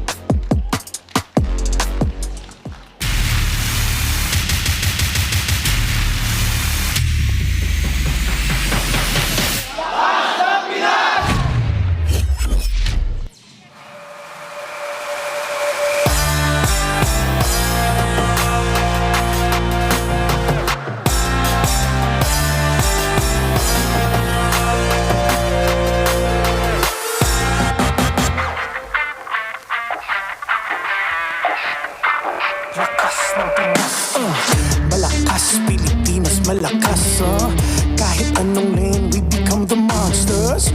Malakas, Pilipinas, malakas, face the golden sun and repping for the 3 stars. Look at us, to the top, no ifs, no buts, winning any game para to sa PIN na yes. Di mo matitinag aming boses sa new level. Nasa kalye man o mobile, you know I become a legend. Listen, open fire, we unite, we winners. But with pressure, like diamonds are made of. Switching the lane na parang gera, HP racing made a setup. Kakatang buhat ni Hilda, full dome SS parang Laila. Susundan ko ang iyong bakas, kasama pataas, tagumpay natin to dahil tayo'y malakas para sa Pinas. Nasa amin ang alas, hindi to atas, kinikilala sa taas kasi kami ang malakas para sa Pinas. Nasa amin ang alas, hindi to atas, kinikilala sa taas, ganito kami sa Pinas, yeah.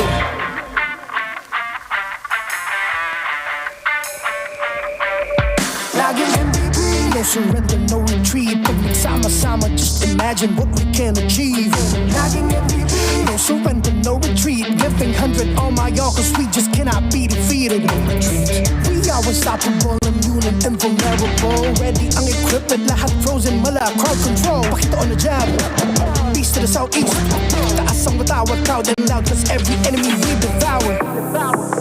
Susundan ko ang iyong bakas, kasama pataas, tagumpay